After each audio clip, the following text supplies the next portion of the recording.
I got a lot to say about the ending to Oshinoko, but I'm gonna give it a minute. I'm not just gonna like jump out the gate with spoilers. We're gonna go to a different screen. I'm gonna put a giant word that says spoilers on the screen.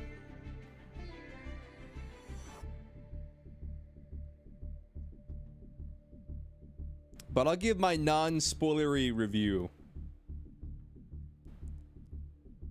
I will do that. My non-spoilery review is just like, what the fuck? That's my non-spoilery review. It's like, my brother in Christ. Like, what are we doing here? You know what I mean?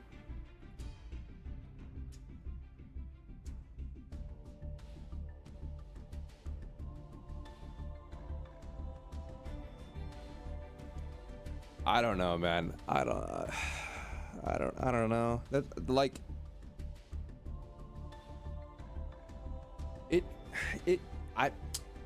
it felt like when I was, cause like I heard that it had ended, okay?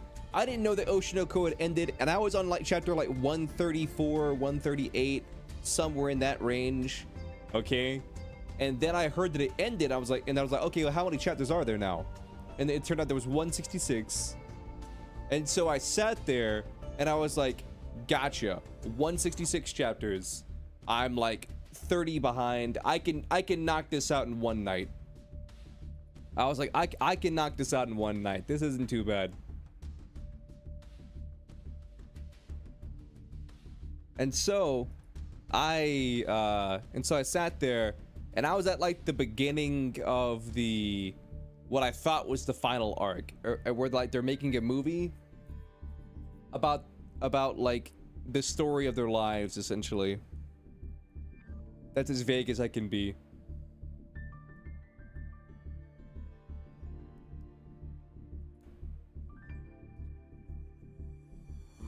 And then, because of the subject matter of their lives, like obviously, you know, the person who killed their mom is gonna be like in the movie, and it's one of those things where it's like, well, how are they gonna react to being in this movie? Because everybody gave their likeness to the movie, except for the person who killed their mom, or like coordinated the kill on their mom or whatever. And so I'm sitting there, and you know, the arc ends, and I was just like, oh, that's it, that's the entire arc. And then they have a confrontation with a certain person, and then it kind of just ends, and then it's like, you know, I always loved your mother. And it's like, okay, but she didn't love me. And then they did this little whole cheesy thing where it's like, no, you thought she didn't love you, and she lied, because that's what she did. She lied and said that she didn't love you, but she actually loved you. And he was like, oh my goodness, I've seen the error of my ways. I'm like, are we just gonna forget the fact that this motherfucker killed somebody 20 chapters ago? I was like, are we really having this whole like come to Jesus moment, and where it's like, oh my goodness, I've seen the error of my ways? It's like, you killed somebody 20 chapters ago. Like, you pushed them off a cliff, and they fell face first and broke their neck and died. Are we just gonna pretend that this didn't happen? And I was so confused. I was so confused. It was so confusing. And then, you know, he goes forward, he goes more and more and more, and then it gets to like, you know, their big concert. And I don't know, man. I don't know how you talk about this without spoiling it. I really don't. I don't know how you like talk about like just the series in general without spoiling it. Give me a minute to like compose my thoughts, but we may go over to the spoiler screen.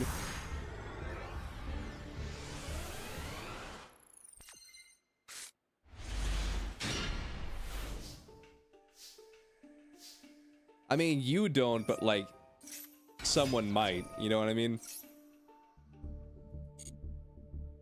Just because you said you don't doesn't mean there's not like a lurker in chat who might care.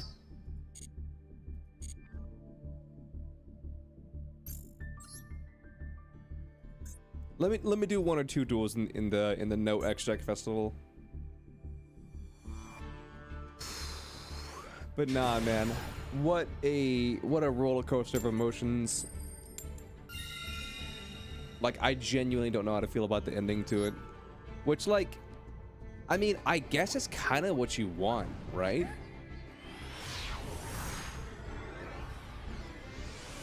To have people talking about it. Because I know My Hero ended not too long ago, and I feel like nobody's talking about My Hero right now.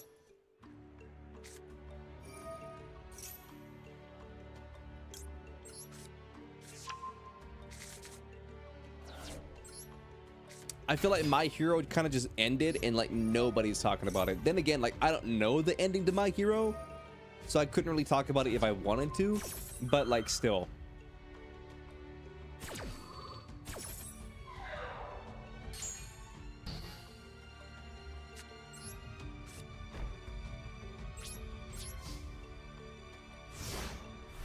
You started getting your Steam Deck? I thought you said you weren't getting it. I thought you said shit came up and then you had to cancel your order.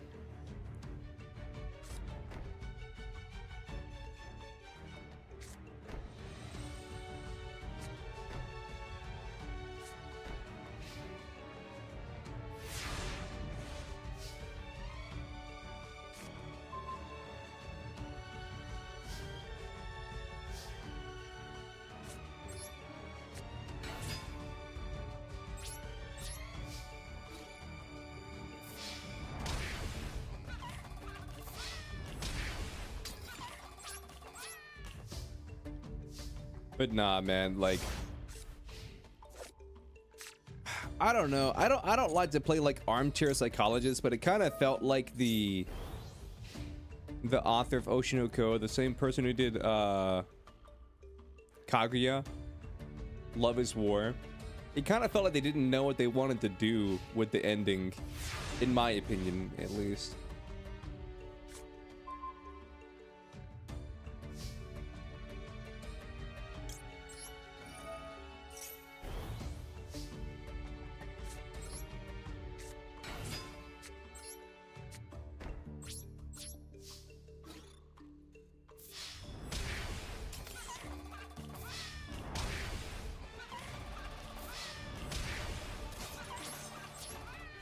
Because like 1 second it looks like it's going for this ending, the next 2 chapters it looks like it's going for this ending, and then like 2 more chapters later it feels like it's going for a completely different ending.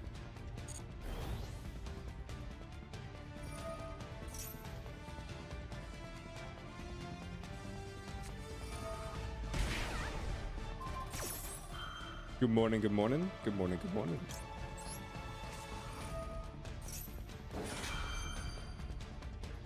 I don't know how this interaction works. I think he still gets it.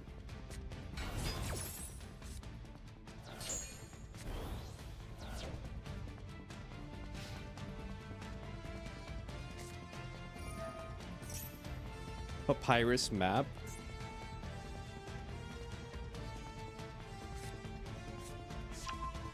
Oh my god, motherfuckers playing you bell.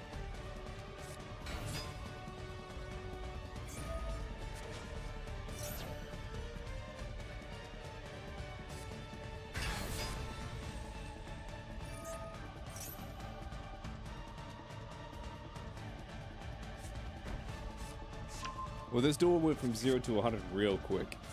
Damn.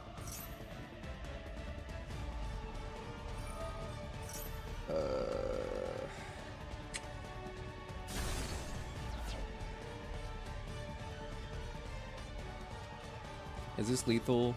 25, 25, 25, and then another 25. So he only needs 3 monsters.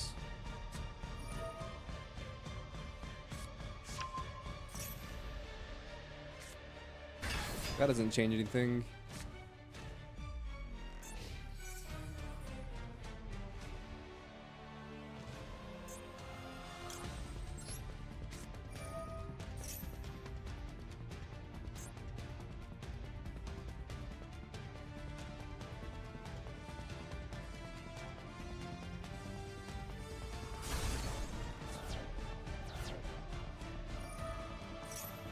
That's fine.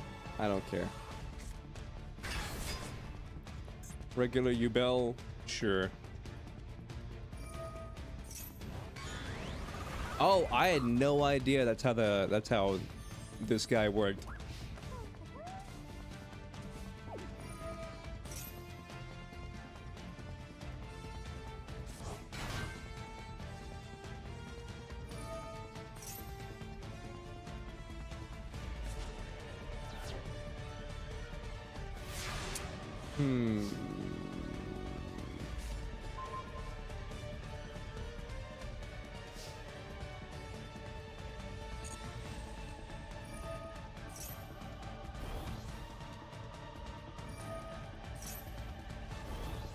Is there any card in this deck that gets me out of this situation? Cosmic? Yeah, okay. Well, I'm glad you wasted your and my time.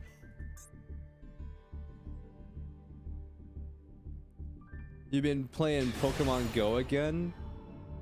And to get you in the mental, wait, or to get your Mel medal, because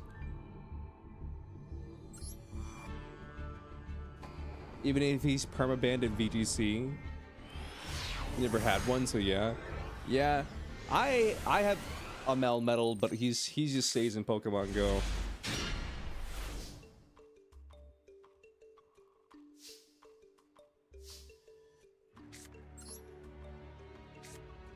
I mean, if I'm being completely honest with you, like,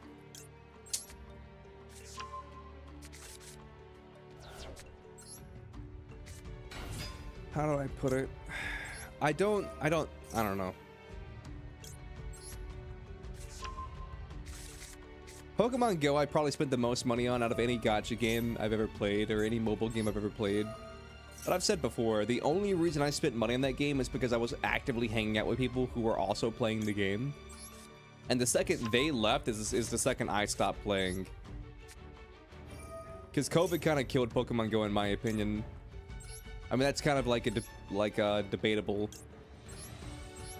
Because depending on who you ask, like, Pokemon Go had some of its biggest growth during the pandemic. Especially like with remote raid passes and stuff like that.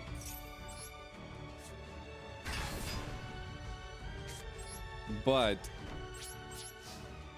I don't know. That kind of killed the game for me. Just because, like, the second you give people a reason not to go out, they're not gonna go out. He's banned because he's considered mythical? Yeah.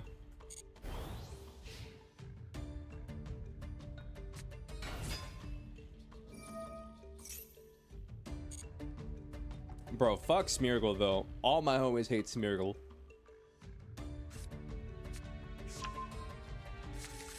That little dog, that little bitch of a dog, got Dark Void forever permanuked. It's like you have two options: make it where Smeargle can't learn Dark Void, or you can make it where Dark Void. Yeah, he had two of them.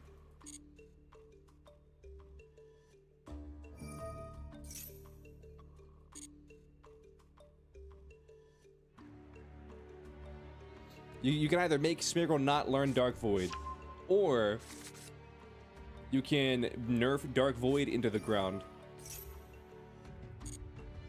Yeah, my field's about to get nuked.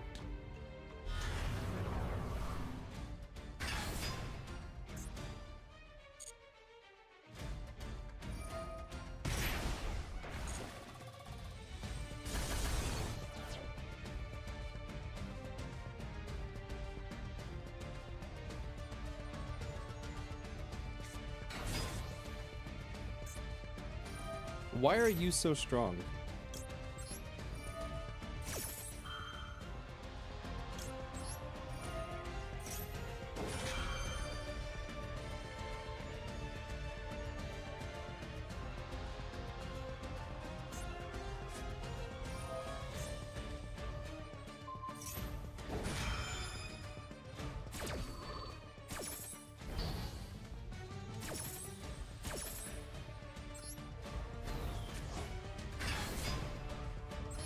Set a card, yes.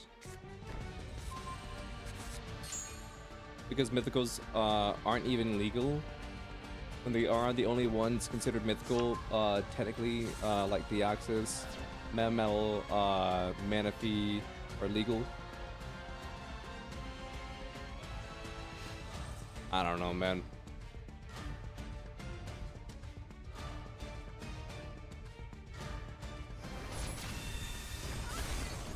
How they gonna do my boy like that?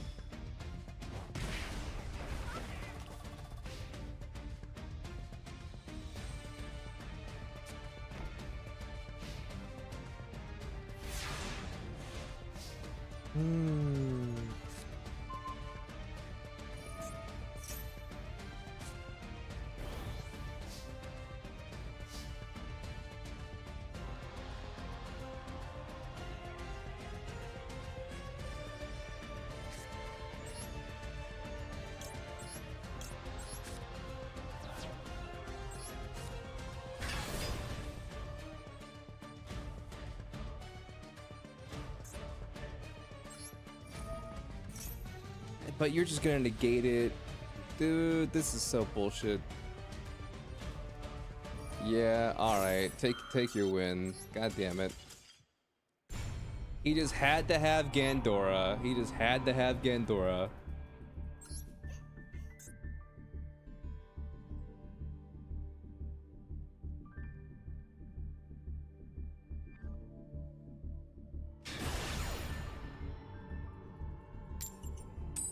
Well, the appeal of it is that, like, it hits two, like Dark Void hits both slots. Like, that's the appeal of it.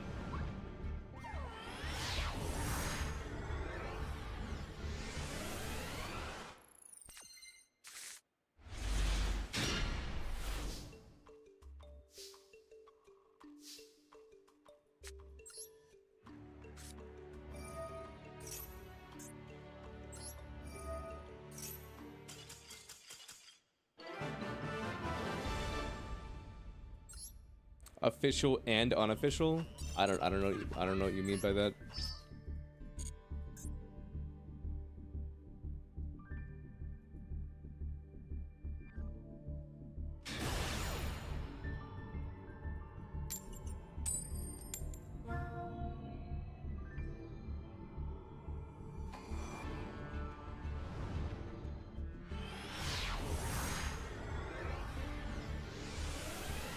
Oh, it's banned in doubles?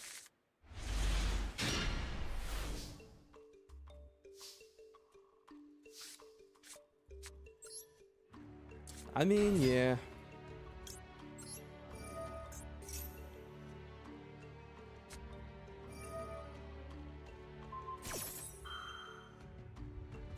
Congratulations, you played yourself.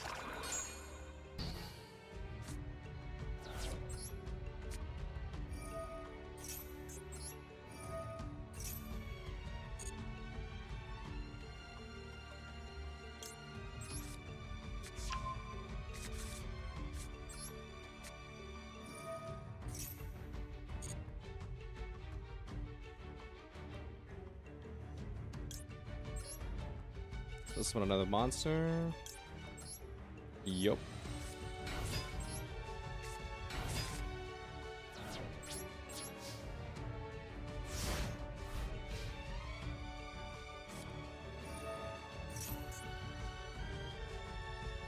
I mean, I think the only good thing about this deck is the fact that, like, it's not too expensive. Because it got 2 SRs.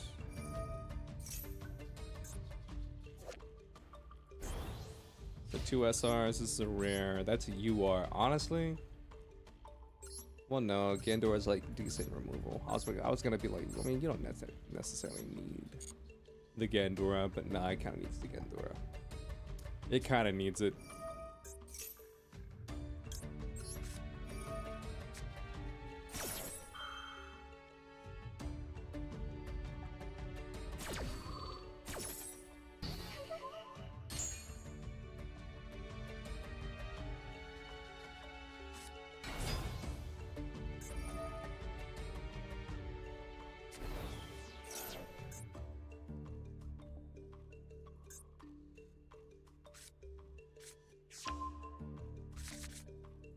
Dude, I feel like I never see these guys except for in very niche examples.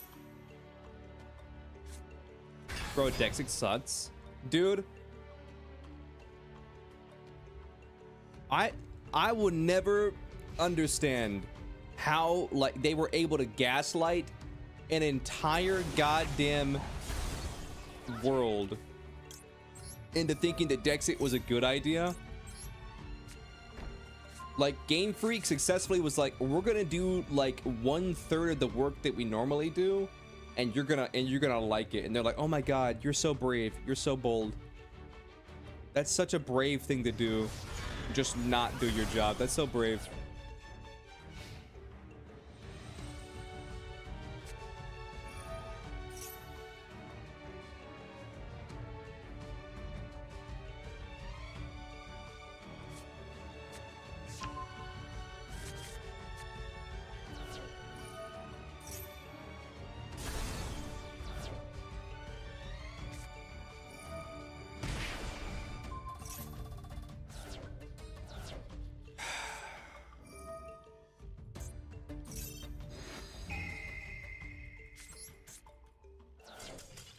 God, he had everything. He had everything. He had everything. Jesus Christ.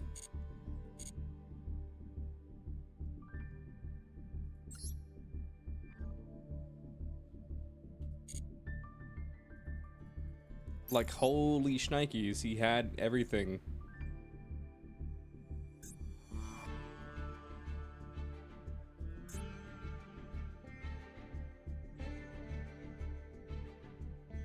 He had TTT. He had Cosmic. He had 2 cards to get him into his combo. He had board wipes. He had pops. He had Sims. That's insane.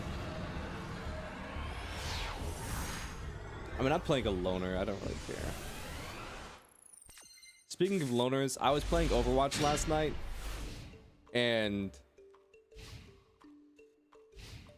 it's crazy how much more fun Classic is than Overwatch 2. Because I've been seeing a lot of stuff online about how like Blizzard's like purposefully trying to like ruin like 6v6 and all that jazz. I've been seeing a lot of conspiracy theories and stuff. I don't believe in any of them because like I've been having fun with Classic. I think Classic is so much fun. Like I was BMing on Mercy. I'll be completely real with you. Classic makes you act unwise. Me too.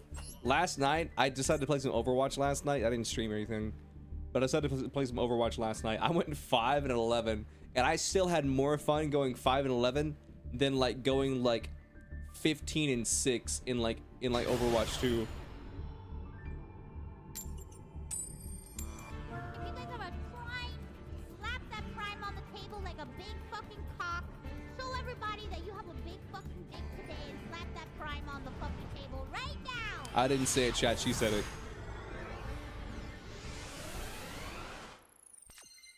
You saw me and your friends online tab? No, you didn't.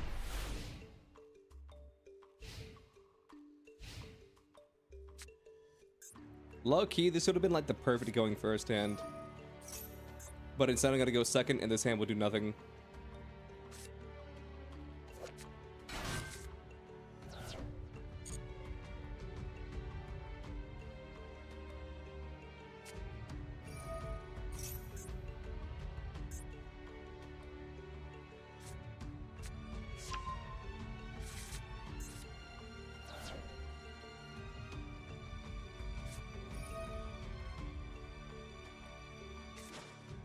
Drytron gets a bad name to Ritual decks. Dude, in the beginning of Master Duel, this is all Yu-Gi-Oh was. It was just Drytron. That's all it was. Just a bunch of motherfuckers playing Drytron.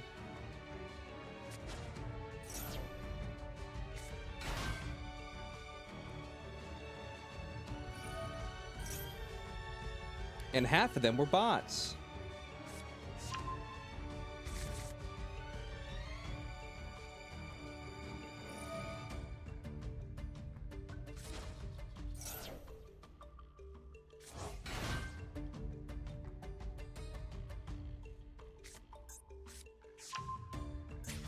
What is this card? Oh, I see. Yeah, this is just straight like a Hunter x Hunter reference. Not actually though. Not actually though.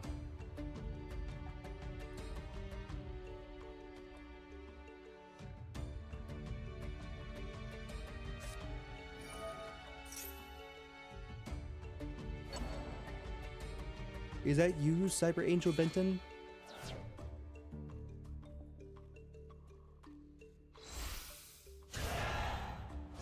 Dude, with as much as this card is used, I'm surprised it doesn't have an animation. With as high as usage rate for this card is, I'm surprised it doesn't have an animation.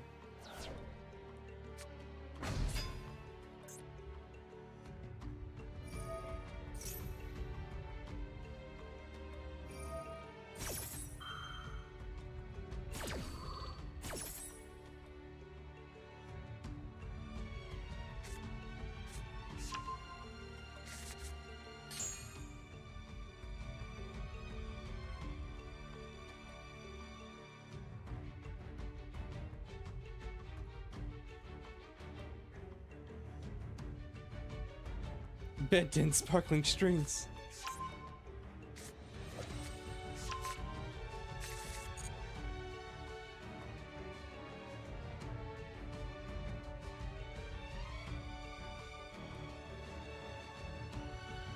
But nah, last night I was just BMing on Mercy. I mean, I'll take that win. There we go. I was just BMing on Mercy last night on Classic.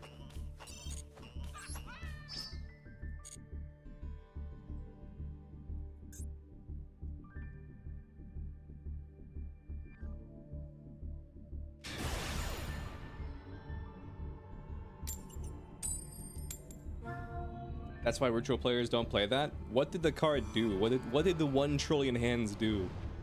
Because I was not paying attention to what was going on.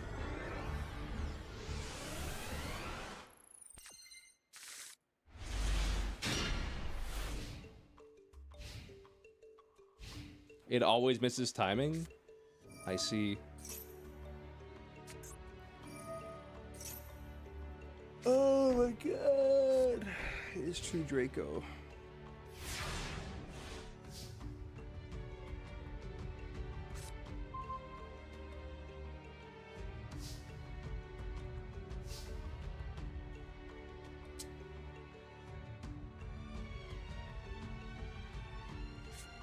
Let me read this.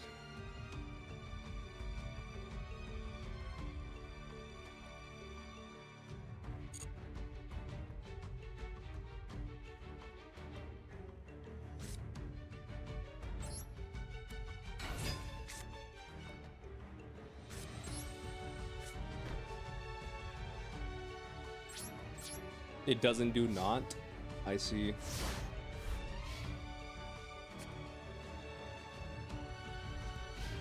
I'm gonna be real, chat. After this duel, I think I might just talk about Oshinoko for a minute. My thoughts must be quelled.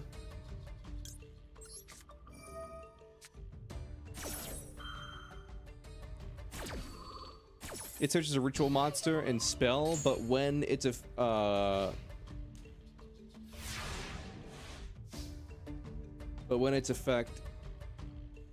But get mileage out, you need to cheat it out, which usually makes it miss timing. Ah, I see.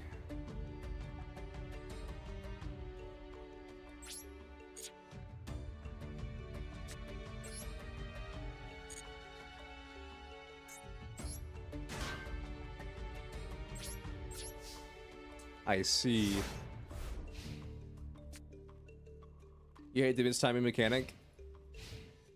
Honestly, like, the fact that like cards can miss timing in general is kind of dumb. It's like, what is your one thing that you do? It's like, oh, when I get summoned, I destroy all attack physics and monsters, like using White Aura Whale as an example.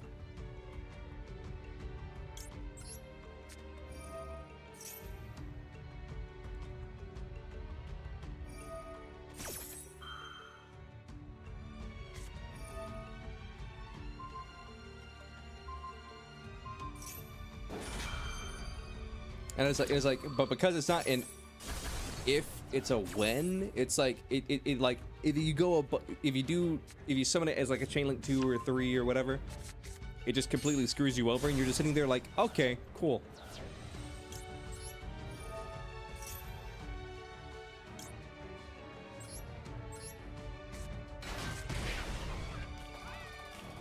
But yeah, you're just sitting there like, okay, cool. So, what is the point of you? It's like, I don't know, dude. There's a lot of things in Yu-Gi-Oh that just don't make sense to me.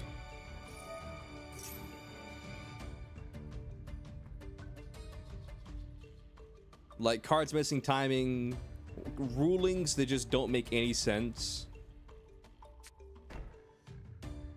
I'm still in the camp that like, I don't think that you should like errata cards. I'm still in that camp. I know I'm alone in that camp because everybody in chat disagrees with me. But like, here's the thing. If a card's broken, just ban it. And then eventually, that card will come off the ban list.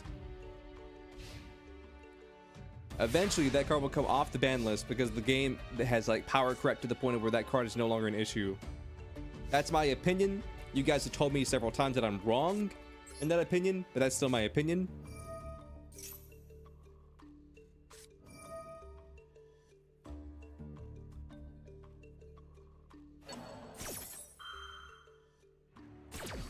Apparently, motor engine cards are becoming an archetype. What is a motor engine card?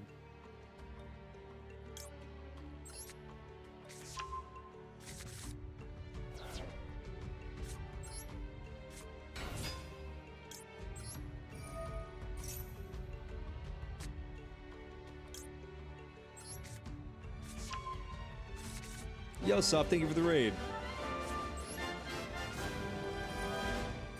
I appreciate it.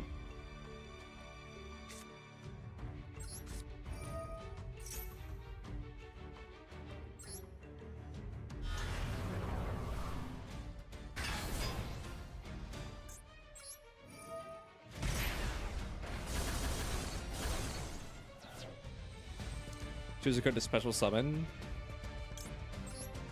Summon Skull.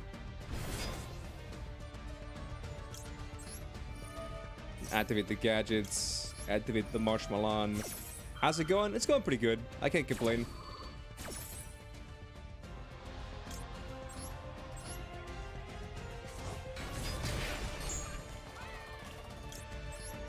Set this.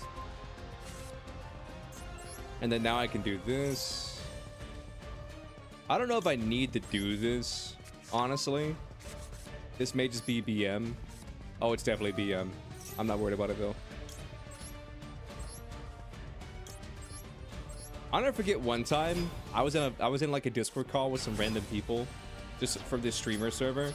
Nobody that you guys know, and so don't even bother asking the streamer server.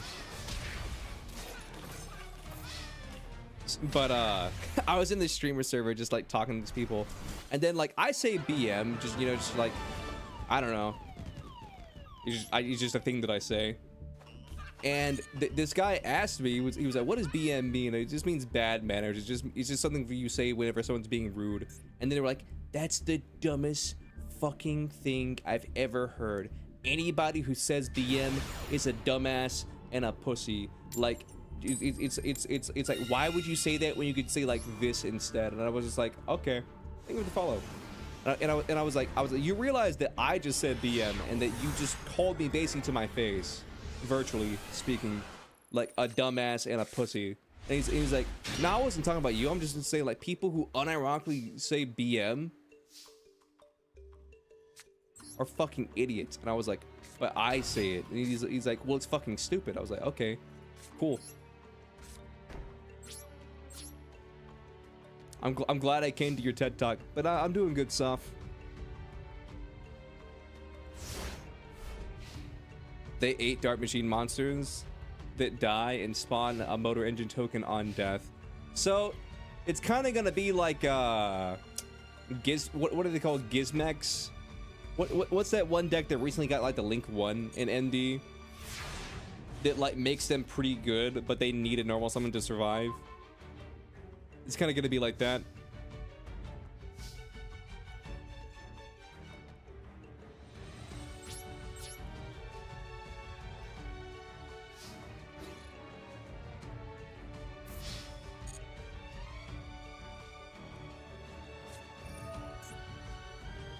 Eternal Soul.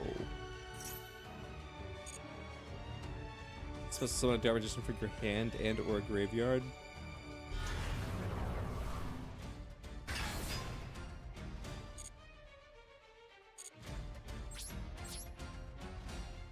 Gen X, that was it.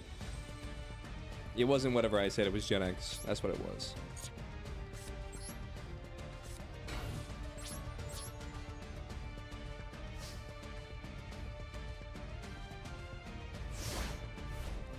But no, the guy had an interesting life.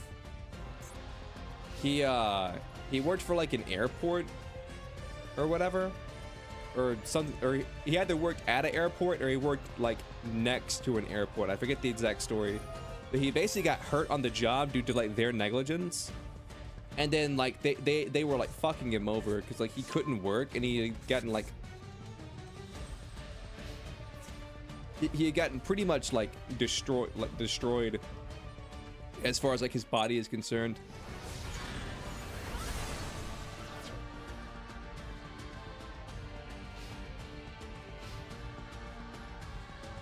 And like they didn't even give him workman's comp or anything like that. So he had been in this long ass process of trying to sue them.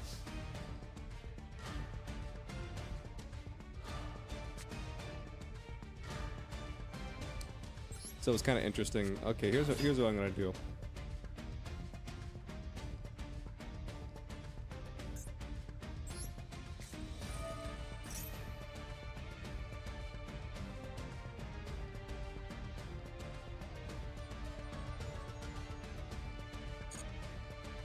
Did he sue? Yeah, he did. I don't know how the story ends because I don't have contact with that guy anymore.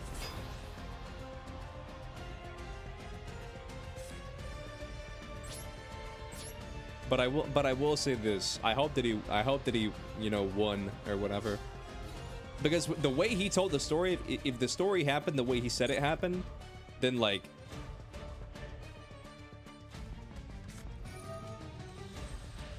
if the story happened the way he said it happened, then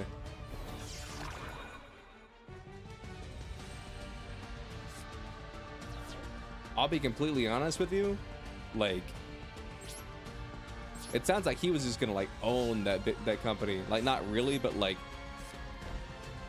if it happened the way he said it happened, then like it feels like one of those slam dunk cases and where you just don't have to work for life.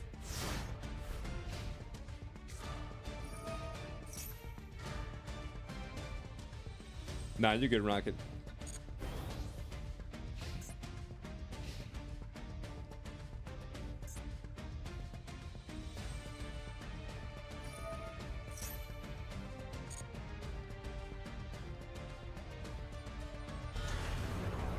Dark Magician.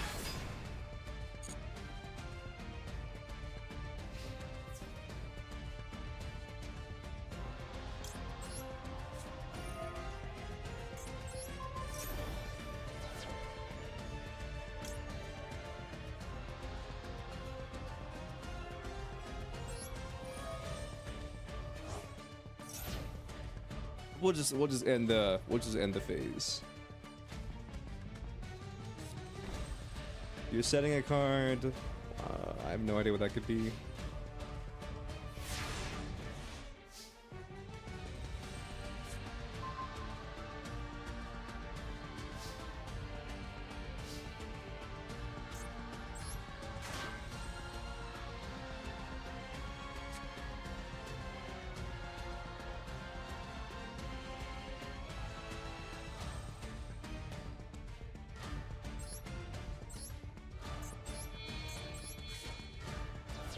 This could be a mistake. Let's screw it.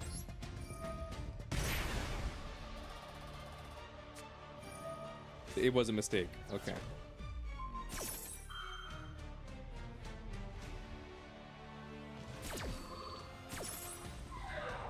Well, damn. Leo, you're not Yugi.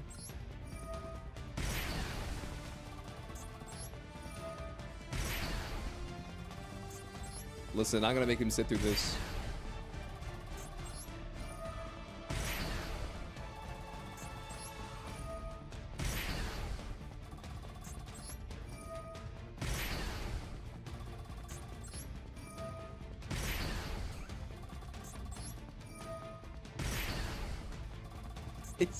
He's gonna have to sit through this.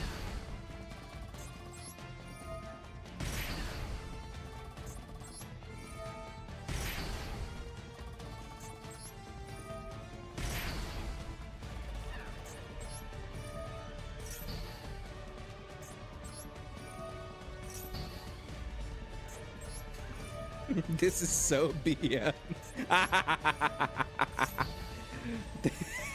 He's gonna have to sit through this for 300 seconds.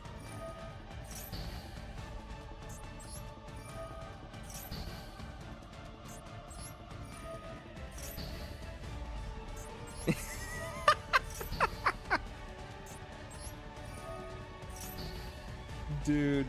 Oh, damn it. It cut me off.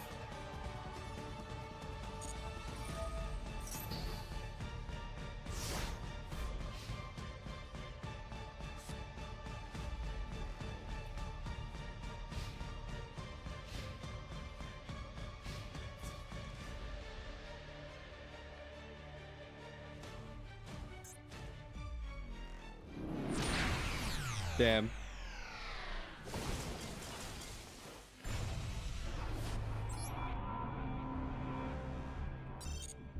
Listen, I did him a favor, okay?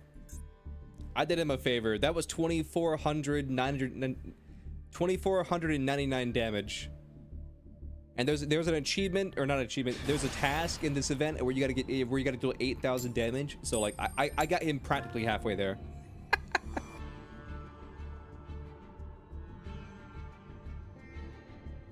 I got him practically halfway there.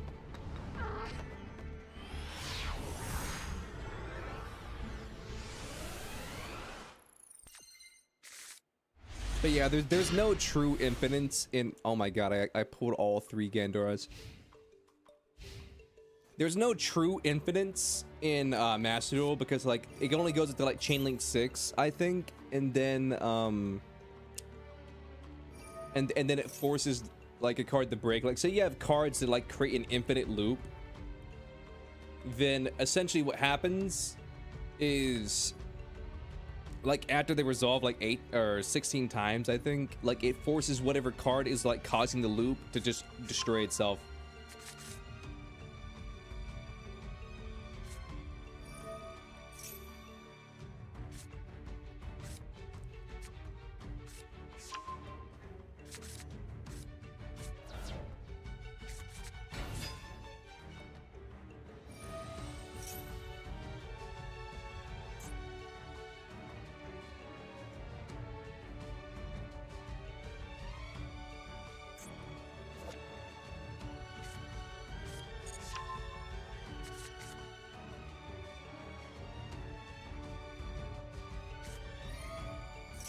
Yep, there's Gandora. Cool.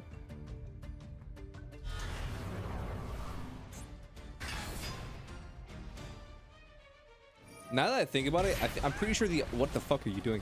Now that I think about it, I'm pretty sure the only reason that like Shining Sarcophagus can't be destroyed by monster effects is so it doesn't get popped by Gandora. I'm pretty sure that's the only reason why.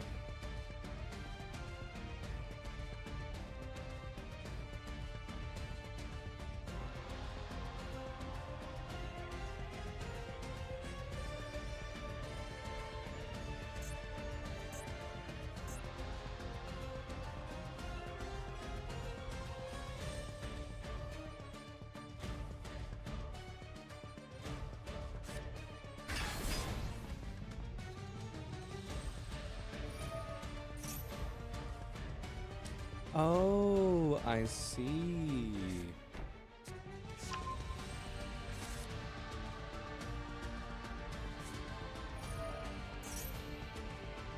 Ties that bind.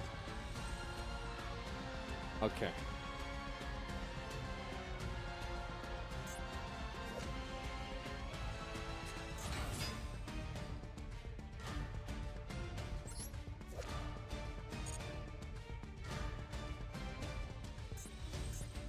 Brother, we already know what the other card's gonna be. I don't know why you're taking so. I'm not one to talk. I BM'd to do it just one duel ago.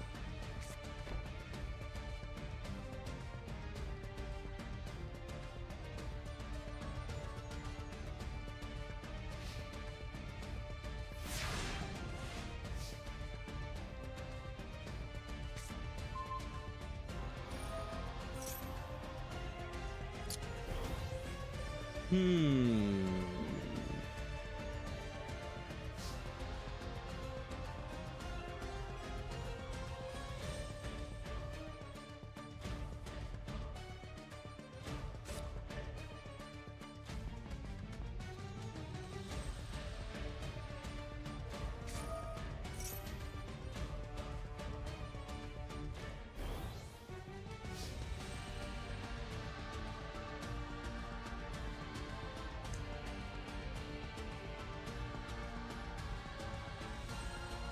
All right, GG. I have 3 Gandoras in my hand.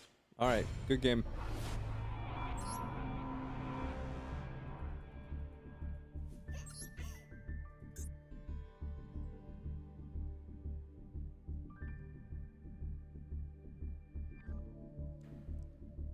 Congratulations, I have 3 Gandoras in my hand. And 2 of them are 1-ups. Kukutoro. Bajina.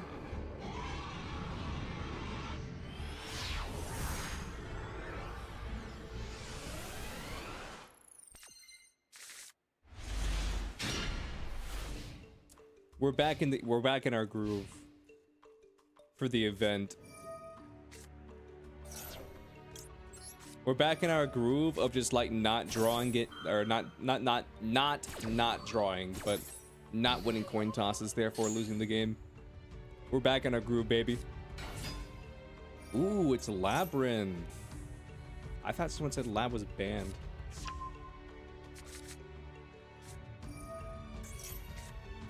Someone told me Lab was banned.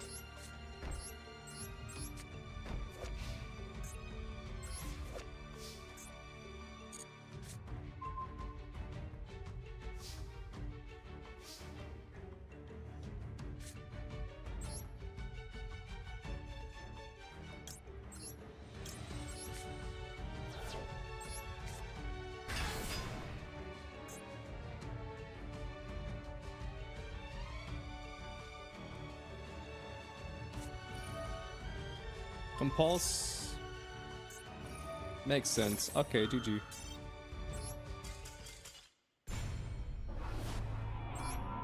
Dude, someone told me Lab was banned. Like, I feel lied to.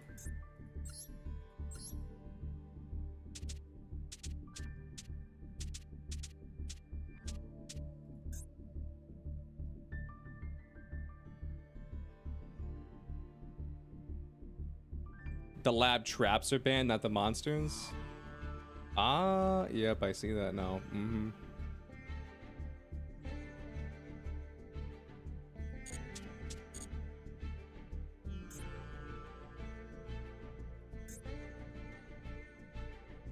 All right, one more duel, and then I think what I'm gonna do is I'm gonna talk about Oshinoko. Hello. What's up, Kasuga?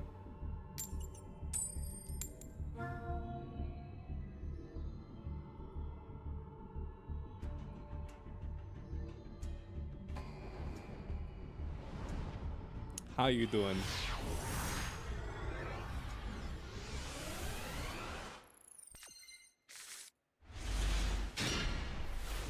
Dude, can I just win a coin toss, like, please?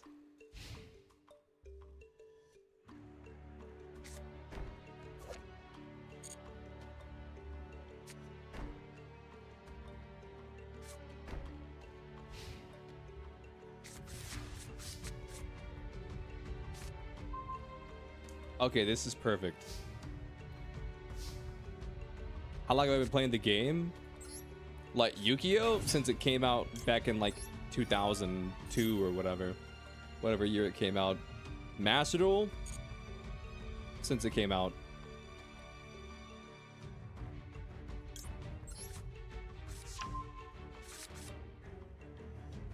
By the way, you're back. Congratulations, Momiji.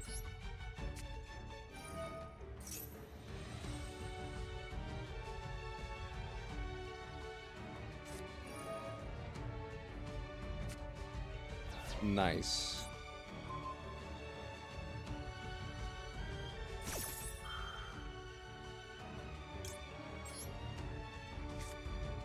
I must be a high-ranked duelist. I'm gonna be real with you. I don't really care about ranked. I'm currently in plat, I think. In this current metagame, like, there's no reason to climb higher than plat, in my opinion. Because the second you do, like, you just start facing, like, some meta slave bullshit.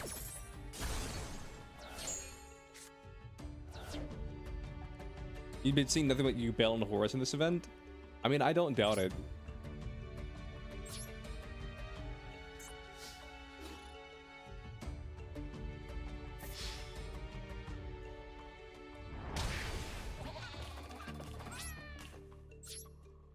Ubel's a boss in this event, you can attack it? Yeah.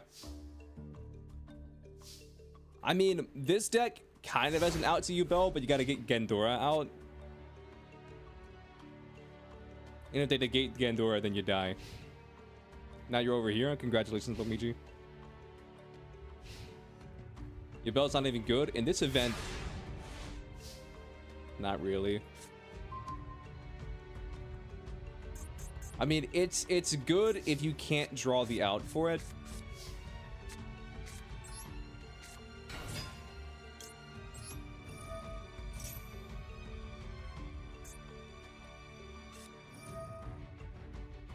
Imperm, nice. But nah, here's the difference between this deck and like Horus. Horus has like infinite ways to get out their sarcophagus, whereas this Yugi deck, it struggles to do so.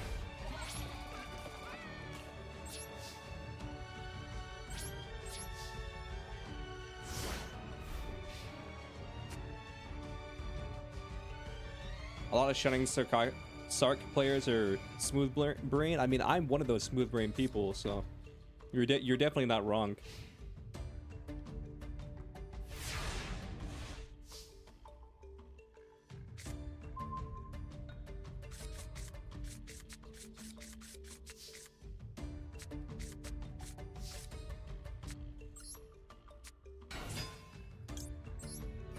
Do you have another Imperm?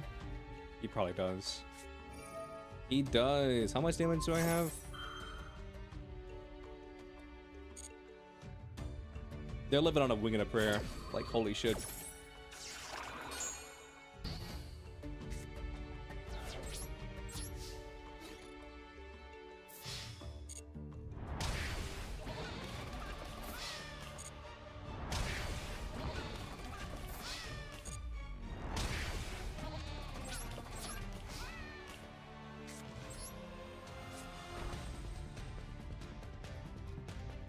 They have an interaction.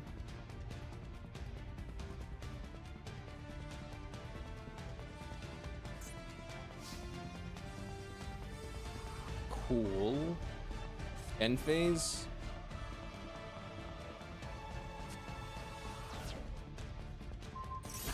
Yeah, and sadly I can't activate it because for some reason a quick play spell can't be activated this turn. You said it.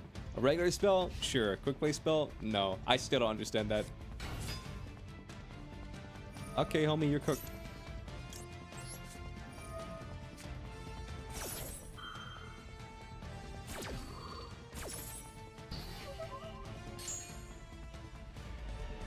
Don't ask, Rocket. Just don't ask.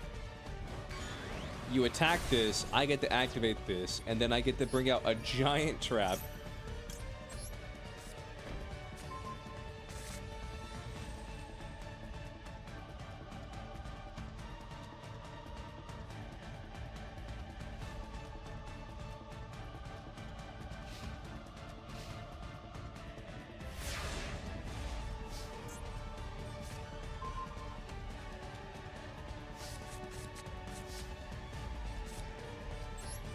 Bro, who needs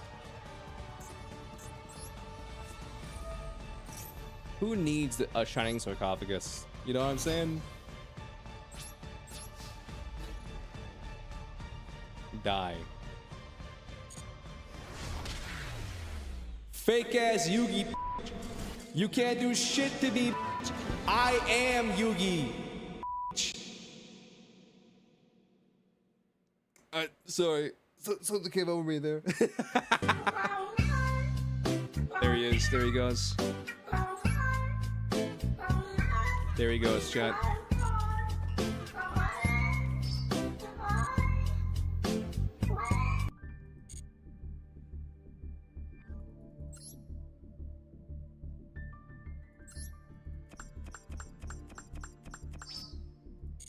That's crazy. All right, let's see. 9 more spells. And then a certain number of... That's inner me talking. I mean, you're not wrong.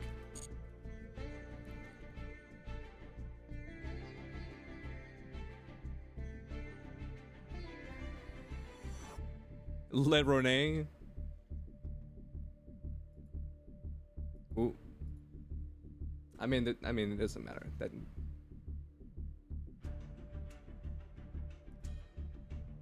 That screen was. I don't think that screen. I don't think I'll get in trouble for showing that. Spoilers.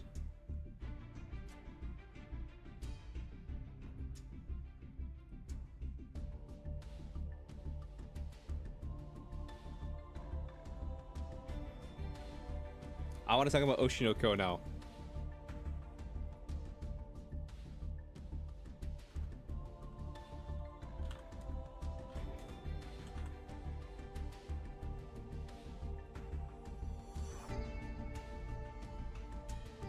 Spoilers for Oshinoko. We didn't see it, Leo. It was too fast. Just like me. Okay, so let me just preface this by saying,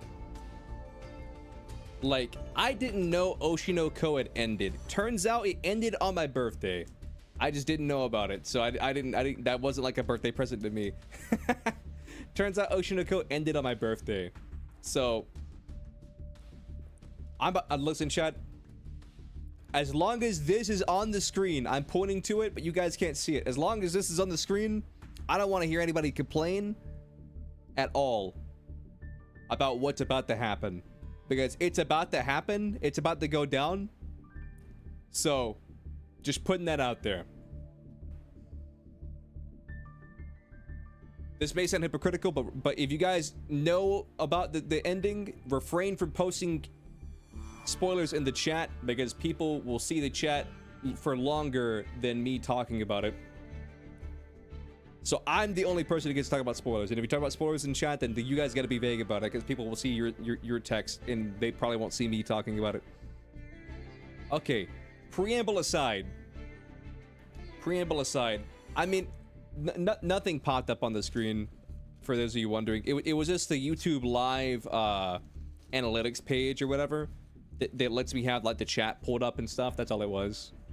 I mean, legitimately, I mean, it's not like it was like, oh my goodness, my social security, my address, and also my wife's maiden name all popped up on the screen. No, it wasn't anything like that. Anyway, so Oshinoko.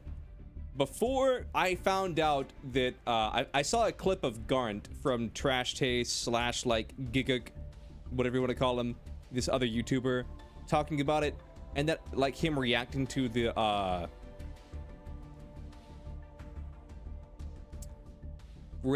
ending of Oshinoko, and so that made me be like, one, holy shit, like Oshinoko ended, and two, like, damn, like Garnt's reacting to it, or people are asking Garnt about it, so that probably means like it's got a fucked up ending, because like for those of you who don't know, like Garnt's got like a meme around him, and where it's like he's into like animes and stories called like Kiss X Sis, I think is what that one anime was called. And shit, what was, for those of you who know, what was the other anime that like he's notoriously known for, where basically like the brother and the sister start dating or some shit like that? I don't know. It's not Orimo, chat, before you guys say it.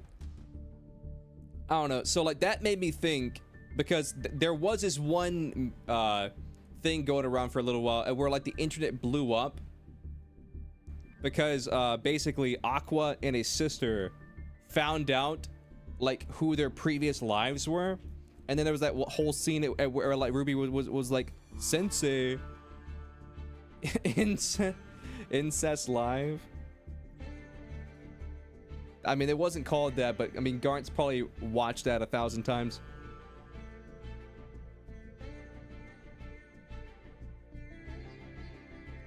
But they find out that like the people that they were in their past lives were the people that they knew each other in their past lives, and that they had like this thing where like this like the girl that Ruby, you know, was in her previous life was in love with like her doctor. She called him Sensei or whatever. I don't remember the guy's Gojo, something like that, or Godo, something like that. And then they had this whole thing where she's like, Sensei, marry me, and then he's like, well, maybe if you get better and you ask me again, like when you're 18, like maybe I'll reconsider. But right now you're a fucking child. And then there's like this scene that kind of broke the goddamn internet. I'm gonna be honest, the anime Twitter, at where like they find out like who each other are, who each one of them are, and then like she walks outside, and then she's like, Sensei, I'm 18 now. And I'm like, and everybody was like, no, he's your brother. What the fuck?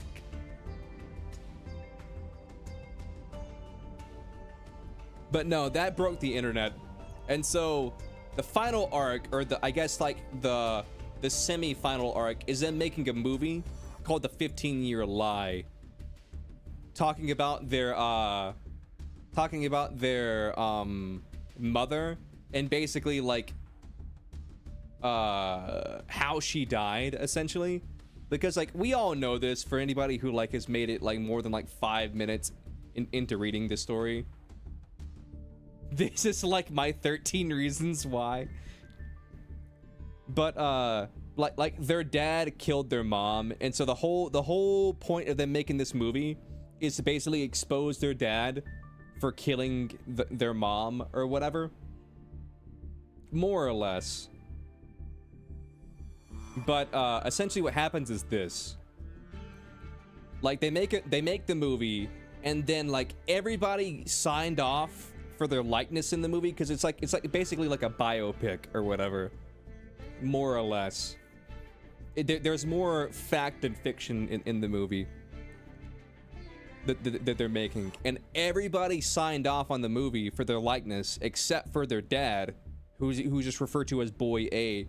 And they have this whole thing at where the dad and then one of the members of Komoichi B, or B Komoichi, whatever, where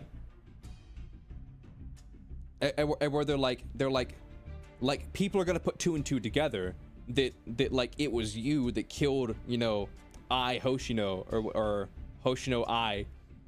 They're gonna put 2 and 2 together, and then the dad was like, I see, so instead of killing me physically, they're gonna kill me socially or whatever. And I'm like, no, I'm pretty sure they're gonna do more than socially kill you, because like if everything that was in this movie is true, or at least like, you know, the murder parts are true, you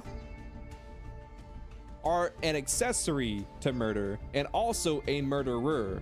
So I think you're gonna do more than get fucking like flamed on Twitter. You know what I mean? I think you're gonna do more than get flamed on Twitter. And so they make the movie, and then Dad, you're going to jail. So they make the movie, and then what ends up happening is like Ruby is like at like her mother's like shrine, or like her grave, and then she's like praying, and then her dad walks up. She doesn't know it's her dad. Her dad walks up, and it starts raining, and he's like, oh, it's raining, I wouldn't mind sharing an umbrella with you if you want. And then she's like, oh, you don't have to.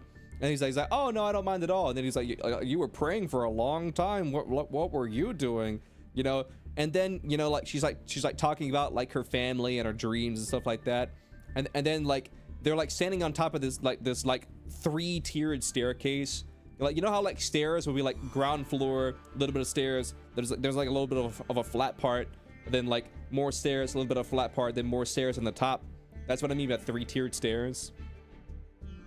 And so they're like standing by these 3-tiered stairs, and then what ends up happening is the dad, after hearing like Ruby talk, he's about to murder her, like cartoonishly push her ass down the stairs and fucking kill her like the goddamn staircase did to Kuina from One Piece. But Akane, my goat, comes in with the clutch, and she's like, "Oh my God, Ruby, what are you doing here? We like, let's go grab a coffee." And then she like looks at the dad who was totally about to murder his own daughter, and it's like, "Don't worry, I've got it from here." They were like, "Don't worry, I've got it from here," and I'm like, Akane, my goat. Like saved Ruby from just getting fucking murked. Okay, and then Akane and Ruby walk off, and then the dad, and then the one girl who was in Komochi B walks up out of frame from fucking nowhere. I don't know where the hell she was, and then she's like, "What's gonna happen? Like, if the movie releases, like, your life will be over." And he's like, "Yeah, I guess it will," or something to that effect.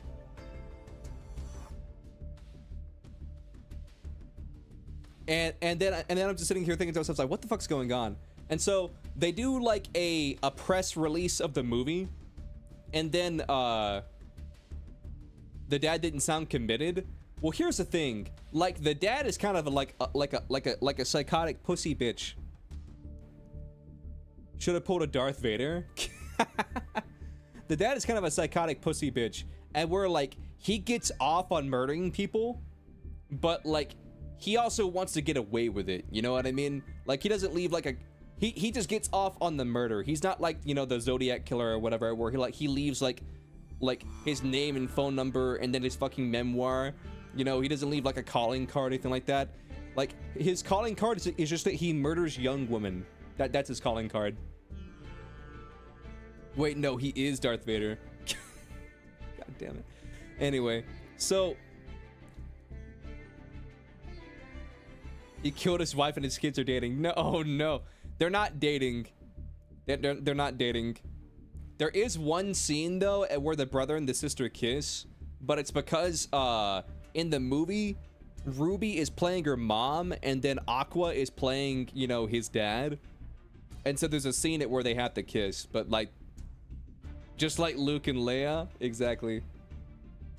But I will say this, it like. The spoiler alert, I mean it says it on the screen, they don't end up together. That kind of gets nipped in the bud, the relationship arc or whatever.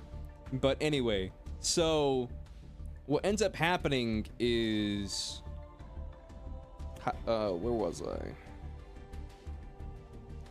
What ends up happening is shortly after the movie does like the press release thing, Aqua's in an interview, and then there's this guy out of frame, and the guy interviewing Aqua is like, "So, like, what's it like being an actor?" And he's like, I don't care. I do acting for me. I don't care what people think about my acting or whatever." And it's like, "Are you sure about that?" It's like, "Yep."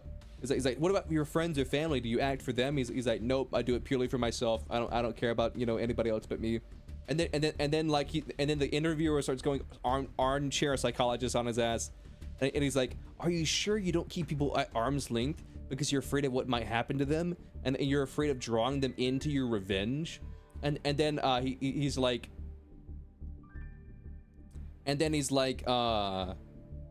"Yeah, I'm sure. I'm just a selfish person by nature," and then or something to that effect. And he's like, "But you would know all about that, wouldn't you, father?"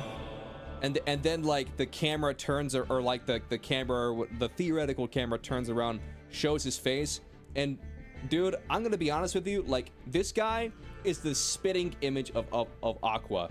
The fact that like Aqua works in the entertainment space and looks just like his dad, and nobody ever put two and two together that like maybe like Aqua's life story doesn't make any sense, and that he looks just like this one dude who's a very powerful, influential figure in, like, you know, Japanese Hollywood, whatever the fuck you would call that. Maybe there's a connection here, but I don't know. And then like he's about to murder Aqua, and he's like, well, now that you know my secret, I gotta murder you just like I murdered I. And then he's like, and then Aqua's like, why did you murder my mother? Why did you why did you do it? And he's like, I murdered her because I loved her, but she didn't love me. And then I shit you not, they like take like this like little like remote. He clicks a button, and then it starts playing the tape for that they saw for their 15th birthday party of like his mom in the past, like talking or whatever, and being like, I loved your father, but like he was too clingy, and I felt like I had to like distance myself from him, otherwise like I was gonna smother him or whatever. But she's like, I did love him though. And then the dad like breaks down, and he's like, so she did love me. I never, and then he's like, I never meant to murder her. That was never supposed to happen. She wasn't meant to die. And I'm just sitting there thinking to myself, is like, motherfucker, how, like, what the fuck are we doing right now?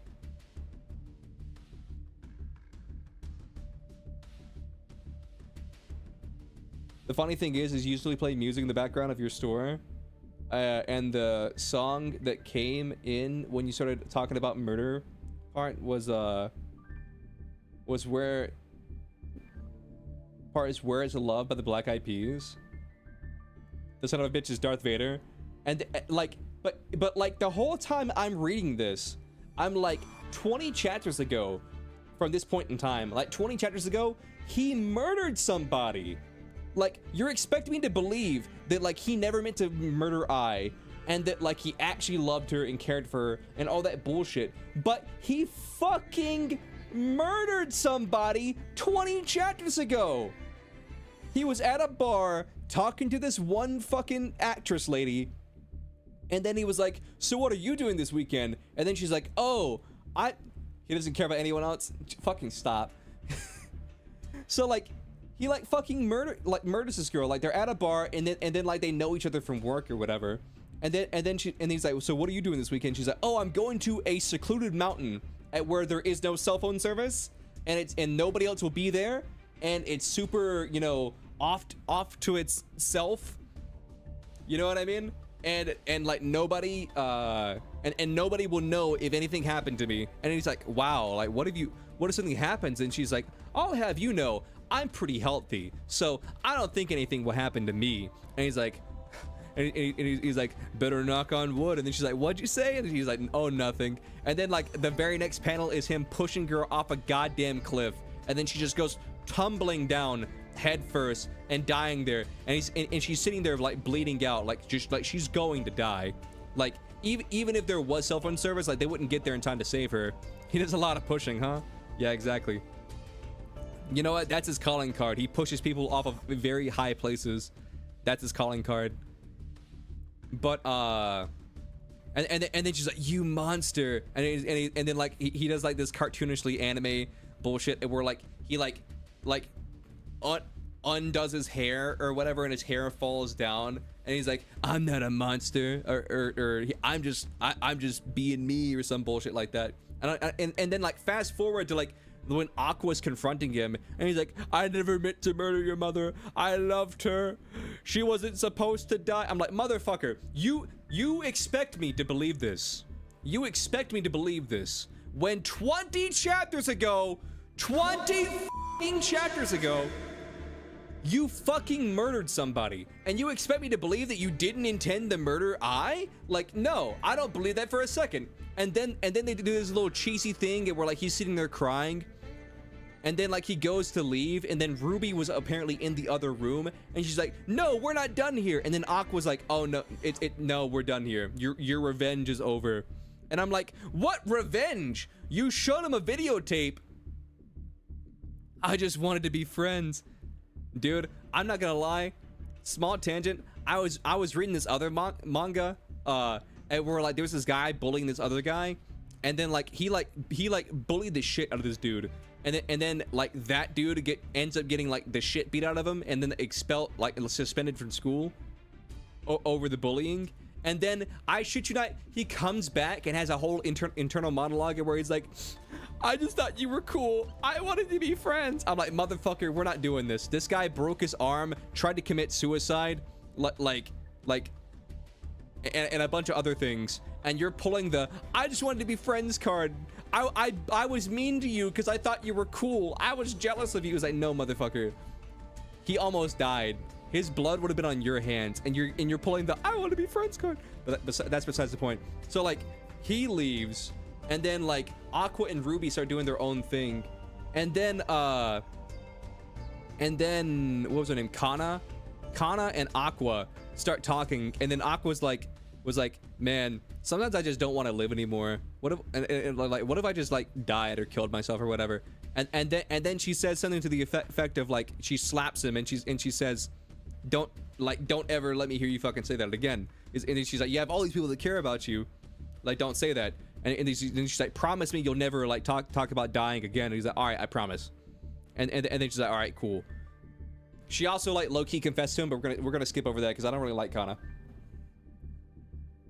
Akane is peak, Kana is mid. Like I will die on this hill. There is no if, ands, or buts. But anyway, so this story time is running a little bit long. Let's start speeding through this shit. All right, so fast forward. And it's like the Christmas concert, the one where Kana is about to graduate from being an idol, and it's like the biggest Komochi B concert that there's been thus far. And Kana asked Aqua, like, listen, all I want from you is like two things. I want you to come to the concert, and I want you to cheer for me, you know, because she likes him or whatever, and she wants him to cheer for her. And she says, two, at the end of the concert, I want you to give me an answer. And the answer that she wants is like whether they'll go out or not. And so those were her two conditions. She's like, one, like, I want you to, you know, cheer for me at the concert, and two, I want you to like give me the answer to my, you know, proposal or whatever, to me asking you out. And so that doesn't happen. And what actually happens is he goes and visits his father, who's standing on a random cliffside. Motherfucker looks like he needs to be pushed. But he's standing on he's just standing by a random cliffside with just this little rickety ass wooden railing. And so Aqua is basically just like calls bullshit on him, and he's like, I know that you tried to murder Ruby. And then he goes on this long ass tangent about how like the reason he's trying to murder Ruby is because he loves I so much that like murdering Ruby will make I even more popular, you know. So he wants to kill Ruby before she becomes more popular than I, because he wants I to forever be the #1 idol or whatever. And then Aqua says some bullshit like yeah, you don't really care about any of that. You're just a murderer or whatever. And then like Aqua was like, as long as you're alive, like Ruby will never know peace because you're just gonna keep trying to murder her. And then he says something to the effect of like, yeah, but I know you can't kill me because you're too much of a good person or whatever. And I am gonna try and kill your sister, but you can't kill me, because if you try and kill me, then like then your sister's career as an idol will be over, because she'll just forever be known as like the sister of a murderer. And then he's like, yep, you're right, that's why I won't kill you. And then I shit you not, he takes the knife that he's holding and he stabs himself in the gut. And then he's like, that's why what's actually gonna happen is like I'm gonna stab myself and I'm gonna kill you. And then when they find our bodies, it'll look like you're the crazy guy who was mad that I made a movie about you and how you killed our mom, and then you were taking your revenge on me. And so he stabs himself and then pushes him and his dad over the cliff. They're choking each other out. And then like, I shit you not, the ghost of like Aqua, or like the soul of Aqua's former self, like, I shit you not, drags the dad down to fucking Davy Jones' locker. Like, that's exactly how it happens. And then like Aqua's sitting there like bleeding out, and then like cuts to the concert, or whatever. And then they do this whole monologue of how like Ruby is pure and how like she's not tainted, and even if you want to like taint Ruby and then make her like, you know, like not pure anymore. By pure he means like innocent. That's what he means. Like even if you want to take away your innocence, like she's always going to be like the pure Ruby or whatever. Like you like so you failed on trying to like corrupt her or make her sad or whatever the fucking wording was. And then he's sitting there bleeding out, and then meanwhile the god of like this crow god, or not Yamaterasu but Yamakorasu or something like that, like that they saved in their previous life, that like ended up reincarnating them and giving them a second chance. It's like, so was it worth it? And he's like, I mean yeah, my revenge is over. And then what the god does is plays kind of a mean trick on him, where like the god shows him a reality in which him and Ruby in their previous lives had like a happy ending, and he's like, what is this, like is this like an illusion? What's up, Jaden? Oshinoko spoilers are on the screen, just letting you know, Jaden. Oshinoko spoilers are on the screen. And so like he's sitting and he's like, is this a dream? And then the god's like, of course this is a dream. I just thought that you should see something, you know, happy since it's your final moments or whatever. And I shit you not,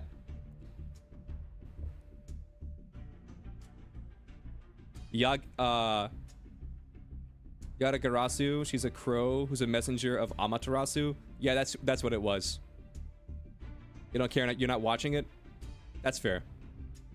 And so I shit you not, it does the most stereotypical thing ever, and where he wakes up from the trance and he's like, I feel cold, and then he's like, I can't breathe, and then he was like, he's like, I feel cold, I can't breathe, and he's like, wait a minute, I don't want to die, I want to live, and then like he sinks into the bottom ocean and dies. And I'm like, motherfucker, we're not doing this bullshit. And we're like, he has this sacrifice moment, and then he's like, where he's like, okay, I'm gonna die so that Ruby can live on and be happy or whatever, you know, and then he gets shown one fucking flashback of a future that never was, or one vision rather of a future that never was. Bro pulled a Robin. Bro said, I want to live, Luffy, except Luffy was not there to fucking save him. He drowned in the goddamn ocean. And so, like, Aqua dies, like, 3 chapters before the end. And then everybody's like, oh my god. And then it's fucked up. Because, like, you had to sit there and, like, like, you had to just sit there and then look at the funeral, and we're like, everybody who fucking ever cared about him, you know, to spend your points on. It's been a while. What's up, Volcano? We're talking about Oshinoko spoilers, so just be mindful of that. And so you had to sit there at his goddamn funeral, at where like everybody who knows and cares about him, which is way more people than you'd think. Dad really was selfish. The dad was insane. Like, we can all agree the dad was insane. Like, there's no ifs, ands, buts, or coconuts about that. The dad was just crazy. But anyway, so like at his funeral, like the one notable thing that happened is like Kana, the girl who really liked him, she said, like, if you end up dying before me, like at your funeral, I'm gonna slap you, or whatever. She said something. She said something to that effect. And so she dead ass walks up to his dead ass, and then she slaps him as hard as she can. And then like their like adoptive mother like goes fucking sicko mode, and she slaps the fuck out of Kana. It was kind of crazy, kind of an Orimo moment. And then she just starts monologuing in front of everybody in this funeral, and she's like, I told you that I'd do this. If you died before me by doing something stupid or reckless, then I would slap you until I felt better. And I did it. I kept my promise or whatever. And then what ends up happening is it's like there's like a time skip.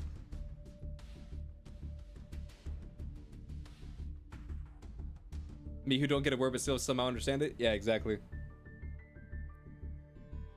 But then they end up doing a time skip, okay? At where like Ruby, like she like time skip and he's dead as hell. Yeah, there's like a 2-year time skip or something like that.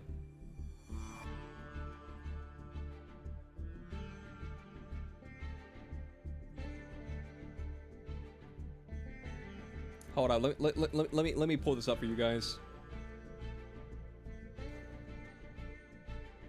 So like minus the truck hitting her, this is dead ass like the final shot. Minus whatever this is doing over here. Like this is the this is the final thing. Minus the truck hitting her, and minus the way these things are positioned. This is like dead ass the final shot of her just being like, I'm off now.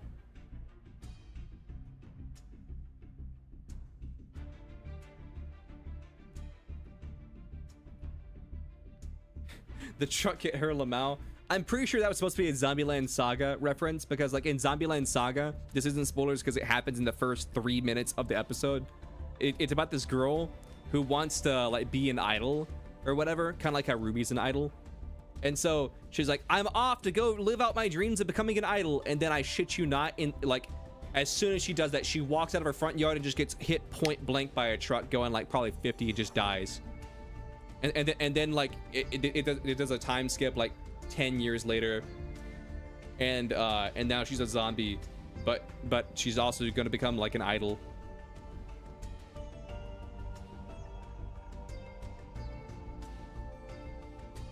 But no, man, like I don't know, but like it was a bittersweet ending, you know, because like Aqua gets his revenge. And I think they were going for that angle of like, trucks are your favorite characters in anime. Yeah. It was like a bittersweet ending. You know what I mean? Because like Aqua gets his revenge, but like Ruby's left alone. Akane, who is my goat, you know, doesn't get a happy ending. And then Kana, who is like, in my opinion, mid. She doesn't get a happy ending either, because the person she's loved legitimately since childhood just fucking died right in front of her. Not right in front of her, but like you get what I mean. And then Ruby, who like has had to like witness like the person she cares about die 2 lives now. Well, technically she died first in the second life, or in the first life. In the second life, Aqua dies first. Like I just like, here's my thing, man. The movie was out. The movie was out. Or it was about to come out. That was gonna expose their fucking father for all the fucked up shit that he did. He'll be back? Nah, he's dead. He's dead. He got pulled down the fucking Davy Jones locker. The movie was out or about to release. They would have exposed their father for murdering their mother, and that would have opened up this cold case, which like, because like there's no like there's no, what is it called? It's not double jeopardy. What is it called? There's no time limit. I forget what it's called. There's no time limit on fucking murder.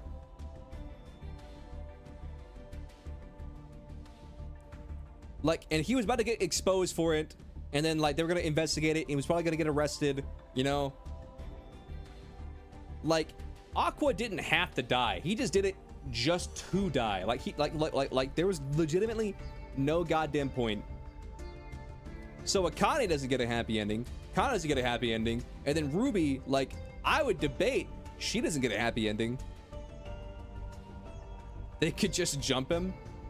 Dude, here's how goated Akane, my goat, is. Here's how goated she is. She legitimately sat there by the ocean with like a bouquet of flowers, like crying, and then she's like, I would legitimately kill a motherfucker for you.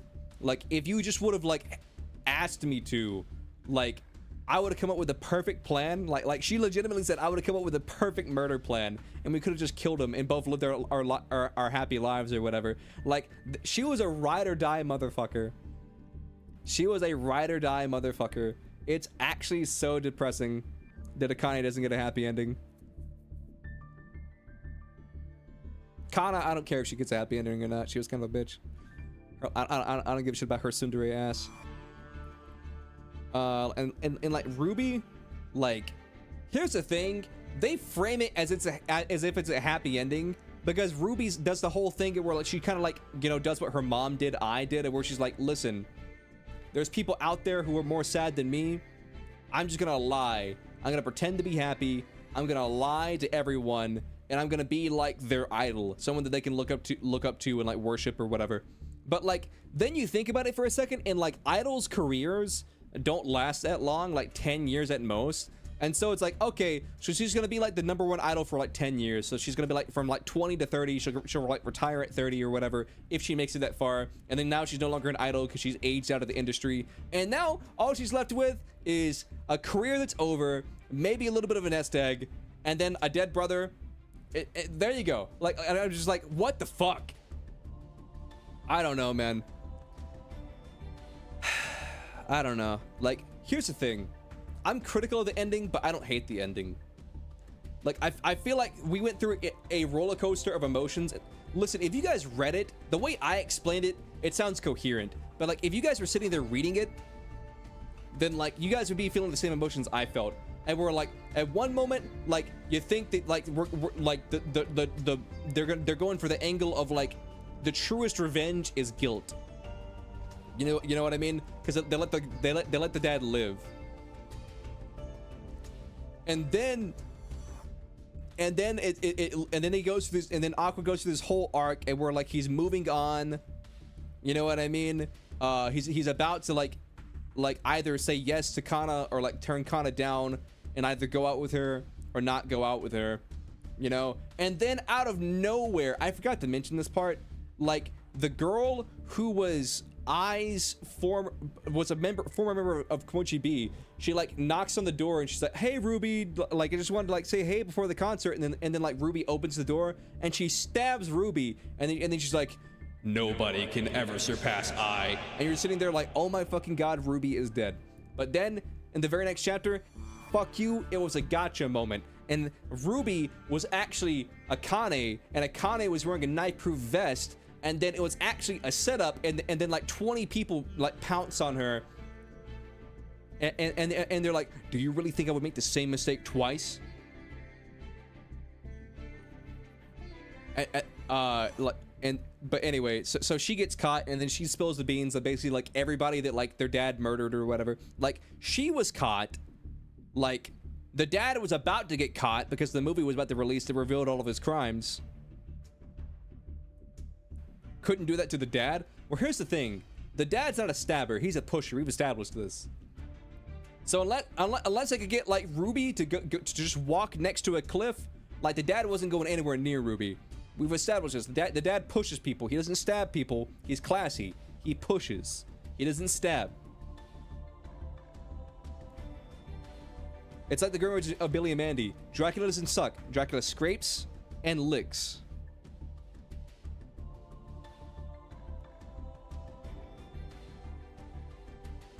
But no, man, like, I don't know, like,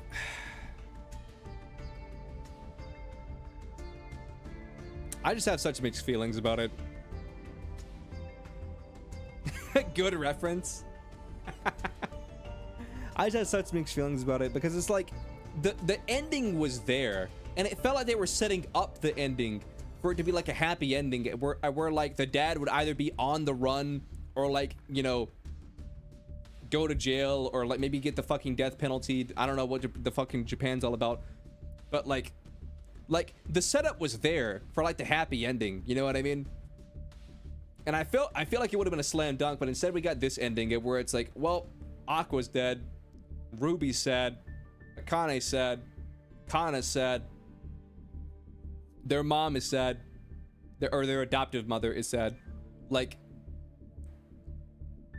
And what makes it hit even harder is apparently in the chapter before, like they had this big like come to Jesus moment, like with Ruby, their adoptive mother, and Aqua, and like he even calls like his adoptive mother mom, because he usually just calls her by her first name or whatever, or by just by her name. I don't know which name. But then he calls her mom or whatever, and they have this whole moment where like she starts crying, and then like she brings him in because she's like, you guys will always be my kids, you know, all that shit. And it felt like we were like going towards a happy ending.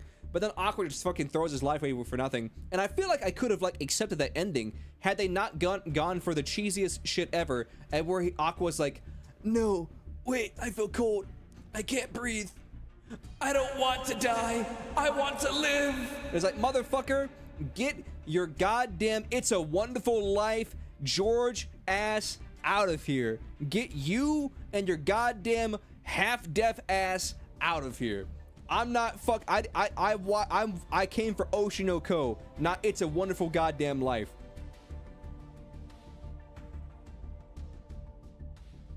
Jesus Christ. I don't know. Like legitimately, I feel like I could have tolerated this ending had they not done the bullshit right at the end where it's like, wait, no, I don't want to die, I want to live. It's like, motherfucker. Okay. I feel like I bitched about this ending enough. I feel like I bitched about this ending enough.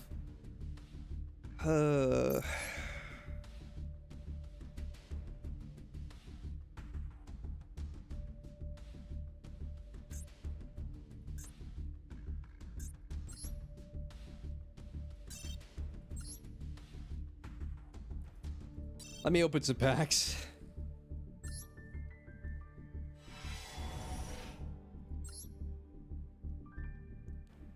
But yeah, now I gotta finish My Hero Academia. But here's the thing, like, no spoilers, because like, I mean, I haven't read it, or I haven't finished My Hero Academia yet. But here's the thing that worries me about My Hero Academia.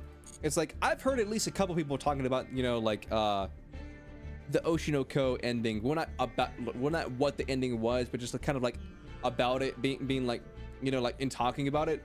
But I feel like nobody really gave a shit about My Hero's ending. People either said like, it was okay, or it was awful. Nobody said My Hero Academia like ended on like a high note, at least from what I can tell.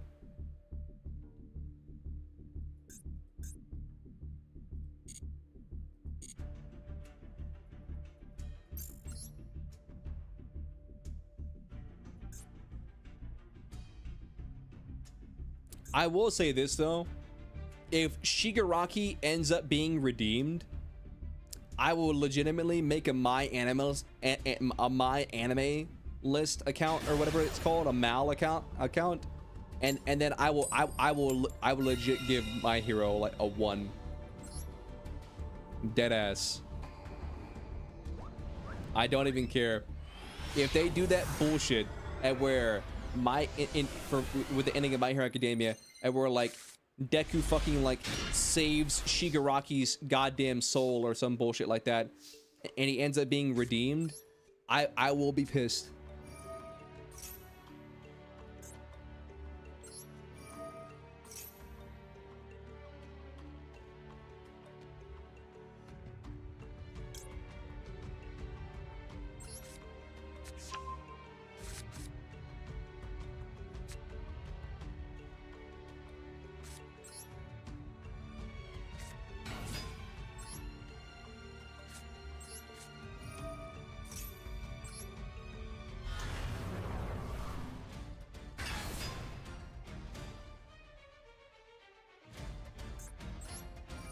Either way, the father's back is being blown out to hell.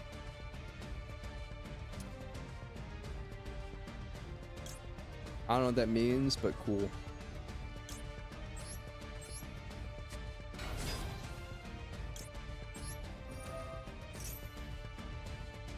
Choose a card to spell someone from the deck.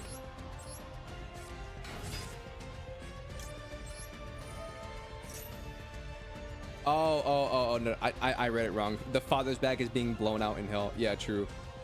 Honestly, probably true. Did any of you guys ever watch Little Nicky when you were younger? One of my favorite bits in Little Nicky is how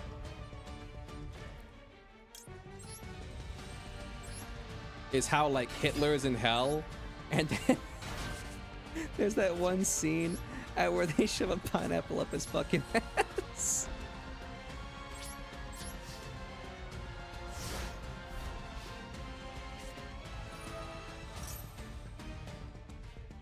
Like Satan is like, all right, Hitler, grab the pineapple, and then Hitler grabs like a tiny pineapple, and then Satan's like, no, and then like he puts the tiny pineapple back, and then grabs the huge pineapple, and then Satan shoves the pineapple up his ass. Forbidden droplet. How could you do something so controversial yet so brave?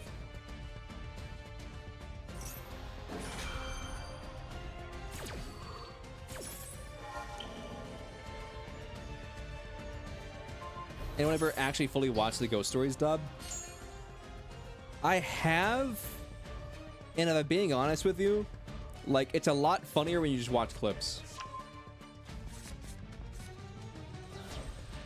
Because like my gut wants to say no, but at the end of the day, I know that I have watched it.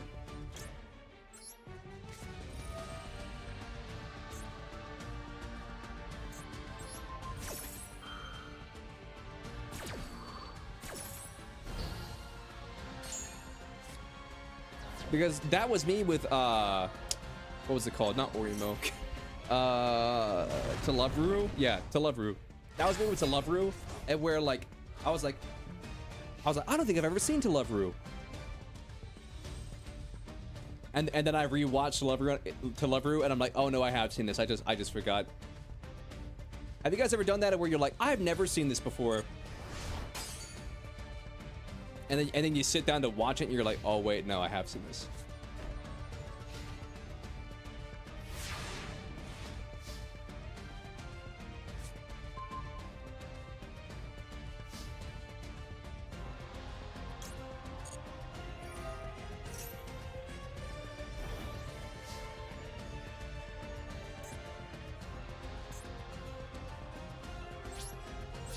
I'll tell you what, I'm just gonna go battle phase.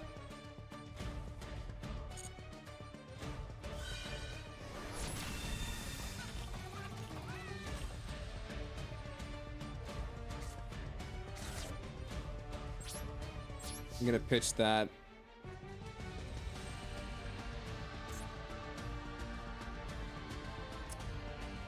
You know what? I'm gonna do this.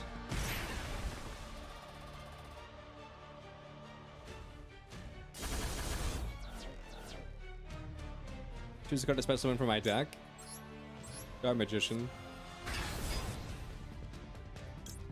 Let's activate this. I'll activate this.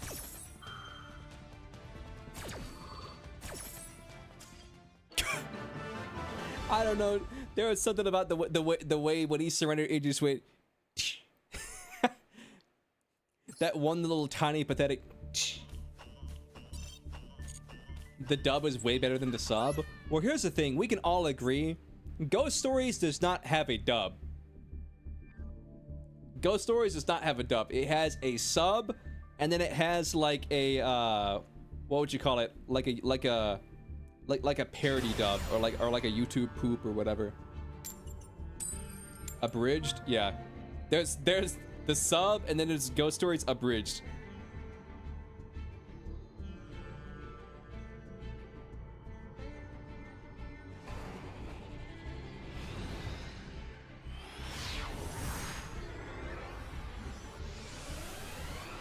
You call them mads in Japan?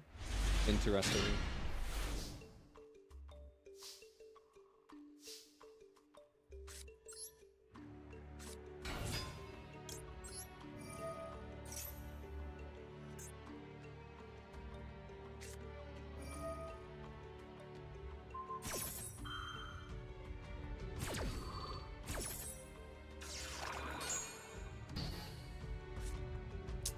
All right, homie, that's all I got. Congratulations. Congratulations, that's all I got.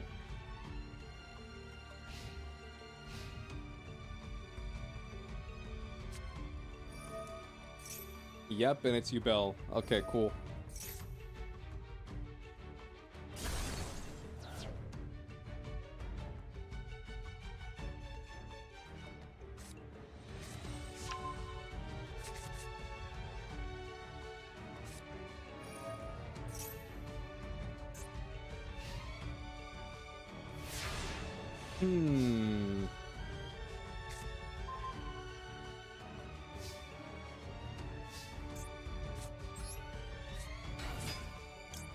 I mean, he might have Ash, but he can't. This is fine.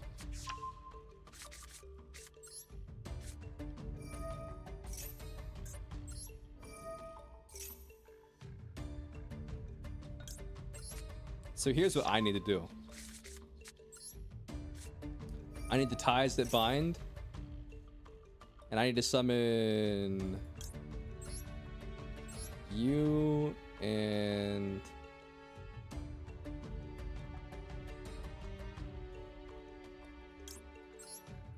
you, I guess.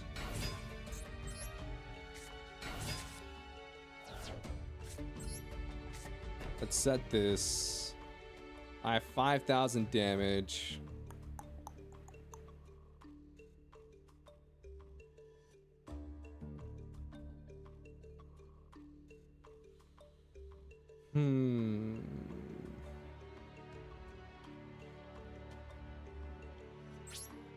You know what? Let's risk it.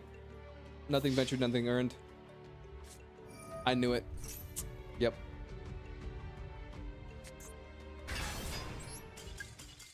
I knew it. I knew it. I knew it was in his hand, but I was like, do I risk it?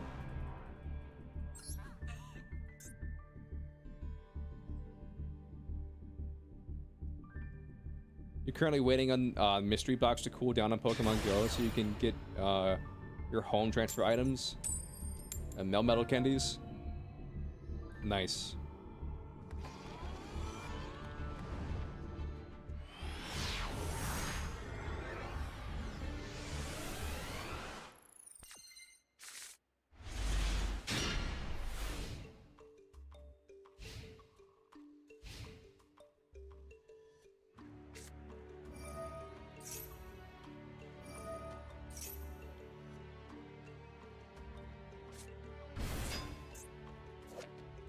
Vampire Grimson.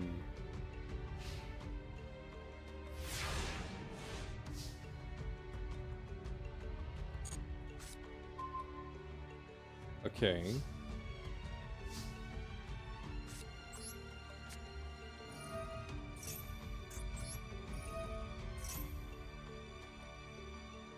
Set the card to add from my deck to my hand.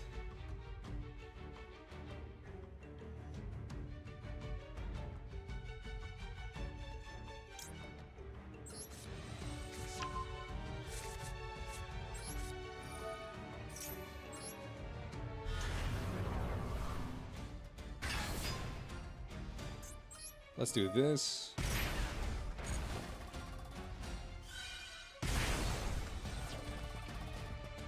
Choose a card to special summon.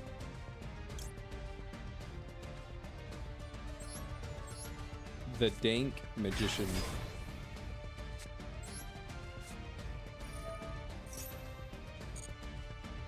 Ties that bind you and you. So Solid Magician and this guy.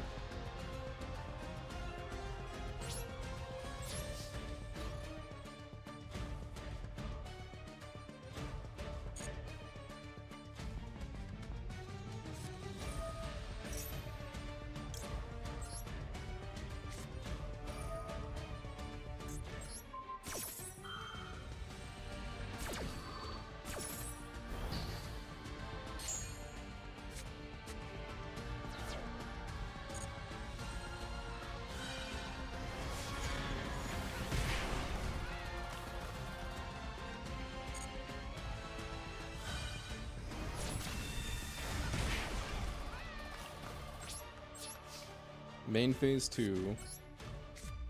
Let's set this. Normal summon you. Give everybody an attack boost. And then, honestly, I don't see a reason to summon regulars. I don't see a reason to summon this card.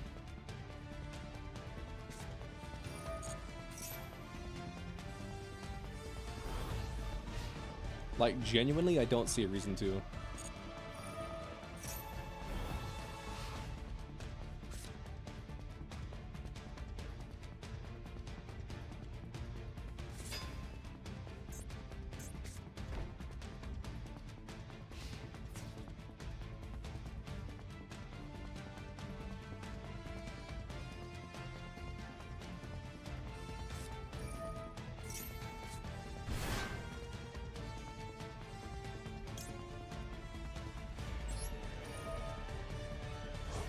Let's just negate this.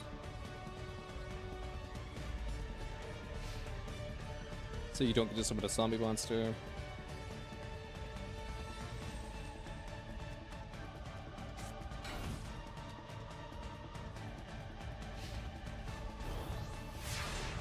Dude, these cards are so big.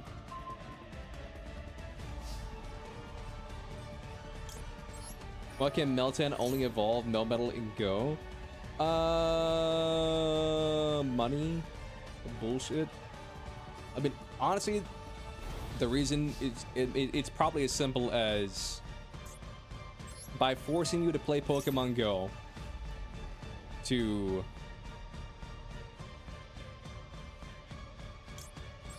like level up and evolve these cards.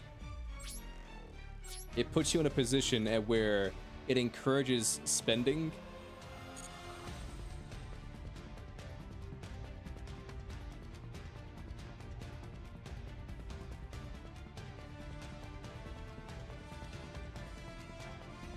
I mean, that's my only guess as to why.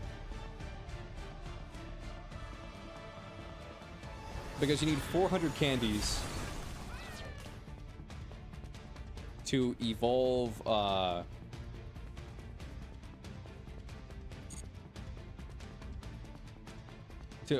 Meltan or whatever.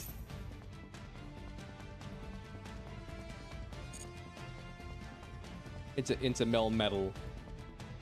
And it takes a while to get 400 candies.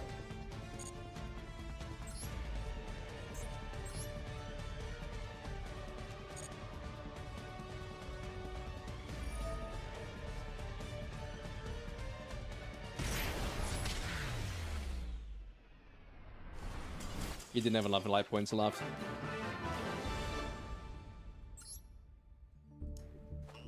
Sayonara, Ajax. I hardly knew thee.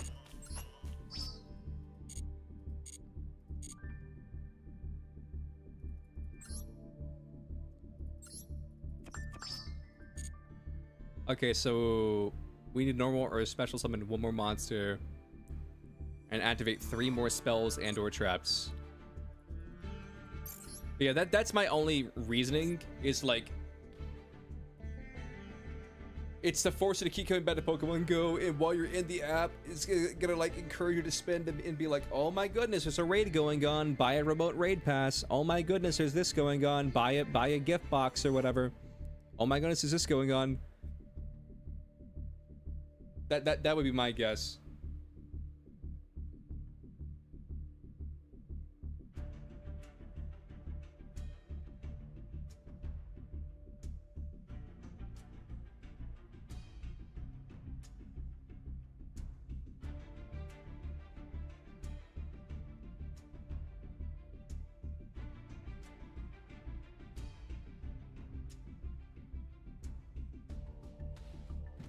I made a joke on some subreddit saying like, I think this new hero that's about to get released, Hazard, will get a skin before Venture, and then they said, thank God.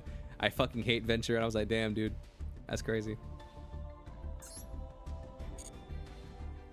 Domain of Nothingness. What the hell? That title goes kind of hard though. That title goes kind of hard though. All right, we're 2 hours deep. We're 2 hours deep, chat. I gotta run a quick ad. Gotta get up, stretch. I wanna take a break, and we'll be right back.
I'm back, motherfuckers. I walked in the living room. My roommate was just saying random SpongeBob quotes. He was just saying random SpongeBob quotes.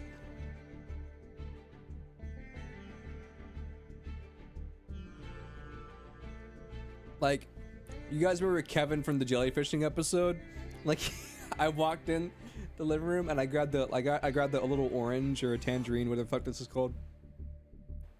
Listen, if you're a guy, everything that it looks like an orange is an orange. But if you're not a guy, then like there's different kinds of oranges. There's like oranges, there's tangerines, there's like other shit. But anyway, like, so I was grabbing an orange. Like clementine, you mean? Yeah, whatever. Clementine, tangerine, orange, one of those. But anyway, so I walked in the living room and then all I to grab this little orange, and then all I heard was Kevin. I was like, I just started dying laughing.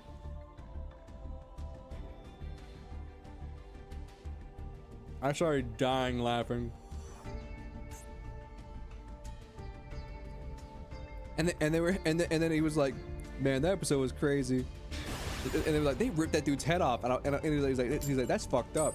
Kevin was the victim. I said he kind of, but I was like, he kind of did just leave SpongeBob to die, though. He's like, oh yeah, true, fuck that guy. I was like, yeah.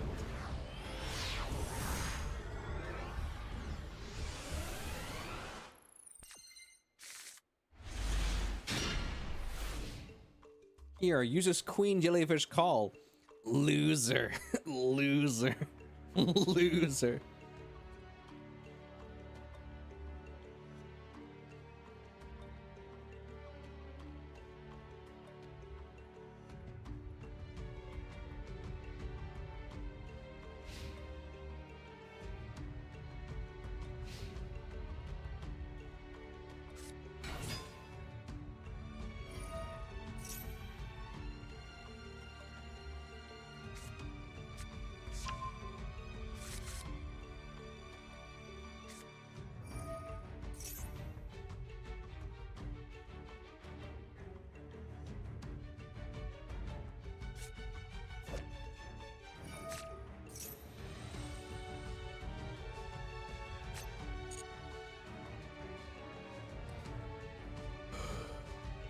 But how are you guys doing today?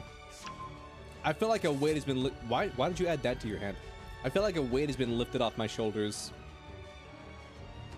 No, I know why. Because during my turn, you can special summon it.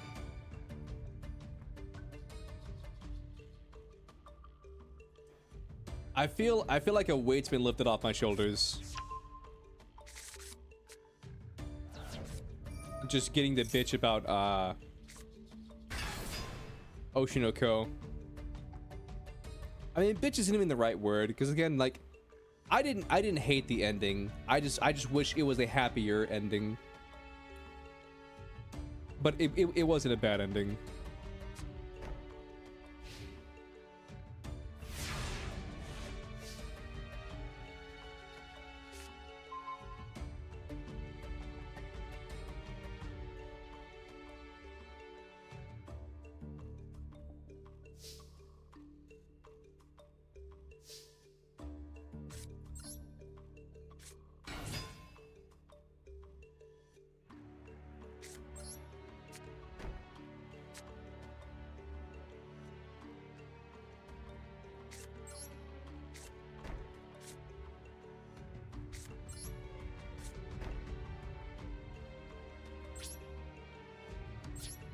End phase.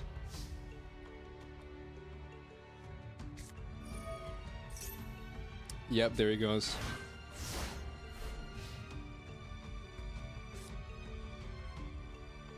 There he goes, chat.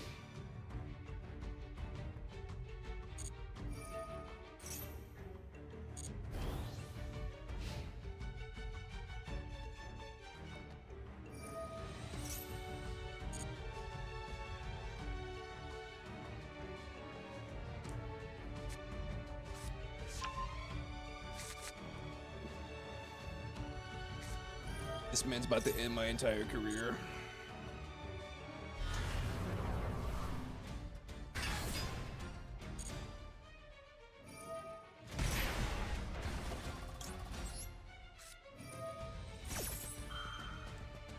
Bro, YouTube's new notification system on Google phone specifically sucks butt.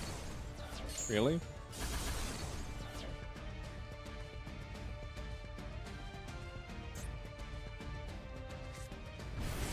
Well, that sucks.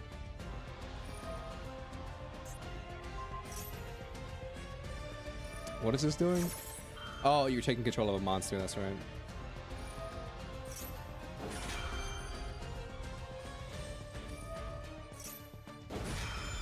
So you're taking my monster. This is gonna be 4,000 plus 25.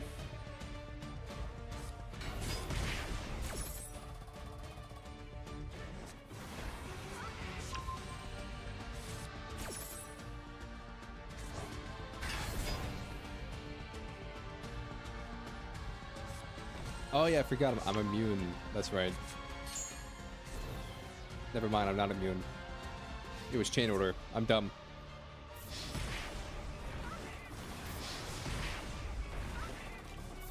I'll just let him punch me, I don't care.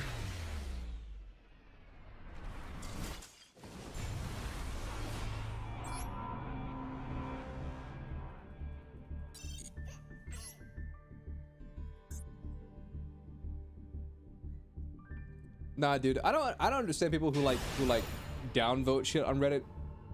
Because like someone asked for like they said, what do you think of the new design for the what do you guys think of the design for the new Overwatch hero? And all I did was say like, in my opinion. I didn't say in my opinion. I just said it's bad. I don't like it. It looks like a beta design. And then I made a joke saying they'll probably get a skin before Venture does.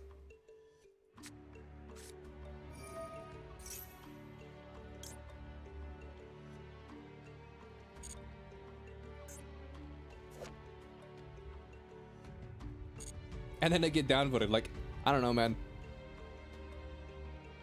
I don't think disagreeing with somebody is like warranted. I mean, I don't care about the downvote. I just don't see like, it takes effort, you know what I mean, to just sit there and like actively downvote something, you know what I mean?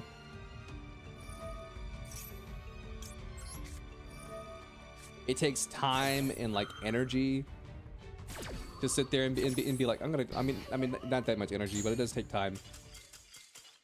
Later, Tristan. You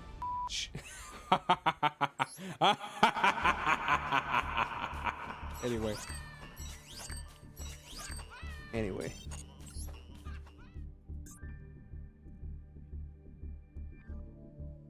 I don't know. I could understand it better if someone was like,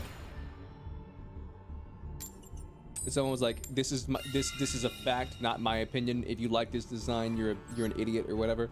Like, that deserves a downvote. But just like when you're on the whole point of the thread was like, what are your opinions on the design? It'd be different if someone said, I love this design. You know, respond to this post and we can share the love of this design for the new Overwatch hero. But no, that's not what it was. It was like, what are your opinions?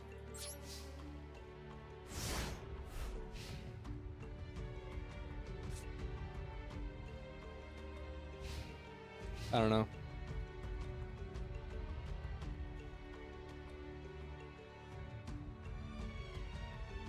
I do think the comment was pretty funny though. They responded to it. They're like, they were like, good. I fucking hate Venture. That person was like, good. I fucking hate Venture.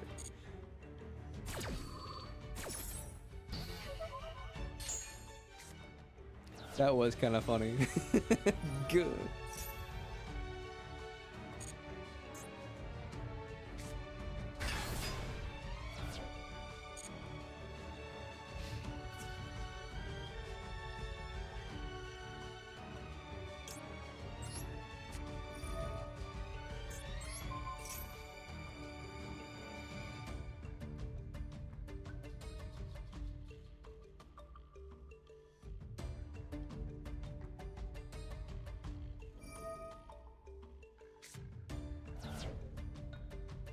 No, you're gonna destroy my face-up spell?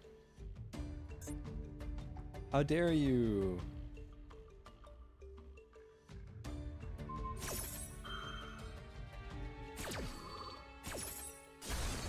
Oh, you're popping that?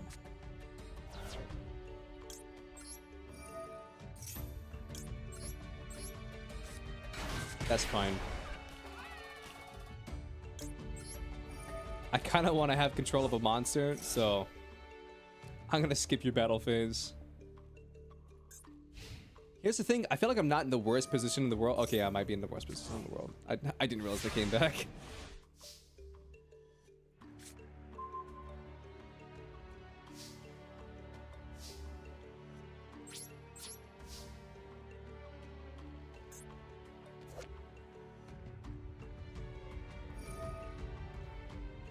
You have a new Pixel, by the way? You mean like the Google Pixel?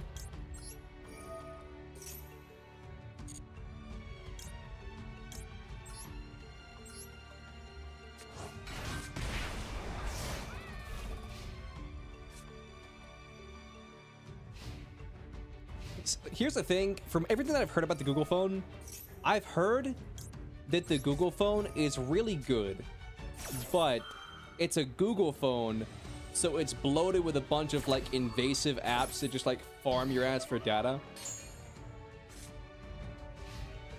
So like that's like the give and take. As like trade offer, you get a really good Android phone,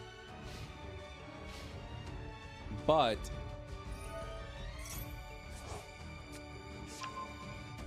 counter offer, you had to sit through all of the, you know, like bloatware, you know, spyware bullshit that Google installed on the phone to like farm your ass for data.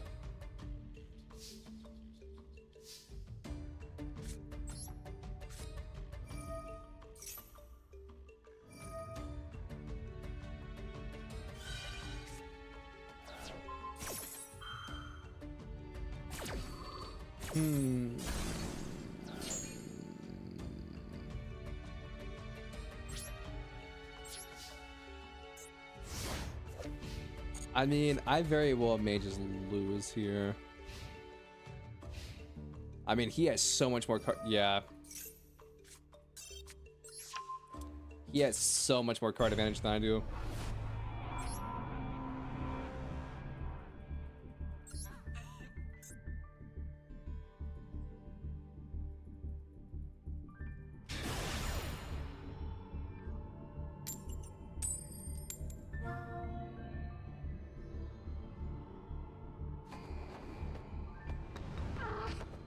Joke's on you, I want to go first.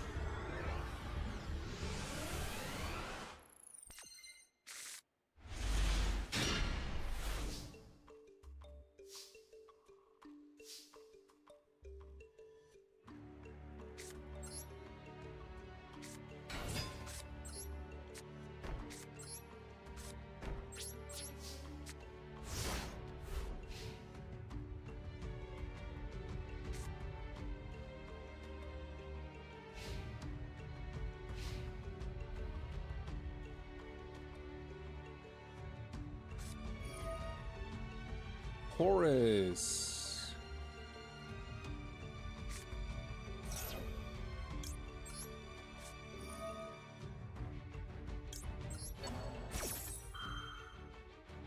Okay, so negate that. Hopefully you don't have a Sark. If you do, that's depressing.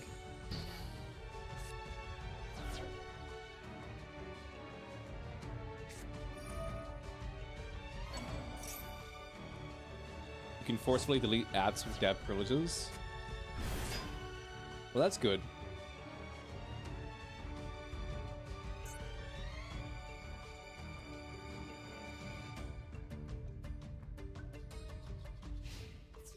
Yeah, I think I might be in the market for a new phone.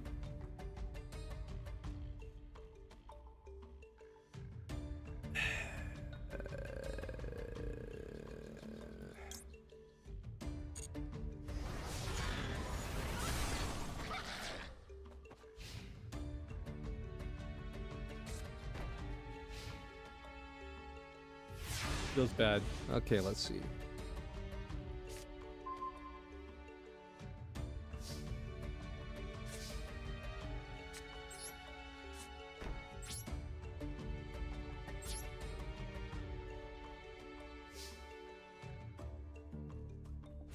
Definitely just allow for a lot of cool stuff. I mean, I figured. My last 2 or 3 phones, I've been using OnePlus, but I don't know if I'm gonna stick with OnePlus because from what I heard,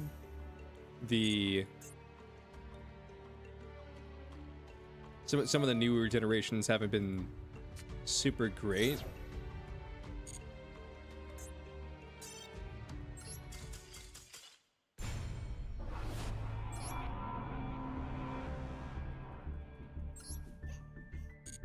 But I could also just be talking on my ass. So I need to do some research.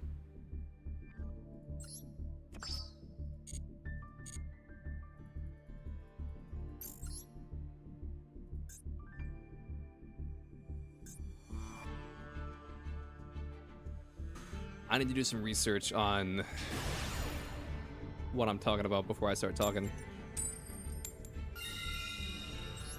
Something tells me they're playing Horus.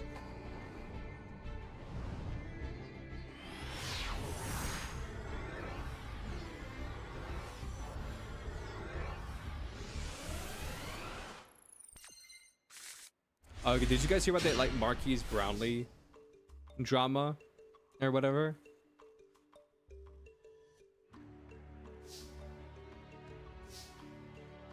And where he was like speeding in like a school zone.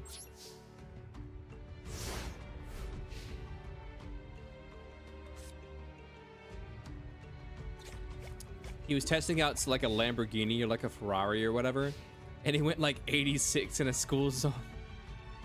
He was either 86 or 91, somewhere in that range.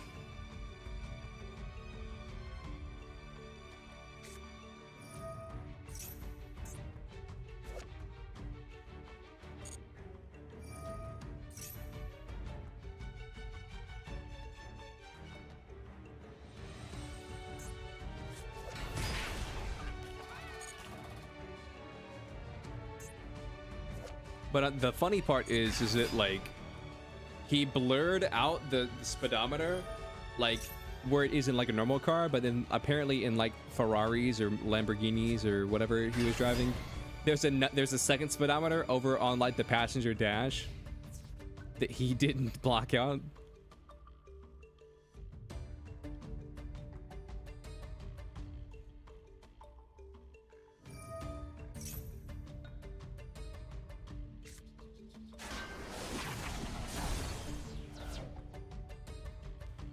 And then everybody was like, were you going 86 or whatever, or 91 in a school zone?" And then instead of responding to the credits, he just deletes that part of the video. He's like, I cut out the unnecessary bits of the video. And then everyone's like, "Oh, by unnecessary bits, do you mean the part where you like committed a crime?" Is that what you mean?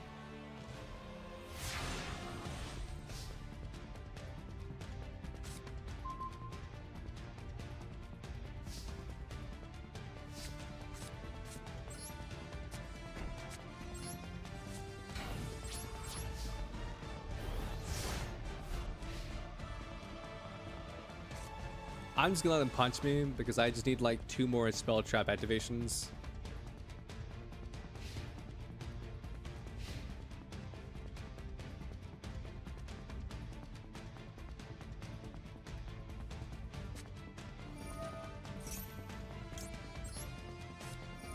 Me when Ancient Warriors? Here's the thing, man. Ancient Warriors, nobody plays them, and they're not even that good.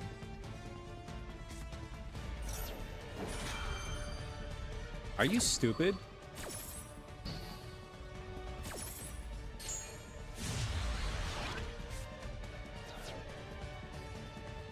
Anyway. Ancient Warriors, they're not even that good. But like, whenever there's an event that like drastically like nerfs the metagame, they're like bans or just like not being able to play an extra deck. Why did he do that? I mean, he wins this turn anyway. I don't know what he's doing.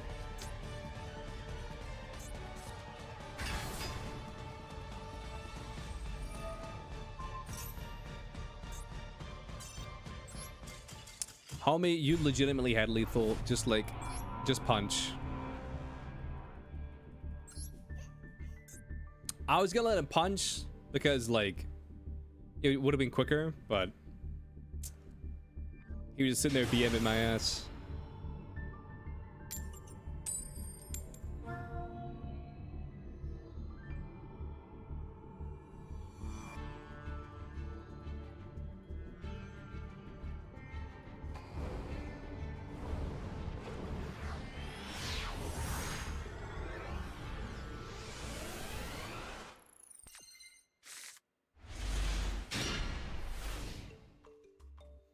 This hand has the potential to go crazy, but like one Ash Blossom or an Imperm or a Veiler just kills it. Never mind, I'm going second. This hand does nothing.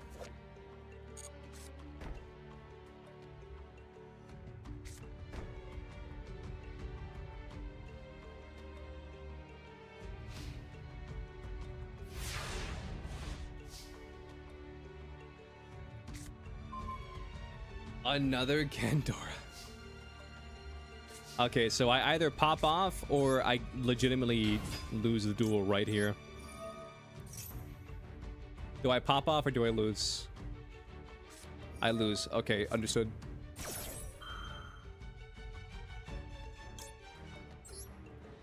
Wait a minute. I don't lose.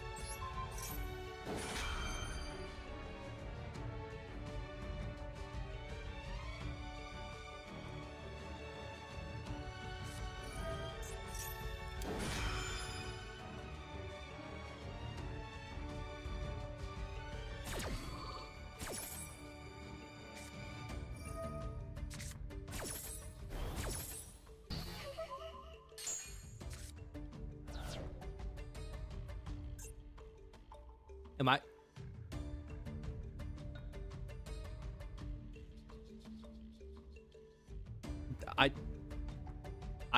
you know what? Yu-Gi-Oh is a great game. I'm not gonna question what just happened because Yu-Gi-Oh is a great game. Apparently that wasn't a monster effect, so cool.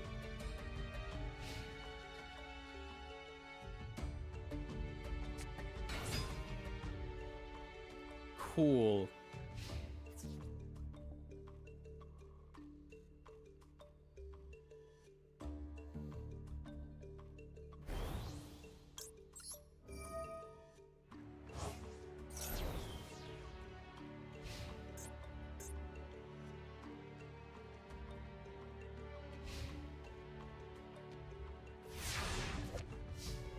Oh, damn.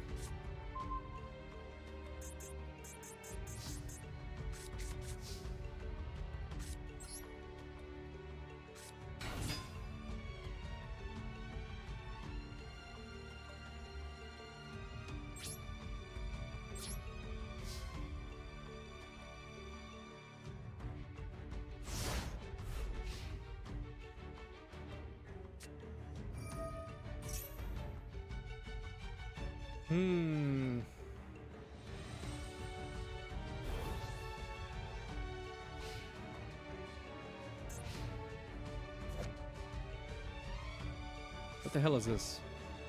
Is that supposed to be a Blue Eyes?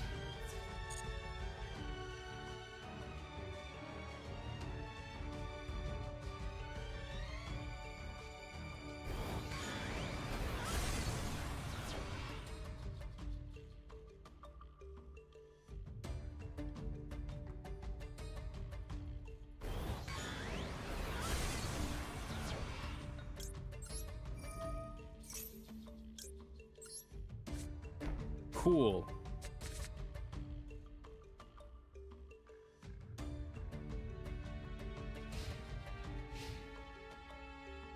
I mean, we're about even in card advantage, so I'm not completely out of the woods. Bro, can you stop drawing fucking Gandoras? Jesus Christ. Can you stop drawing Gandoras, please?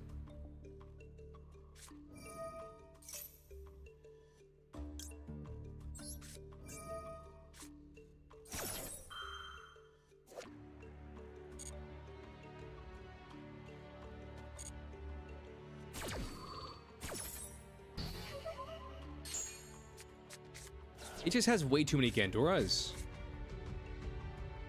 Triple Gandora's rough? I mean, yeah, it's very rough.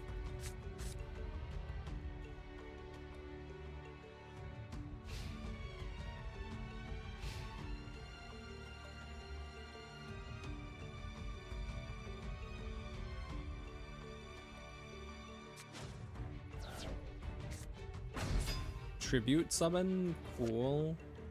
Shadow Vampire. Okay.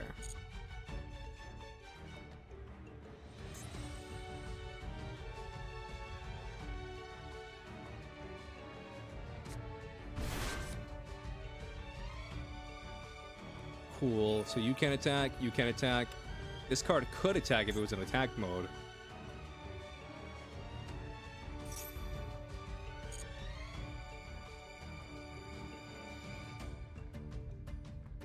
Choose a card to send to the graveyard?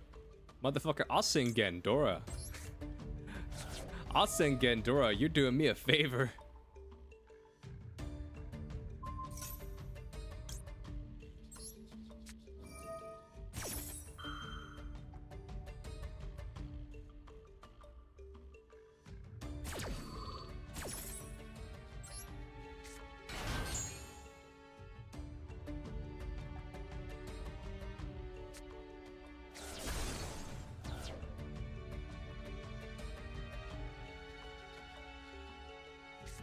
Sometimes the originals are okay, but they can improve this a bit. I mean, yeah.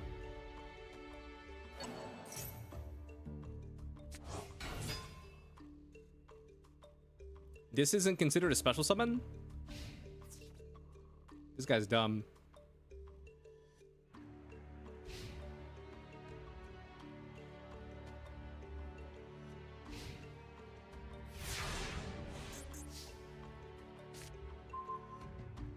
Oh, I'm about to cook your ass.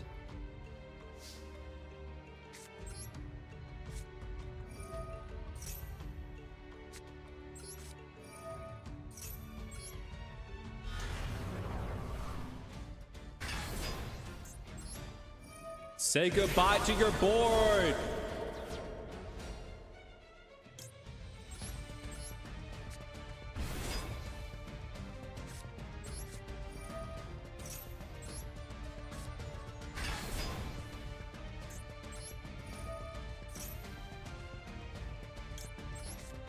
Oh my god.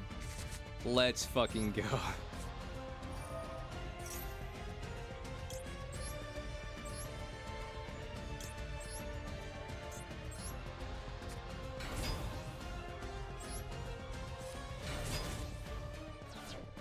Bro's cooked? Yeah, he's cooked.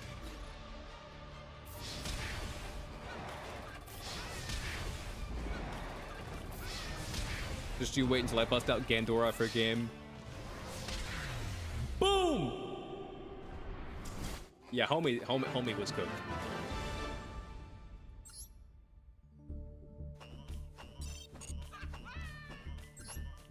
Yeah, I felt a little bit bad for him because I don't think he was that good of a duelist. He legit activated an effect that made it where he can't attack with non-special summoned monsters, and he kind of just killed himself right there.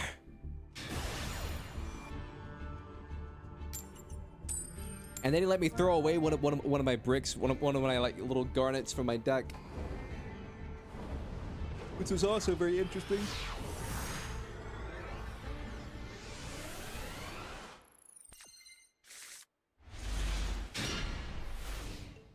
Dude, once again, this would have like been a great hand going first, but sadly, that's just not the world we live in.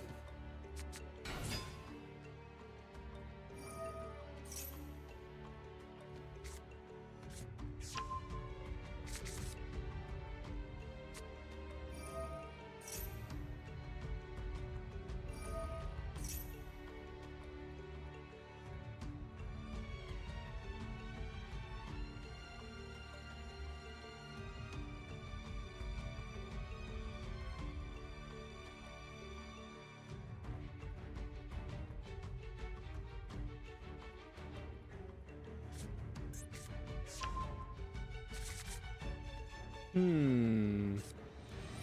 What are you gonna add to your hand?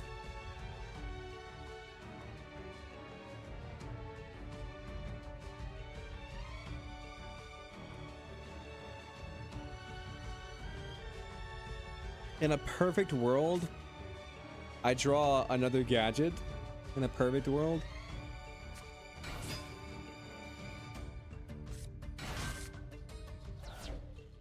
So Marshmallow and Silent Magician 0.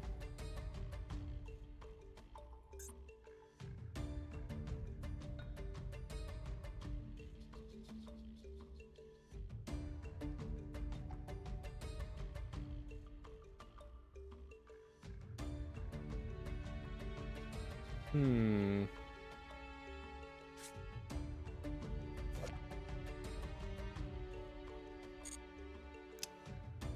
I'm trying to think. Because I have this.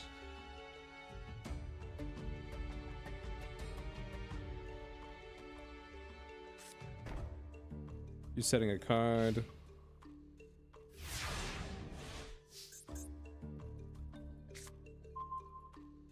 This deck has magical cylinder in it? What? I had no idea this deck had magic cylinder in it. Holy shit.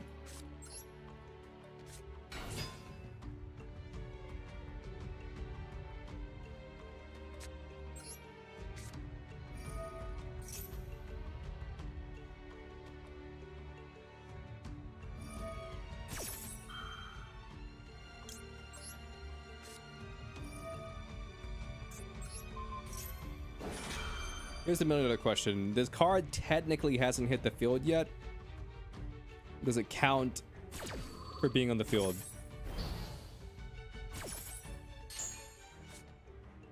It does.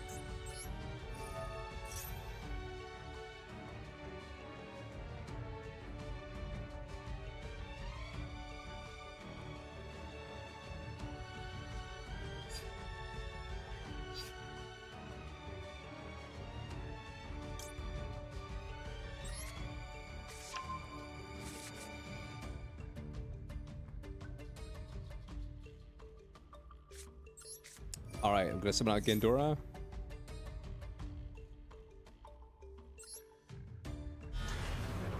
Nuke the board, set Magic Cylinder. So even if he does...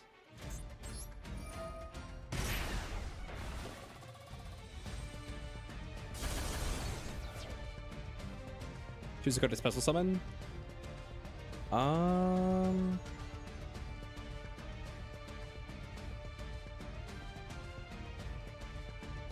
If I grab a gadget, gadget gets me the Summon Skull.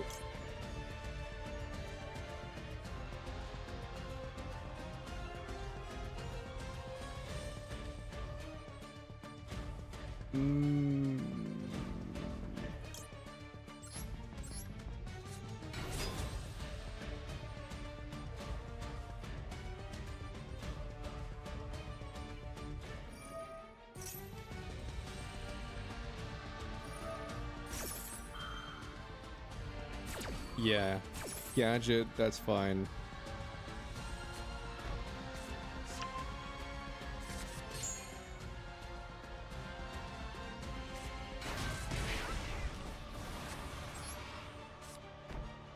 Set this and pass.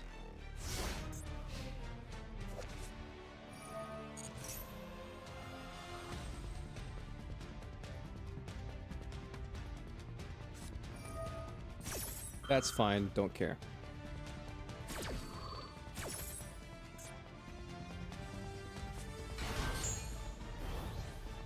That's fine, don't care. That goes into defense mode. You activate that. I negate it with this. I mean, I have to negate it.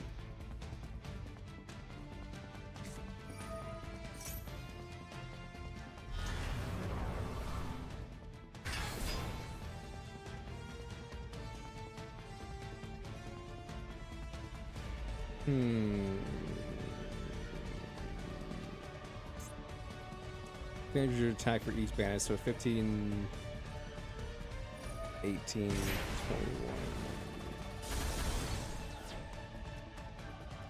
3,000 exactly. Damn.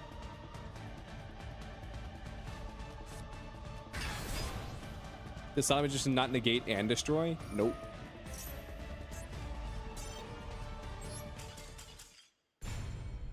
It just negates.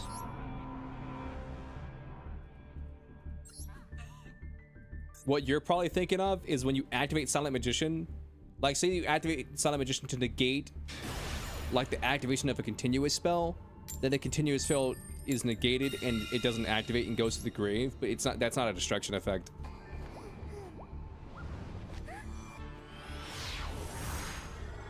That's just negating the activation. Bro, don't do this bullshit where you lost a coin toss and so you disconnected. Oh, thank God. I legitimately thought this guy was about to be like, oh, I lost a coin toss. The fact that it doesn't destroy is insane. Listen, could this deck be better? Yes. Thank you for coming to my TED Talk. Okay. Thank you for coming to my TED Talk.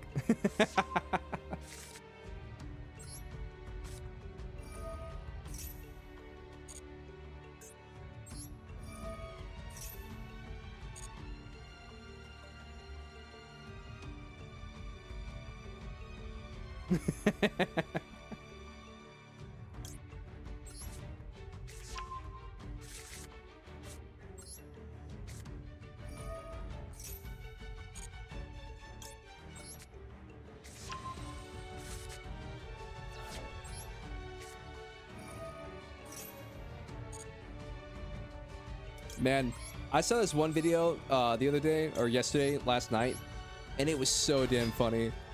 It was like these comedians roasting like hecklers in their crowds or whatever. What's this card do?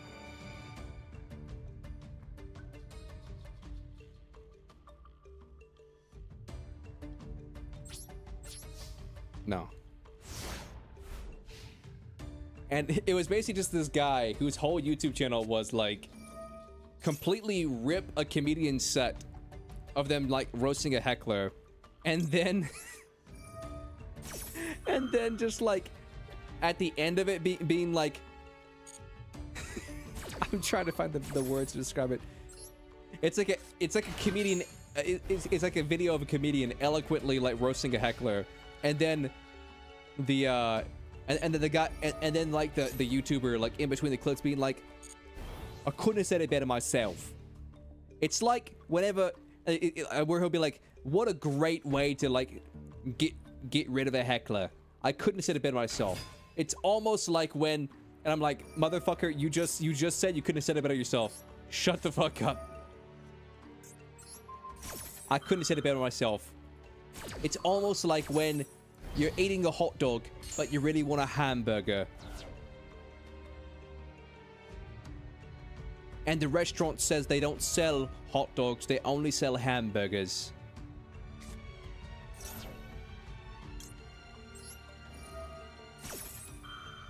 I didn't even realize I hadn't used this yet.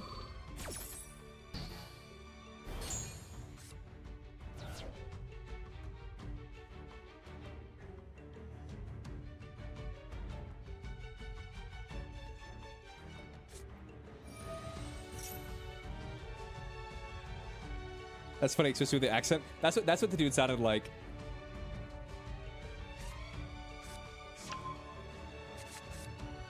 There was one that he said.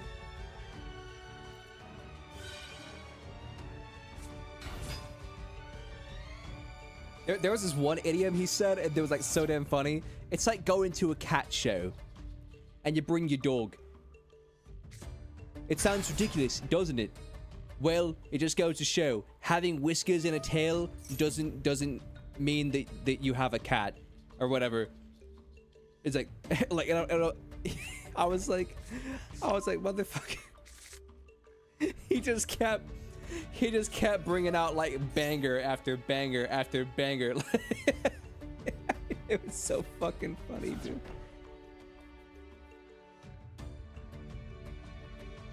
It like, cause it would just be like I said, comedian would say something funny and like diss the heckler. Show me the lie he's cooking.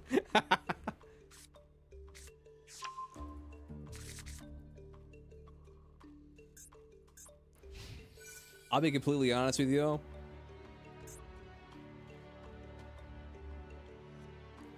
After I watched that comedian heckling video, I got some very weird recommendations in my YouTube feed. I'm not gonna lie.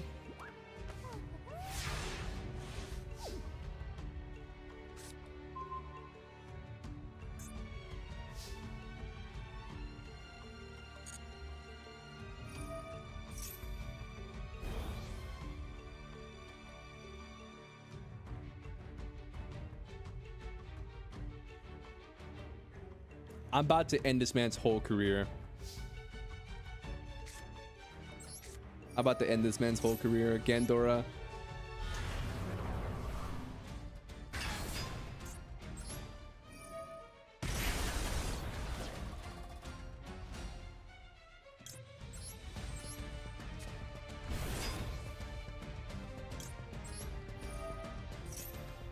I mean, as long as the last card in his hand isn't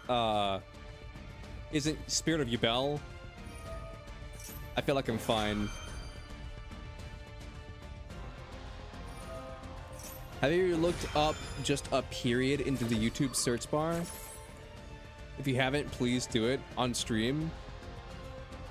I mean, I know what you're talking about. Like, it shows like those weird videos or whatever.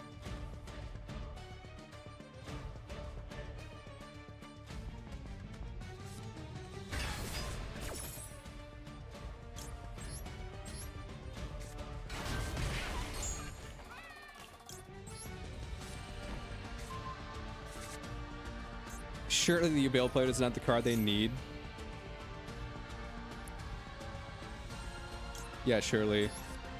Surely they don't. Okay, so here's what I'm gonna do. Silent Magician. Silent Swordsman.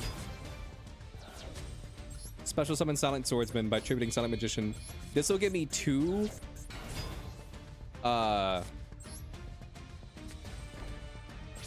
This will give me two negates.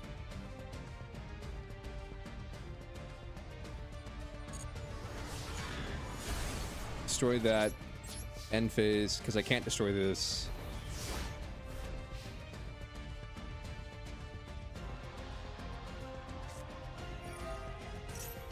This will give me two spell negates, which is kind of what I want right now.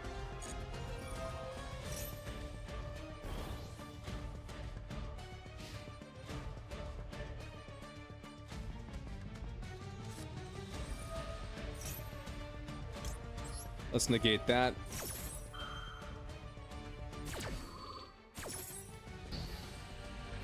And then I have another spell negate.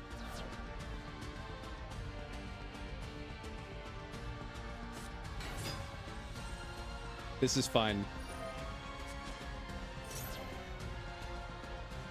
This is fine. Because he's gonna summon out Spirit of Yubel. And then when he summons out Spirit, he's gonna set the spell trap. And then and if he flips the spell trap, I'll get to, or not the spell trap, the continuous spell. I'll get to pop it with Silent Swordsman.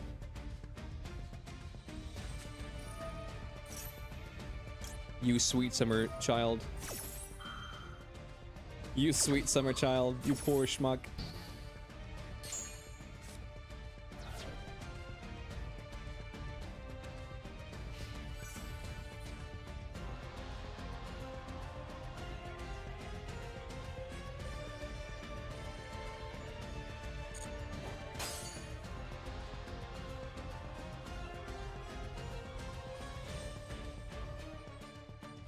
Here's the thing, he doesn't have to attack, I don't think.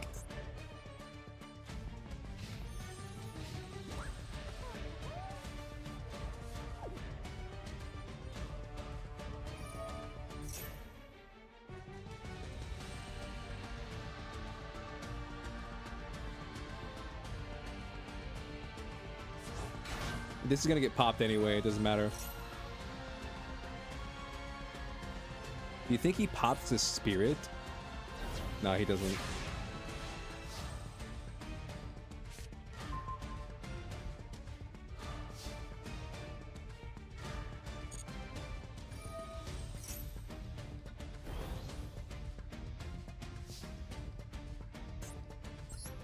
Let's go again. Choose a card to special summon. Dark Magician.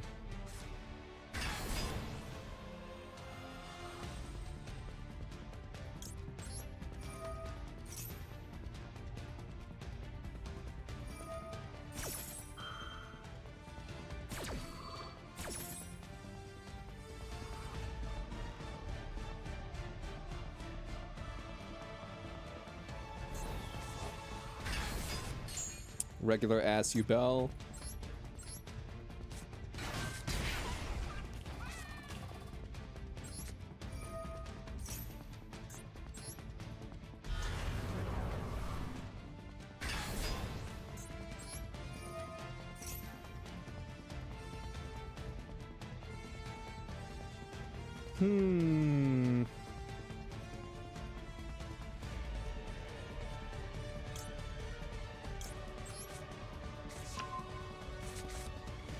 Let's do this, thin the deck out a little bit.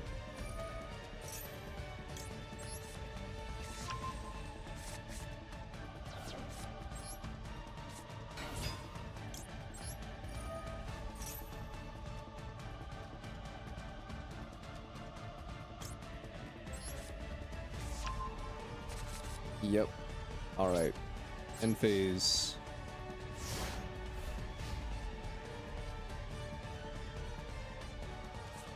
The funny thing is, he really didn't have plays, so two negates was a solid play. Yeah. I've banished both of your Spirit of Ubels.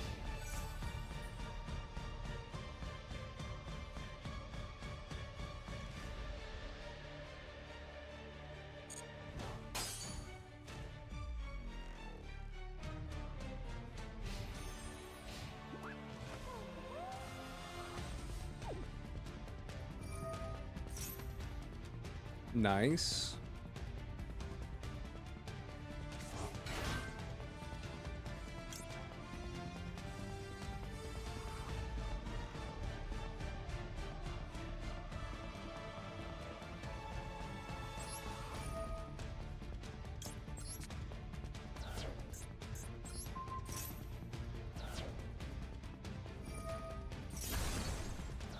Nice.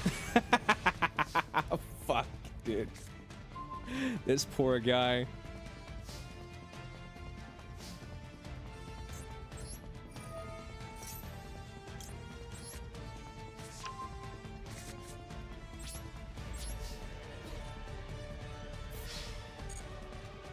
Moment of truth. What's in your hand?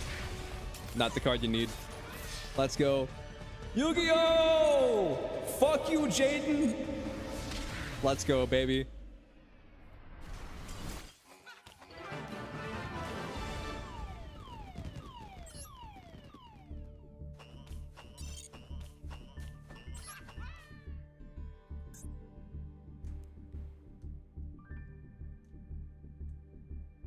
Apparently it messes with how does the algorithm, since it doesn't expect a period by itself, so instead it searches for full stop punctuation.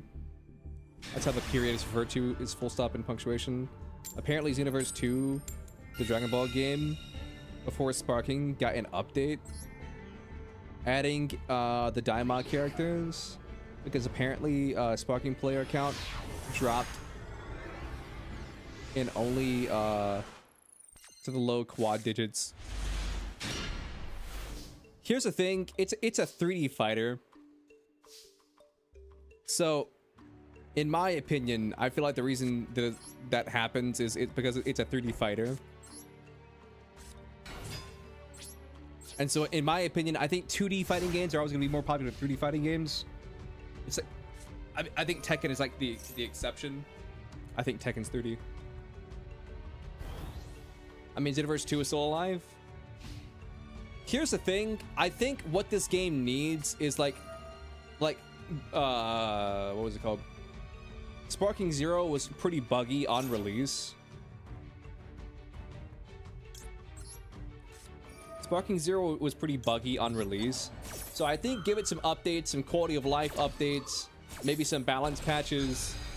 Because right now the game is very much not balanced.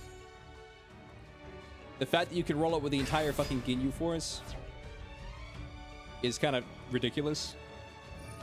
But it's also funny. And then once some of the DLC drops, like, I think it'll be in a much better spot.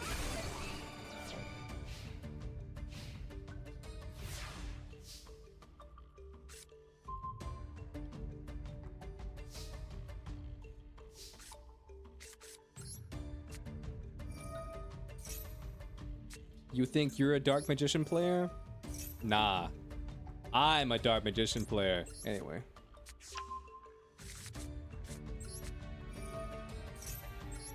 Summon on Gandora. I pay half my life points to nuke your entire field.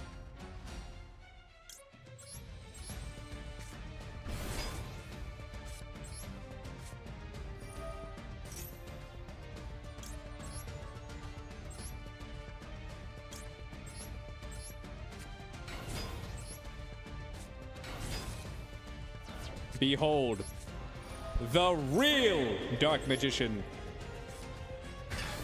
Boom, baby.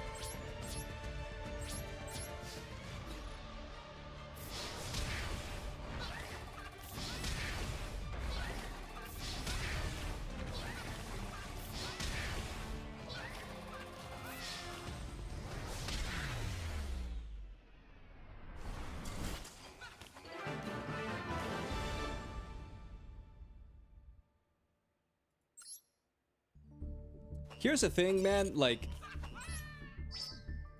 I think if and when Sparking Zero hits like, what would you call it? Hits like the competitive scene, I'm pretty sure like stuff like that will be like sorted by like event organizers. They'll be like, okay. They were like, okay, you can't run this broken team, you know? You can't like you can't run all 5 members of the Ginyu Force.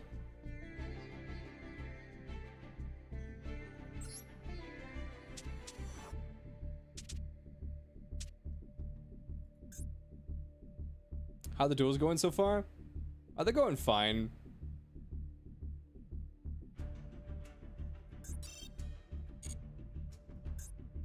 I don't even remember if this deck was good.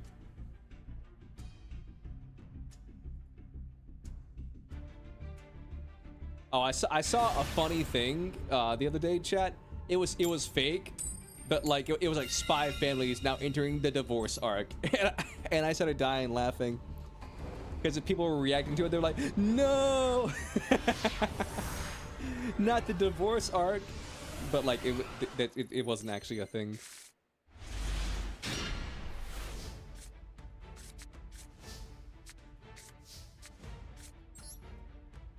You actually gonna try Daima Goku?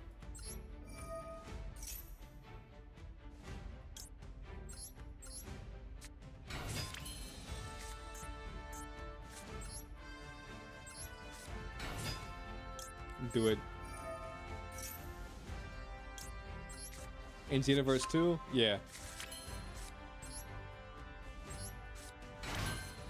Alright, try and Nibiru me now, bitch.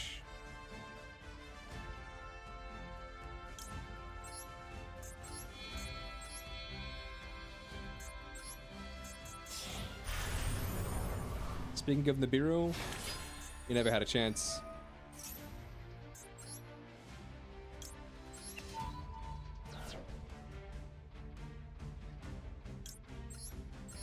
I don't know what this card does, but I'm gonna make it.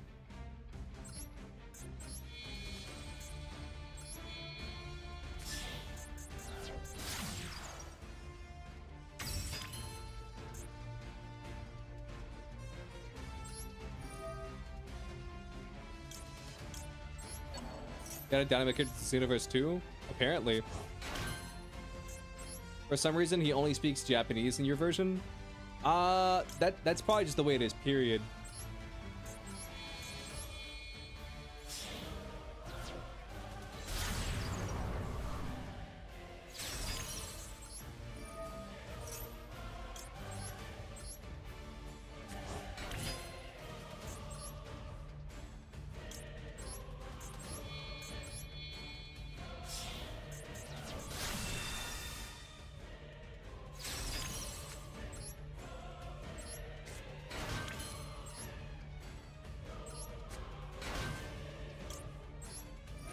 Because I know in Sparking Zero, they only speak Japanese.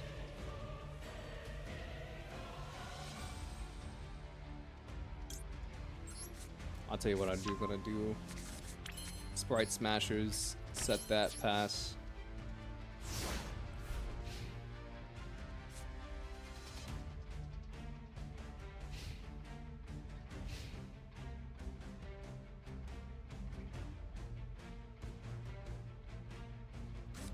In Universe 2, there's an English option you have on.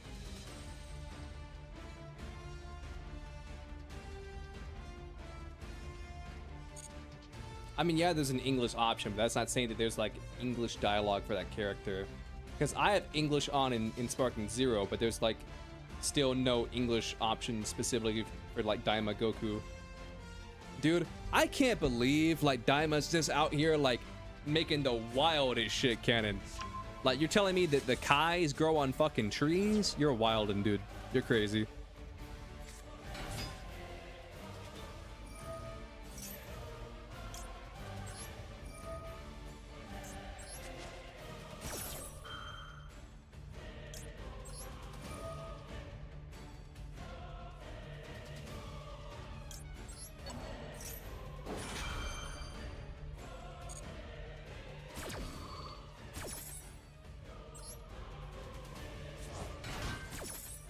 Holy shit, he lags the game? Daima Goku does? What does he do?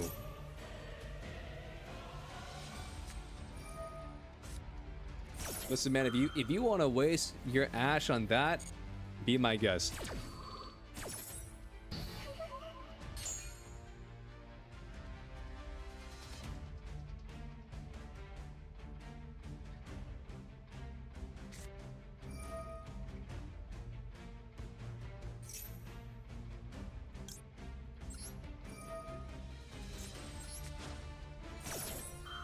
Let's do that.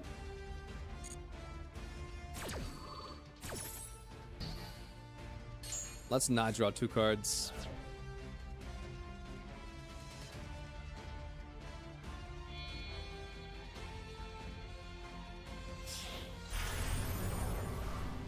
Typhon.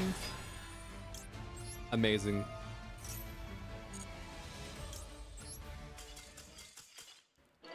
Homie, you're cooked. What was the idea behind those plays? He was cooked.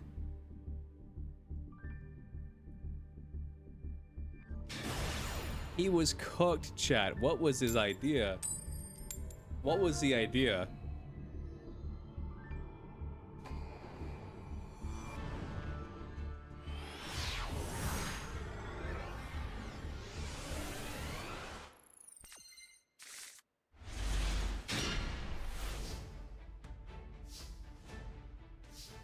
Getting cooked was the idea? True.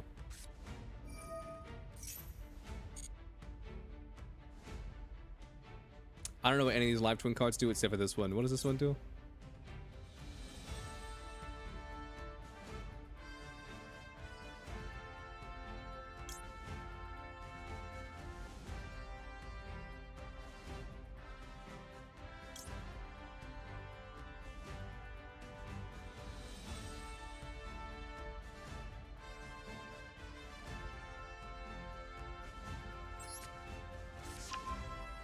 You know what? I'll grab GG Easy, because why not?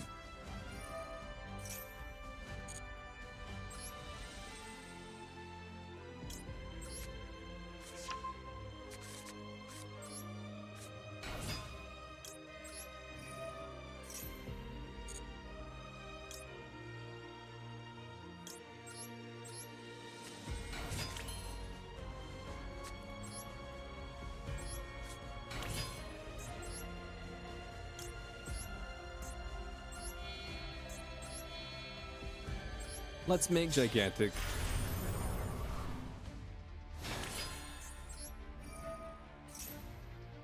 Now he can't nib me.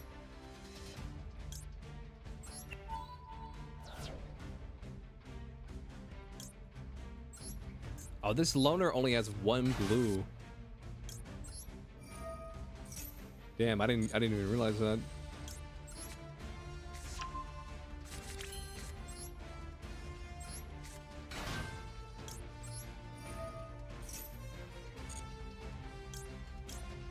It's only got 1 starter as well.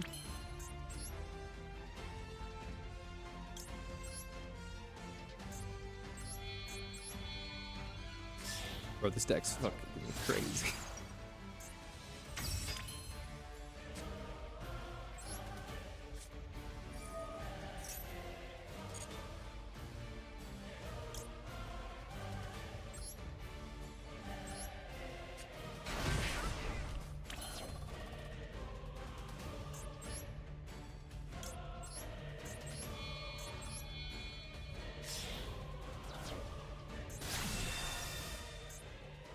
The game's lagging a bit.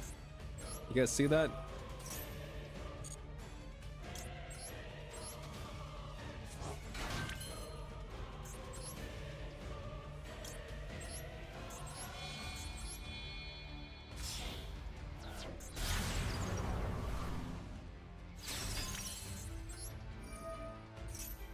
And then it's allow me to draw another card. Boom.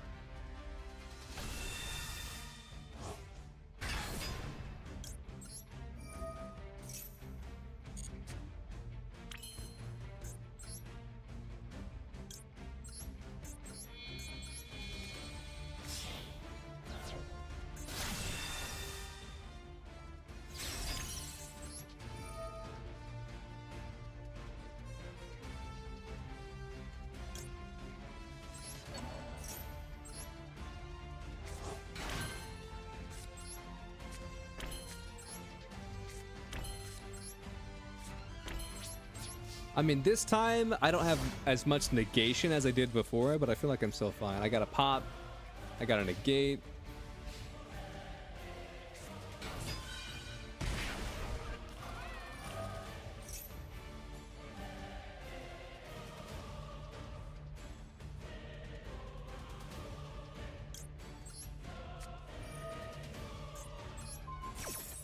Let's just do this. Let's just imperm that ass.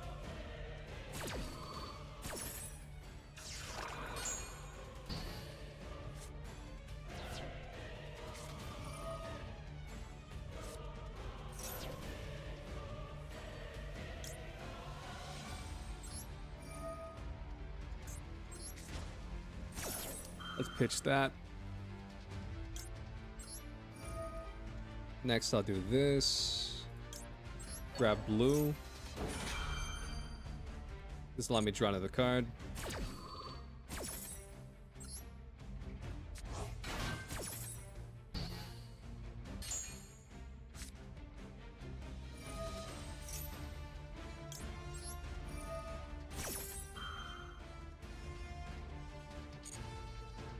Let's not ash myself.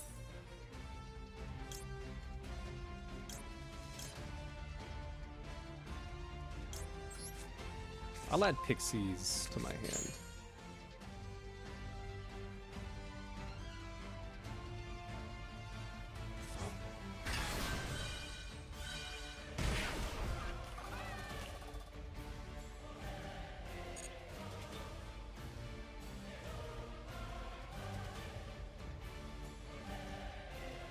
What do you got, Hickey?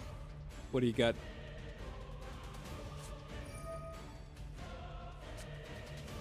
That's not once per turn.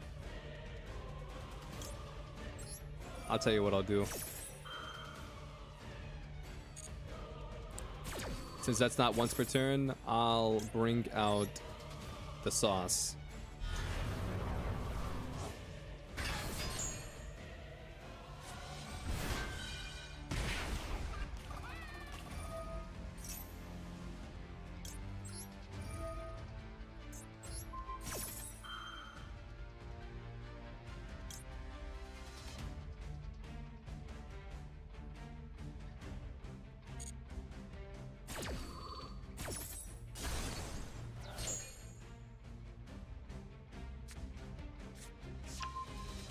Galaxy Summoner, yeah.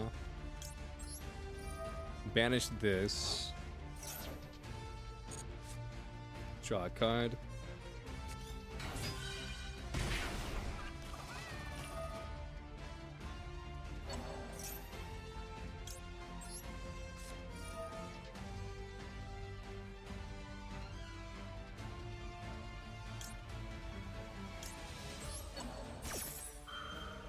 I thought it was gonna. I thought it had a different effect.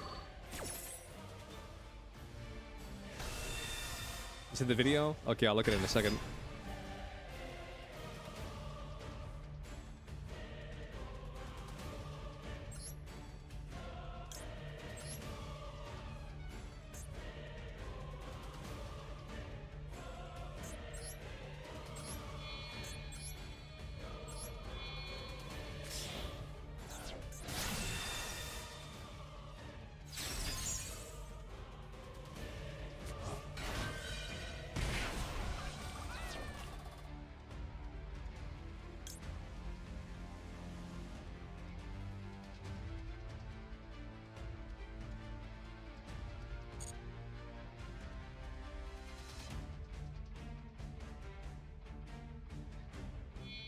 All right, let's see.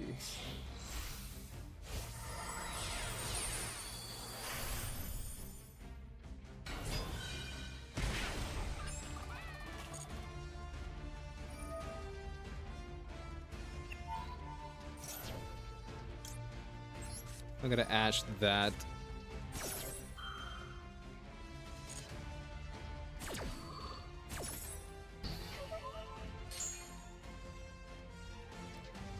Save a rank 4, a level 4, and a level 8.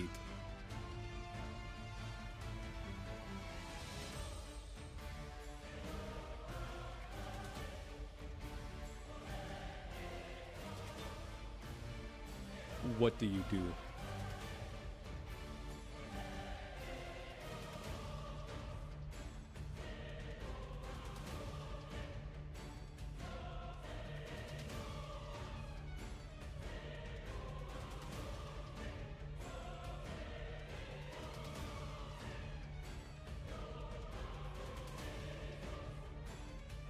I think she said the Yugi archetype is kind of meh. Dude, I'm telling you, give it more ways to search Shining. Just make it Horus, but Yugi themed. Deadass, give it a field spell that is just like Shining or Golden Sarcophagus. Give it Horus's field spell, and I think that would like elevate it to like where it needs to be.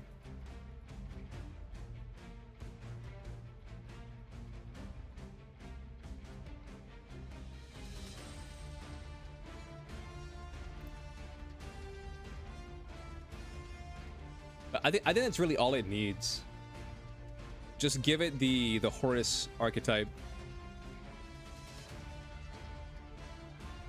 Give it a second card to add like Shining Sark. That's what I'm saying. Give it the Horus field spell, and where A, it acts like Shining Sark, and B, you can like add a card to your hand and sit and shuffle one back into your deck.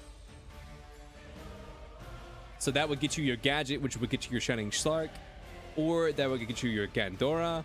You know, like, just legitimately, that's all they're missing. It'd be better for sure. The main problem is that you either have...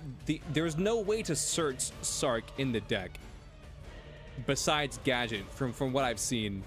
So you either get Gadget, or you just hard draw into Shining. Like, that's the problem with it.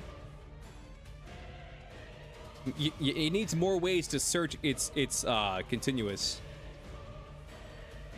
Bro, this guy's beaming the fuck out of me, bro.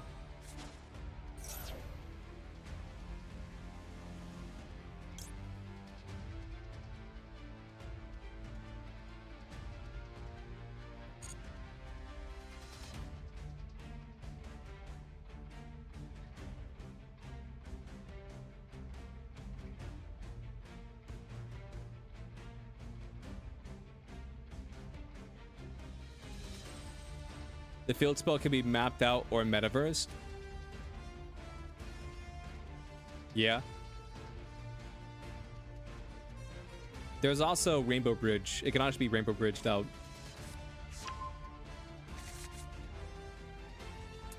But I suppose you can't really Rainbow Bridge. It's just there's not really a way to send in the deck.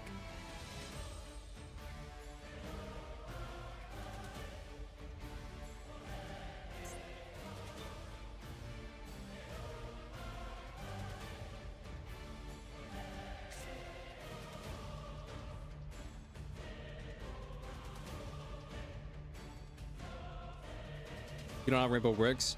The way Rainbow works is it's on field effect, nobody cares about it. But when it's in the grave, you can banish it. When it's in the grave, you can banish it to add a Crystal Beast monster to your hand and a field spell.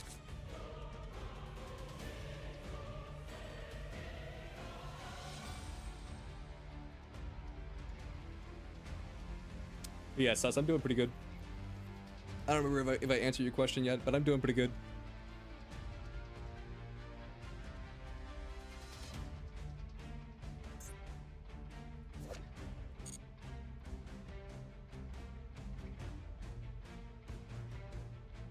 A really jank reasoning mill strategy. There's not a reason to play Rainbow Bridge unless you can guaranteed mill it.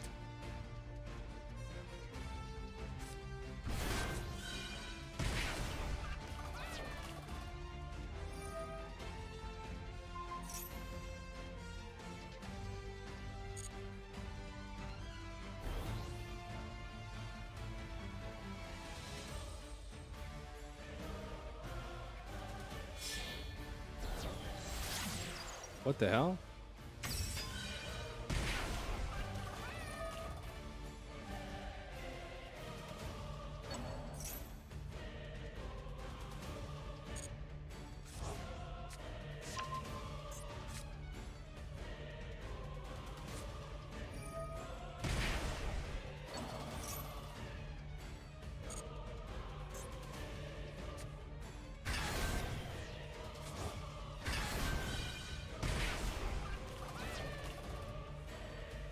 He's burned through half of his life points.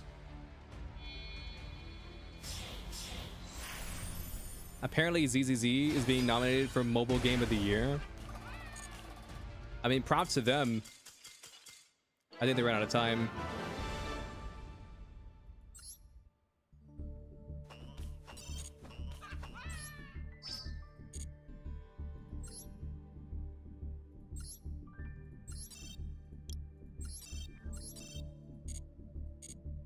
That was a Master 1 player, by the way. This is a Master 1 player, by the way. So is Wuthering Waves, but I don't know if that's winning.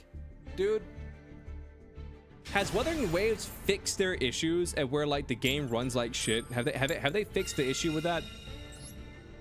Because like that was like I enjoyed Wuthering Waves with the very little bit that I got to play with it. I enjoyed it, but the game ran like shit, so I couldn't play it, and so I had to stop playing it.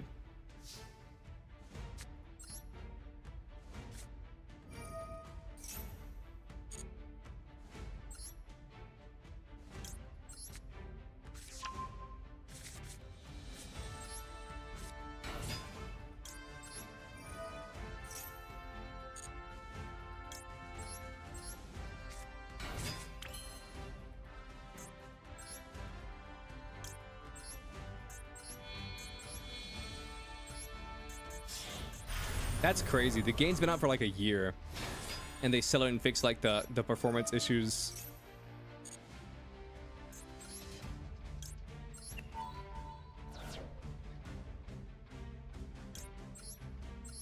You tried logging in, it still doesn't work on a Pixel phone with a processor on par with a Snapdragon. Yeah, that's kind of insane.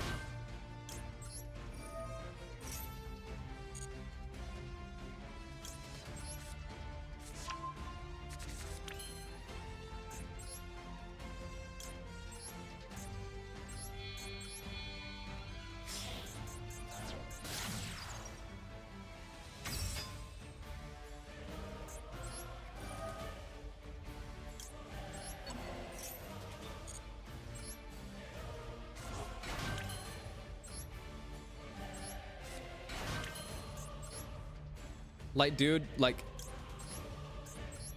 my PC, like, I know the stream has issues sometimes, but like, I've established before that whenever the stream has issues, it's not my fault. It's like my internet provider's fault. Like, I have a very nice PC. Or it was like top of the line as of like 3 or 4 years ago. So it's about 3 or 4 years old, but still pretty high end in my opinion, at least.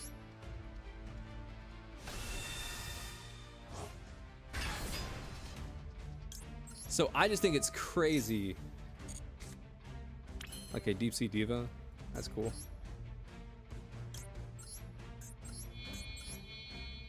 So I just think it's crazy that like I can't run Wuthering Goddamn Waves on this PC.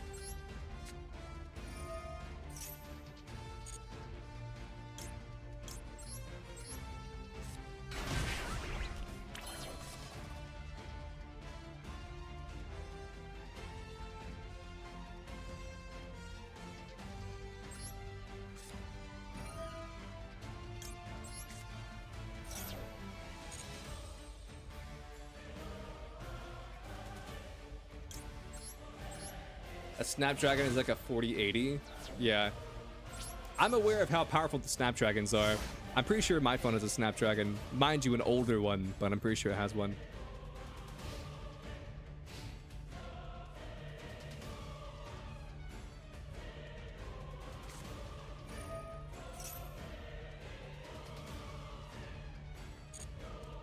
I mean, if you want to duster this, that's fine. This doesn't do anything.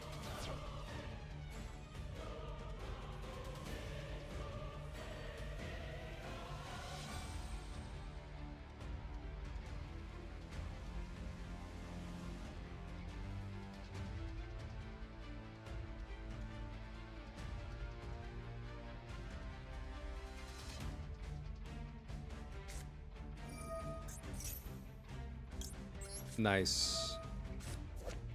Goblin biker, cool.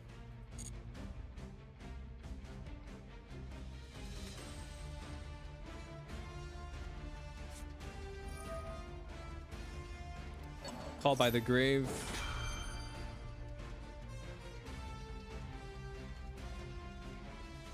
That's fine.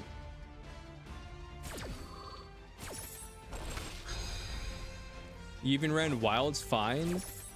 And apparently that was having compatibility issues with certain GPU models. Yeah. Now that was so frustrating back in the day whenever like I started having like internet issues trying to play Overwatch, and then like you guys were like, have you tried turning down your settings? Have you thought about maybe not having a potato PC? Have you tried thinking about maybe not having a shit PC? I was like, chat, I have a really nice PC. Well, if you had a nice PC that wasn't so shit right now, eh?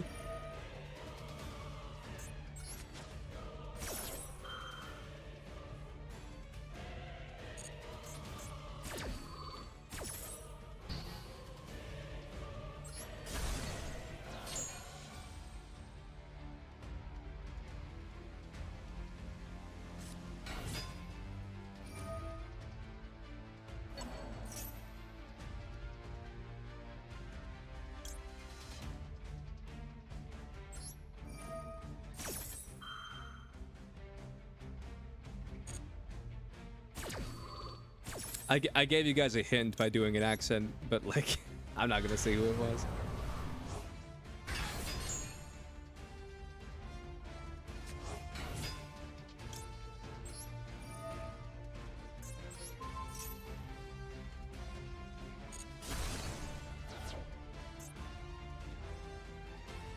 That also, just for reference, that wasn't the language that they used. That was me joking.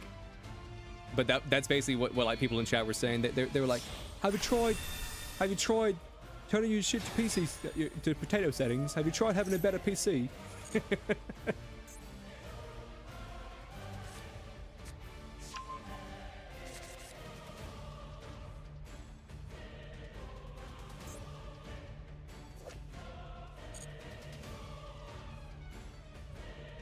Maybe your PC just can't handle Overwatch. It's like, Chat, if my PC couldn't handle Overwatch, then how could it handle Overwatch all like the entire other year of streaming that I did? Listen, I'm not here to argue with you, stream. I'm not here to argue with you. Just maybe don't have a shit PC next time.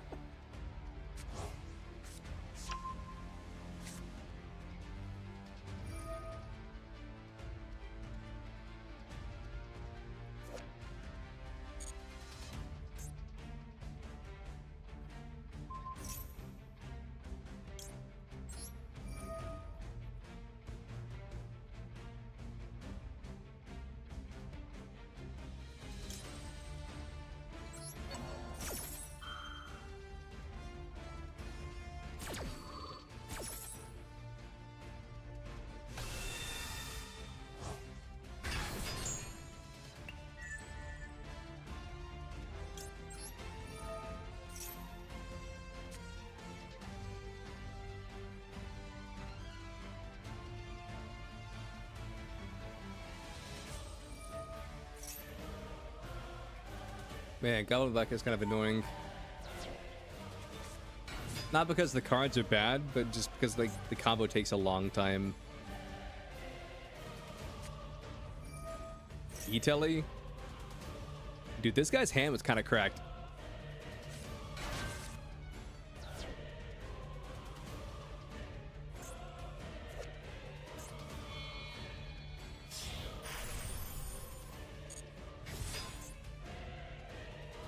Howdy again. Hello again.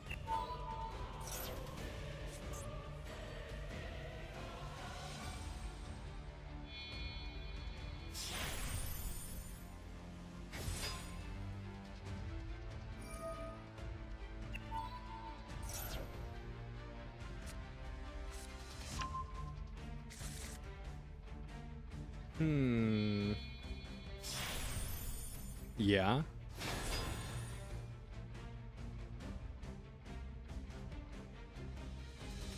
This month seems like forever. I mean, it's almost over.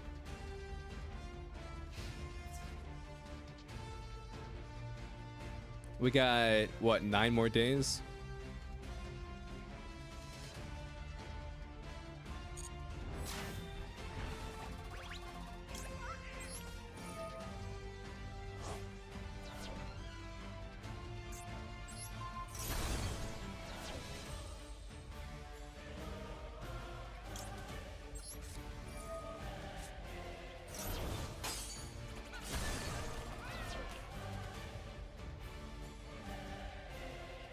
Thanksgiving hasn't even happened yet. That's this week, isn't it? Or is it next week?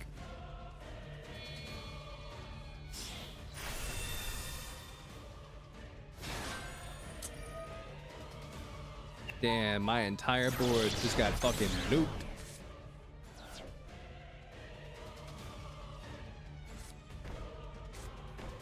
Next week? Okay. I never know when Thanksgiving is. I'll be real.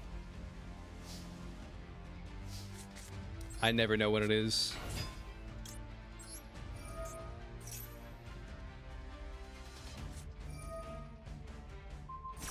Not gonna lie, the imperm hurt. Not gonna lie.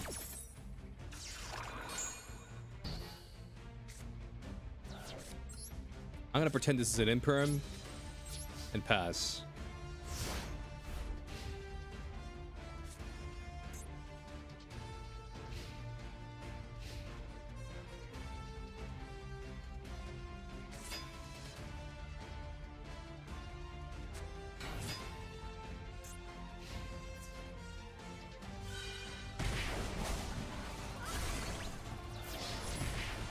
I got 2,000 life points in a dream.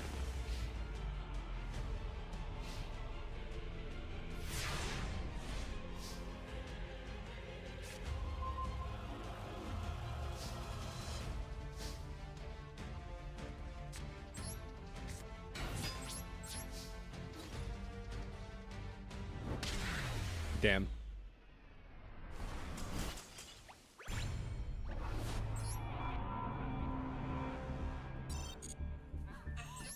Okay, chat. I will be right back. I'll be right back. I'm gonna. Let's see. Yeah, Twitch is due for an ad. I'm gonna run an ad for the Twitch people so that way they don't have to sit through them when I'm actually playing the game, and I'll be right back.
I timed that pretty perfectly. I'm back.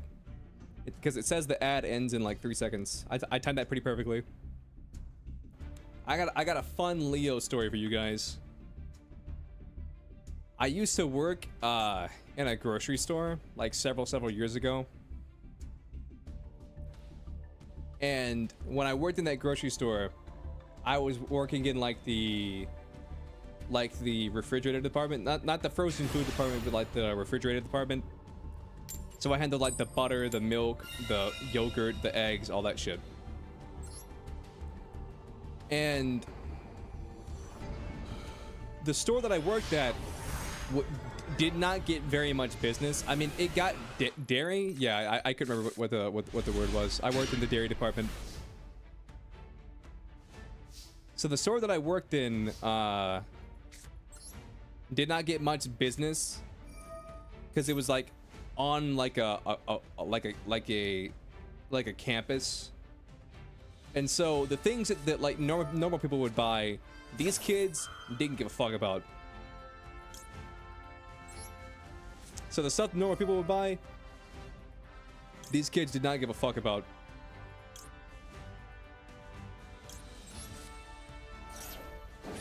Like, cause we had like 70 different kinds of yogurt, which, like, for those of you who don't know, yogurt doesn't last that fucking long.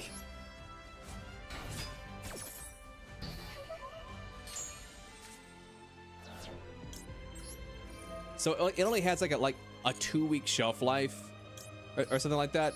So like I was constantly scanning out these dairy products and just having to basically scan them out and throw them away because we can't sell expired food in the store or whatever. And so then one day, one of my coworkers came up to me and they were like, you know that you can like change the order, right? And I was like, I can? And they're like, yeah, you can change the order to like, if you know you don't sell it, like you can change the size of an order. And so what I did is I started like changing the order sizes because I knew what sold and what didn't sell. And so I knew what sold and what didn't sell. So what ended up happening is like I started getting the orders like down from being these huge like 3 pallet orders to being like these more manageable like 1.5, 2 pallet orders. And we started like having to throw away a lot less product. We still threw away a lot of yogurt because like the yogurt like is always coming in and out. That's just the cycle of it. But I was able to like get it to the point of where like we didn't have a huge, you know, amount of like product in the back room, but at the same time like we weren't throwing away a huge amount of product. And I'll never forget, like I have been doing this for about a year now. I've been working in the department for like a little bit over a year, and then I had been like changing order sizes for just shy of a year. So let's say like 6-8 months, something like that. I've been working in the department for like say 13 months. And what ends up happening is my boss, who was a total dick. His name was like Justin or some shit like that. No, his name was David. That's what it was. His name was David. Fuck you, David. So David comes up to me one day, like he calls me into the office, and he's like, hey, Leo. And I was like, what's up? He's like, have you been changing the order sizes? And I was like, yeah. And he's like, why the fuck are you changing the order sizes? I was like, because it's my department. I know what sells and what doesn't sell. And my own boss told me, like my department manager, rather, my own department manager said like, listen, if you know it's not going to sell and we're just going to get thrown out anyway, then fucking like throw it, then like, you know, get rid of it. You know what I mean? And then he went on some long tangent of being how like, you know, so we have a system around here, and the orders are like, you know, judged by the system, and the reason why we're selling less product is because of like, you know, like basically, you know, economy, whatever. He just gave me a bunch of jargon, and I was like, and he was like, so don't go in changing the system.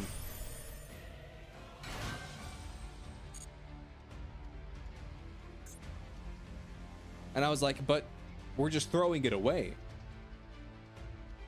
I was saying like we're just throwing it away though. And he's like, no, we're not. We sell everything that comes through that door. I was like, do you not see me when like I'll be like throwing away like legitimately $1,000 worth of like yogurt and shit like that? And he's like, what? You're throwing away $1,000 worth of yogurt? He's like, and then he goes to the whole spiel of like, why am I doing that? Yada yada yada.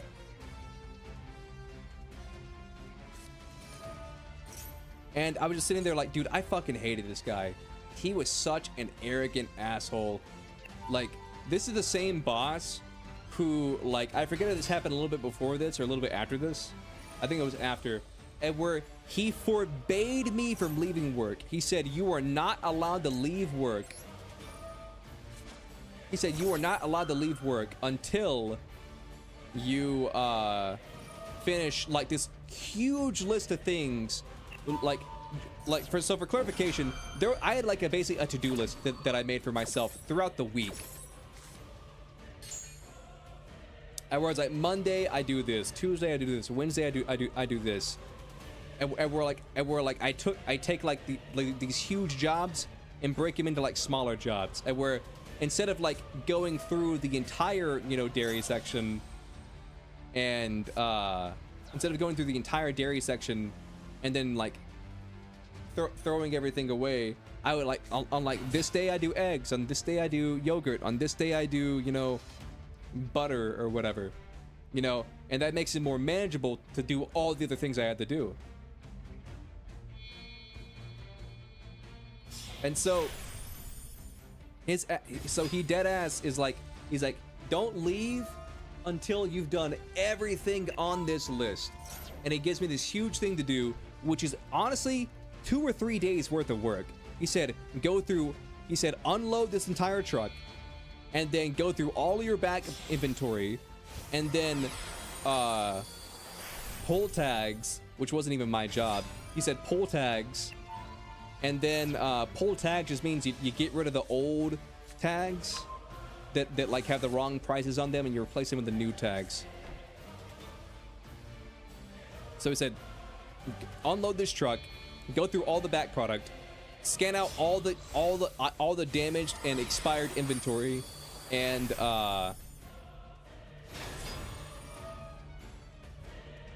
then like rotate the product or whatever. So he gave me like this. It doesn't sound like a lot, but it's a lot, because you got to consider like it's an entire section. So not only do I have to like restock the inventory, I had to go through everything on the shelf, make sure it's not expired, rotate it around, all that jazz. Like it took me 14 hours because I showed up at like 4 a.m. and I didn't leave till like 10 p.m. I think, like right before the store closed, like 10:30 p.m., 11 p.m., something like that. It was a long ass shift. And then my boss was very strict about being like, nobody gets overtime. If you want overtime, you gotta ask for overtime and it has to be approved.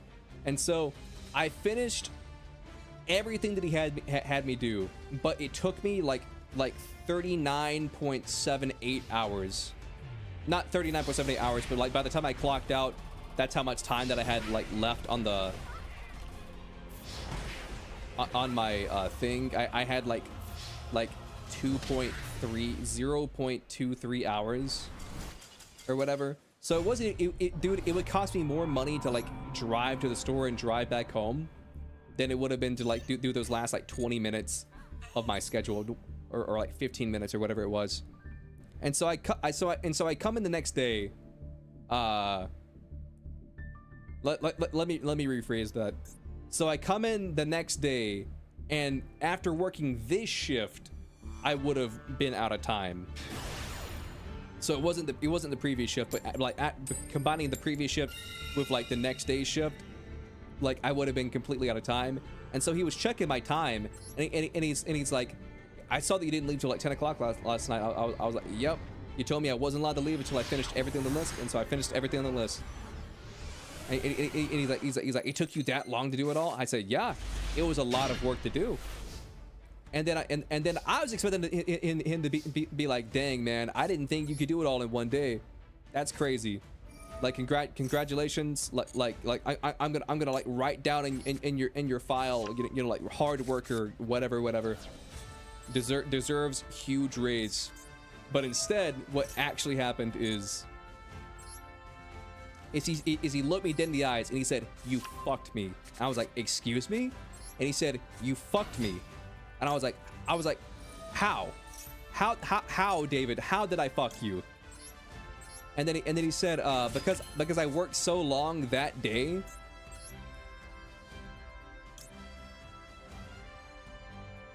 Because I worked so long that day, like he didn't have anybody to like unload the truck on like Friday or Saturday or whenever the truck came in. And I was just thinking to myself, like, I stayed here like 7 hours past when I was supposed to leave, because he told me, do this or else. So I stayed there 7 hours past when I was supposed to leave, and I was basically told like, do this or else. And then instead of getting like a thank you or a good job or like a this or a that, I get told to my face, "You fucked me." It's like, how would you guys react to that? How would you guys react to that? Like, you busted your ass for like 13 hours in like a 13-hour shift, where your boss said basically like, if you don't do this, you're fired. and then you do exactly what he asked for, and then he says like, this isn't what I asked for, this isn't what I wanted, you're supposed to read between the lines, or whatever the fuck he said. Like, don't leave or you're fired doesn't actually mean don't leave or you're fired, you fucking idiot. It's like, oh, okay, cool. My bad. I thought don't leave or you're fired meant don't leave or you're fired. You'd walk out? I almost did walk out. I legitimately almost told him to go fuck himself to his face. And then when I told the story to my coworkers, they're like, man, you're lucky you didn't you're lucky you didn't say anything to David's face, because he would have beat the fuck out of you. And I was like, what the fuck do you mean? If you would have said that to his face, he would have beat the shit out of you. I was like, what the fuck are you talking about? He would have beat the shit out of me. What do you mean? He's like, you know he works out, right? I was like, what does that have to do with anything? They're like, David used to be a bodybuilder. Like, he would fucking kill you. I'm like, you realize that he is my boss, right? And that, like, if he so much as lays a hand on me, I will own this entire company, right? Like, I don't know. I was so confused. I was so confused because they were like, man, I'm surprised David didn't kick your ass. I'm like, why is threatening violence like the only solution that we have here? Why is me being threatened with bodily harm the only route here?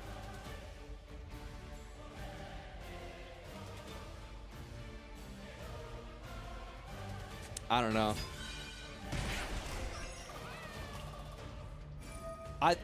That whole conversation with my coworkers just pissed me off.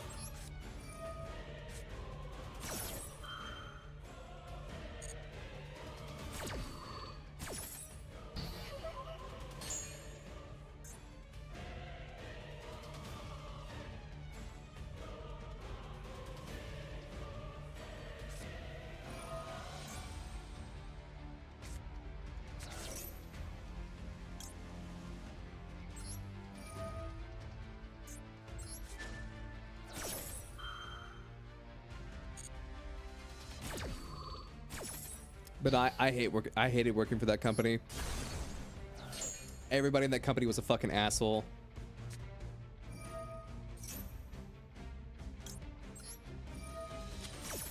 Thank you for the follow.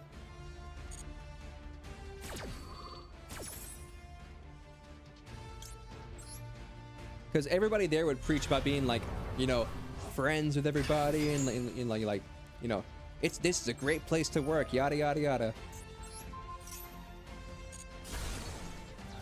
We look out for the little guy, all that bullshit.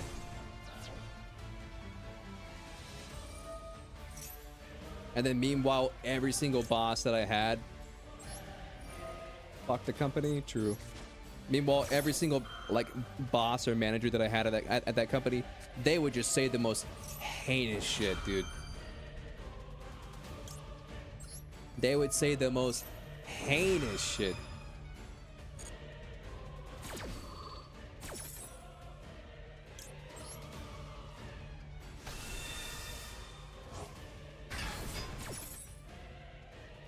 And the thing that pissed me off is that, like, I would just take it on the chin. You know what I mean? I don't care. You want to say some fucked up shit? That's got nothing to do with me. But the thing that frustrated me is anytime something happened, it would be like, it's Leo's fault.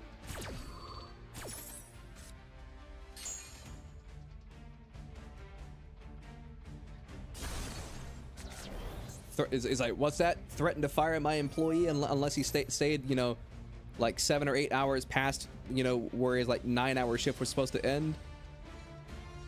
And now he doesn't have any time left on the clock. Your favorite card from Yu-Gi-Oh is the Wing Giant of Raw? I can see that. The manager says something extremely racist. Leo's fault. Manager says something extremely sexist. Leo's fault. I was always getting blamed for fucking everything at that fucking store or that company. I fucking hate that. I wish that company burns. Metaphorically speaking, not like physically, of course. Just like the company goes under, I mean.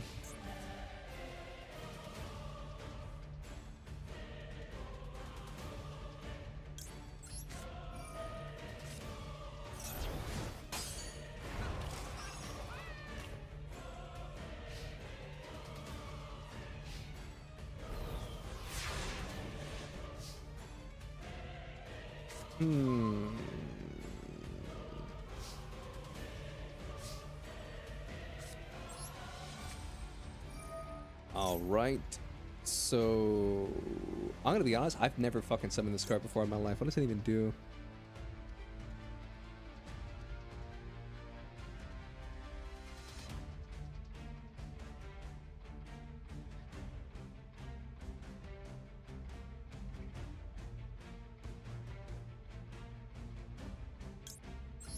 That doesn't really help me here.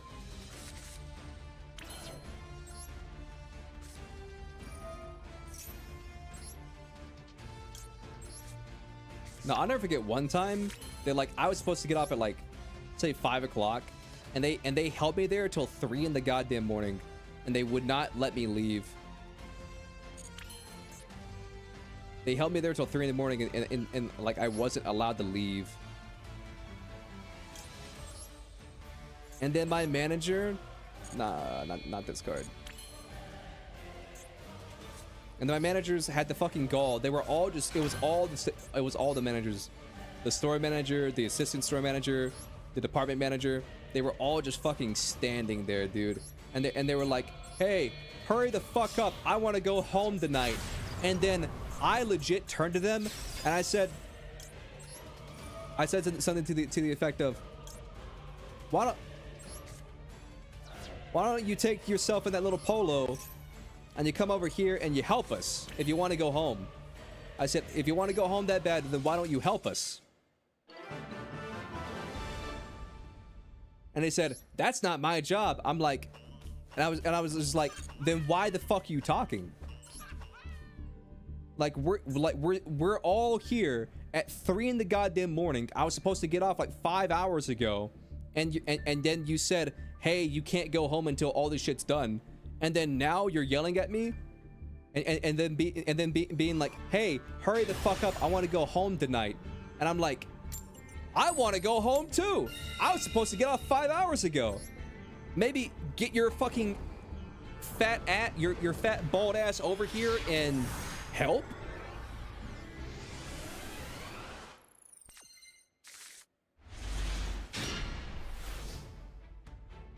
Dude, I fucking hated that job so goddamn much, dude.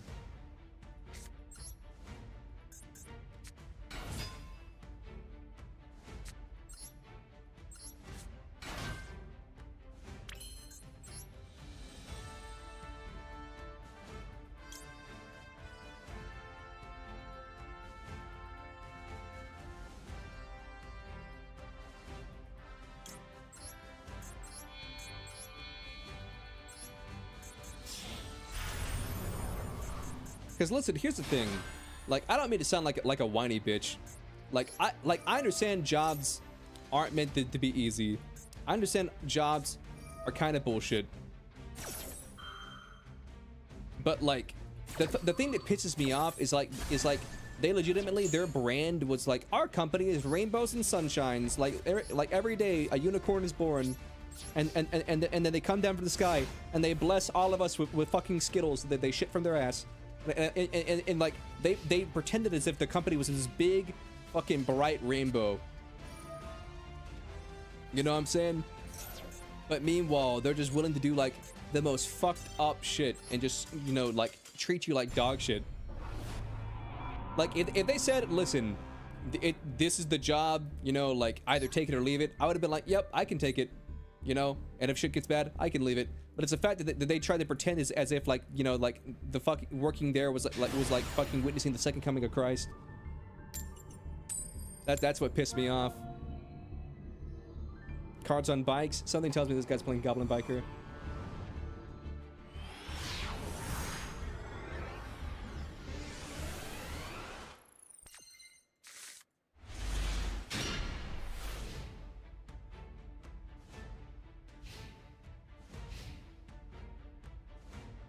Bad management's bad for business. Nah, dude. Like, it went all the way up. It went all the way up. Because like I said, like, anytime something would happen, they would always blame me, even though it would be like a manager thing. Like a manager fuck up, they'd always blame me. And so, there was like this like thing that they said with a company, at where if you have a complaint, you can keep vetoing your complaint all the way to the president of the company if you want, to just to be like, just to show you that like you matter or whatever. That was like the whole spiel. Like, so like if your boss tells you something that you don't like, you can go to their boss, and if their boss says something you don't like, you can go to their boss. And so I was getting fucked over, and so I was talking to like somebody, and then they gave me an answer I didn't like, which I knew was bullshit. And so I tried to go over their head. I said, oh, well, who's above you? And like, cause I want to complain to them. And they said, no, that's not what we're doing here. I said, this is what we're doing here. That's what they said in the goddamn training videos. That's what they said when I got hired. If you give me a response I don't like or I don't agree with, I can go above you to your boss and, you know, veto it, essentially. And so I was like, who's your fucking boss? And he said, I'm not going to tell you. I was like, you have to tell me, because like, that's the way the system works. And he said, well, you're being difficult, so I'm just gonna like hang up on you. I was like, don't fucking hang up on me. I'm like doing exactly what I was told that I'm allowed to do.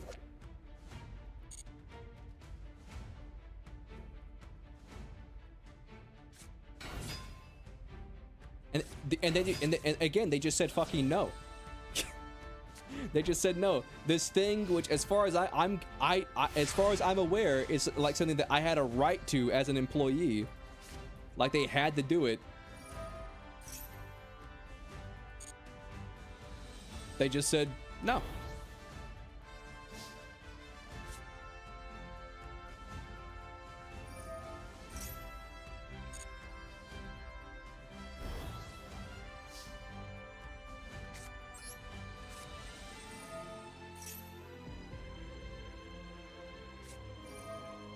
Ash Blossom, I would expect nothing less.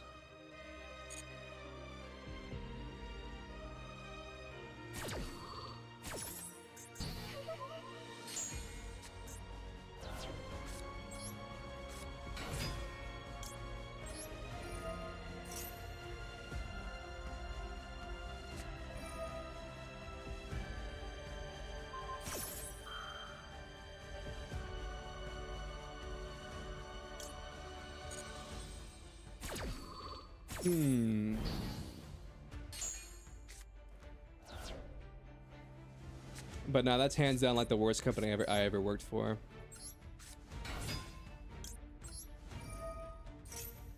It's crazy how everyone there is just an awful human being. It's honestly fucking wild.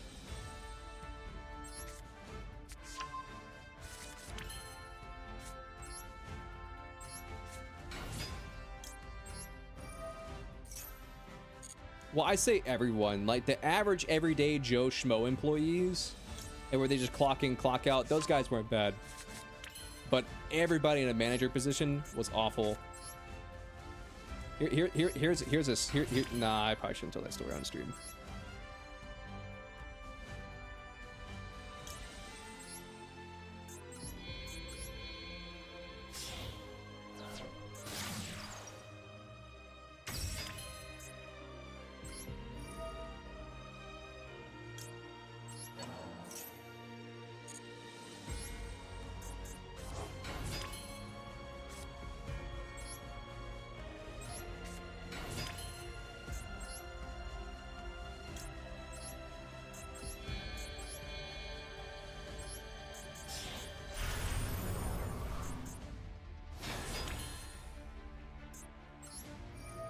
You and your backfill, only to immediately have the you lose screen pop up.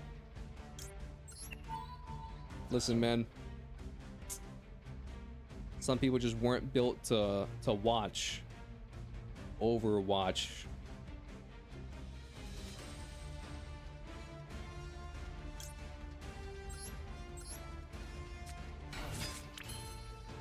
You hate when Overwatch does that?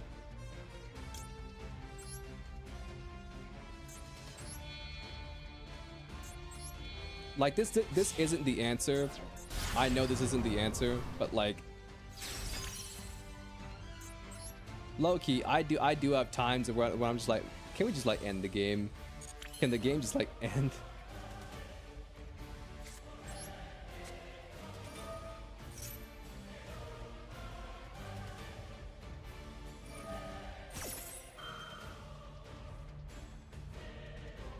I can't respond to this.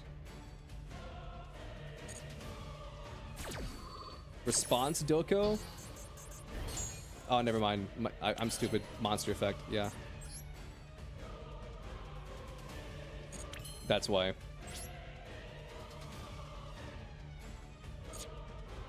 I'll tell you what. Let's do this. I'm going for broke.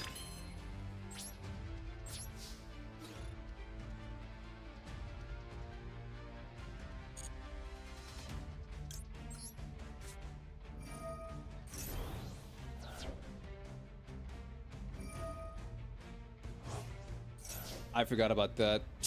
Yeah, that's true. All right, yep. True. So true, buddy. True. So true, buddy. True. Damn. You know what? It's 3:55. I'm done playing Yu-Gi-Oh. I'm done playing Yu-Gi-Oh.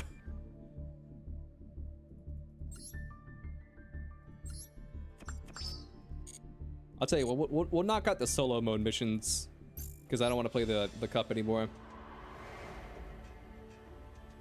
I mean, here's the thing. There's no perfect solution to Overwatch backfills. Because here I don't know.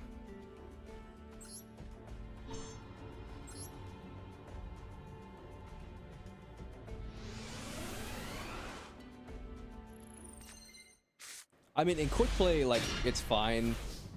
Because who cares?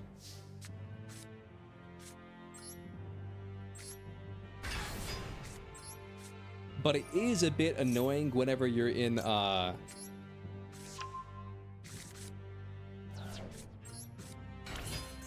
when you're in comp and then someone, like, fucking leaves halfway through. And you just have to sit there and be like, yep, I get no backfill.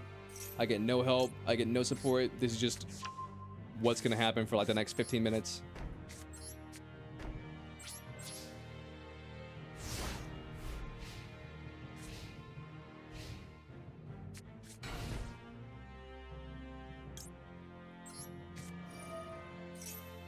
This isn't a perfect solution, but I feel like there should be like a surrender button in Overwatch.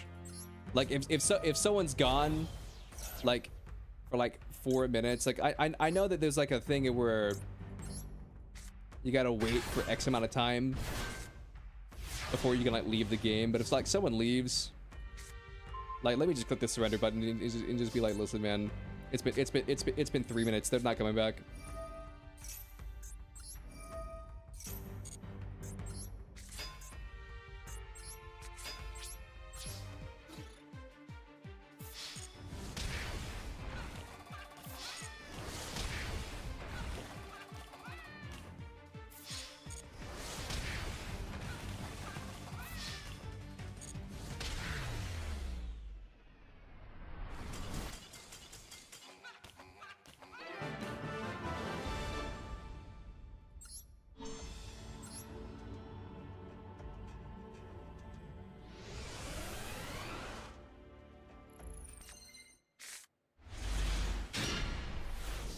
This is actually no.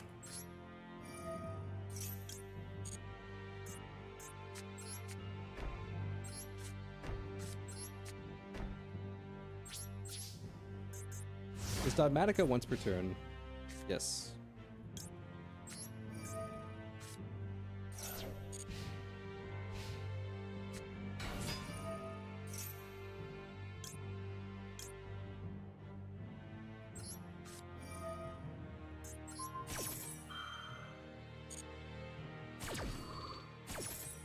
Dogmatica is indeed once per turn. You know what? I'll send that.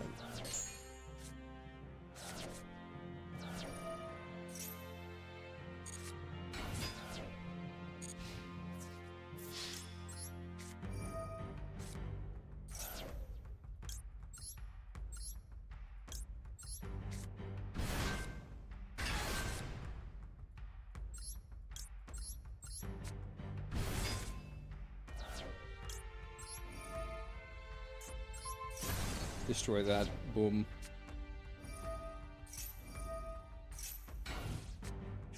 That should give me 1 card, right? Yep.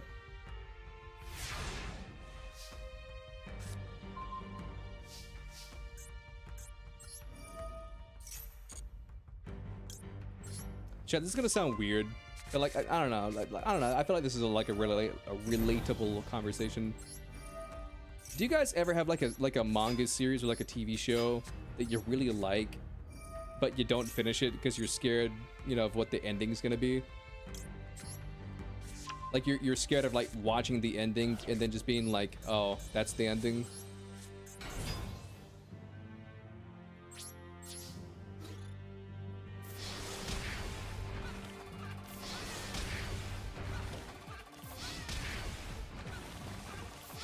Because I'm that way, like, because there's a few manga series that I like that I've never finished. I'm like right on the edge of finishing them, but like I just haven't cracked the spine of like the final like volume or whatever.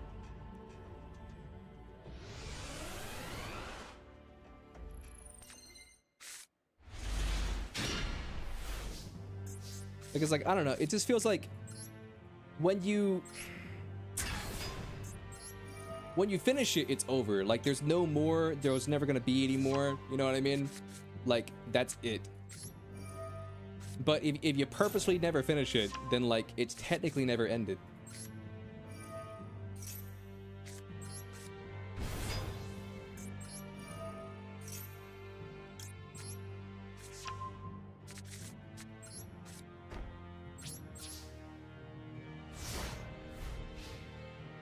You keep getting lemmings as teammates. You should do comp and get your elo higher. Here's my standpoint.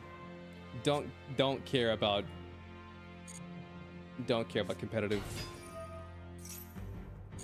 If you want to play it, sure, but like whether you win or lose, just don't care. There he is. There he goes. What is gooning? I probably can't give you a good explanation of it, but gooning is kind of like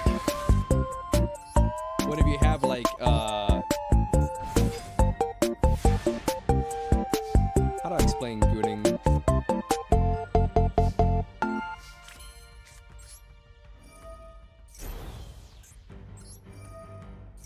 Gooning is when you just have like this like guy, or it could be a girl, I guess too, but typically it's a guy who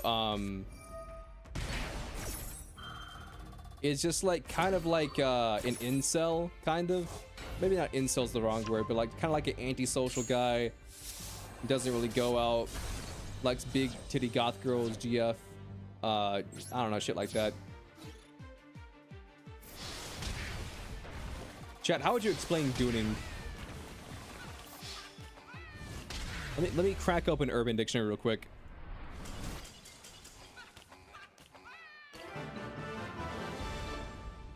Urban Dictionary, gooning. Let's see. Gooning may be most simply defined as that state usually achieved after a prolonged edging session. When a man becomes completely hypnotized by the feeling of radiating from his Johnson.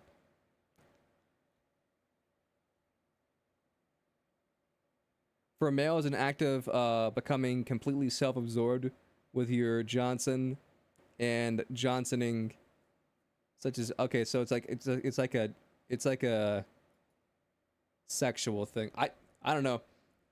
That's not what I thought it meant. Mainly just because like every time I've heard Charlie talk about gooning, he says gooning and then calls people gooners, but like the way he uses the word, that's not what I thought it meant.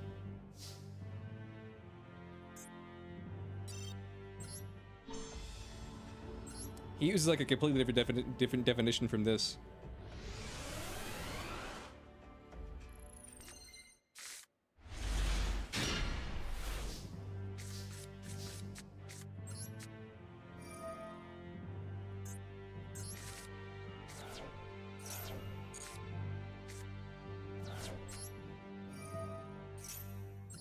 It's a pretty good top deck.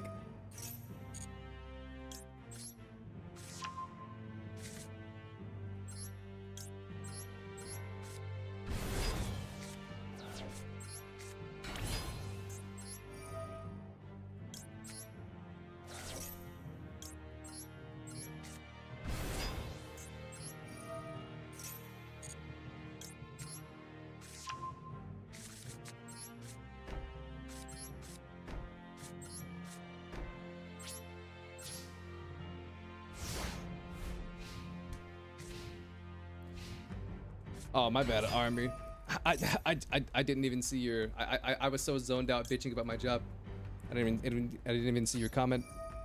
Sounds like your job at the brewery. Permanent back pain, acid in the eye, tetanus, and the management work more like a 15-year slave. Damn, that sucks. Did they at least pay well? I mean, at the time, the pay was decent, but I will say this. The pay that like I was getting then, because like my younger sister ended up getting a job there, which like I think she'll be fine because like I don't think she'll be in the same department that she's not in the same department that I was in. But I will say this. My sister's starting pay was higher than my ending pay, because whenever I left I was making $14 an hour, which is like decent, or at least it was decent for the time. But like her starting pay was more than like the pay that I was making my entire time there.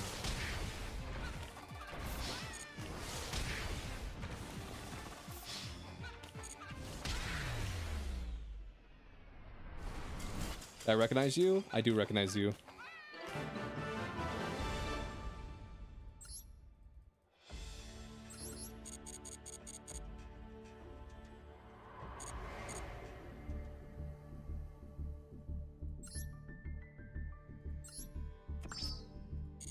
Listen, we knocked a lot of stuff out in MD today.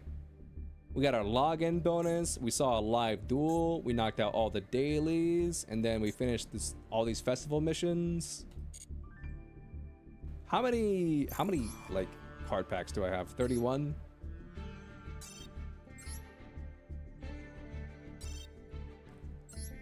Let's have it up 30 card packs, I guess. Shine Palace. It literally says Toon World on it. Equip only to a light monster, gain 700 attack. Interesting.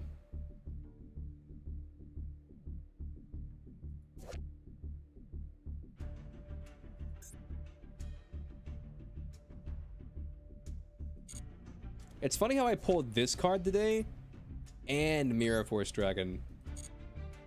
It's kind of crazy.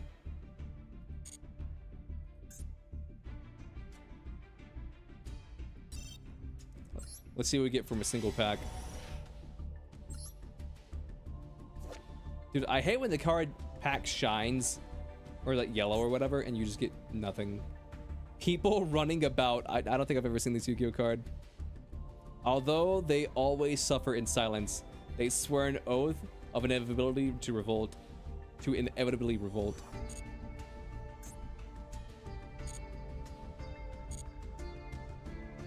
Sounds about right. All right, chat. I'm gonna call it here. All right, YouTube. I'm gonna say goodbye to you guys first. And now Twitch. Let's see what we can do here.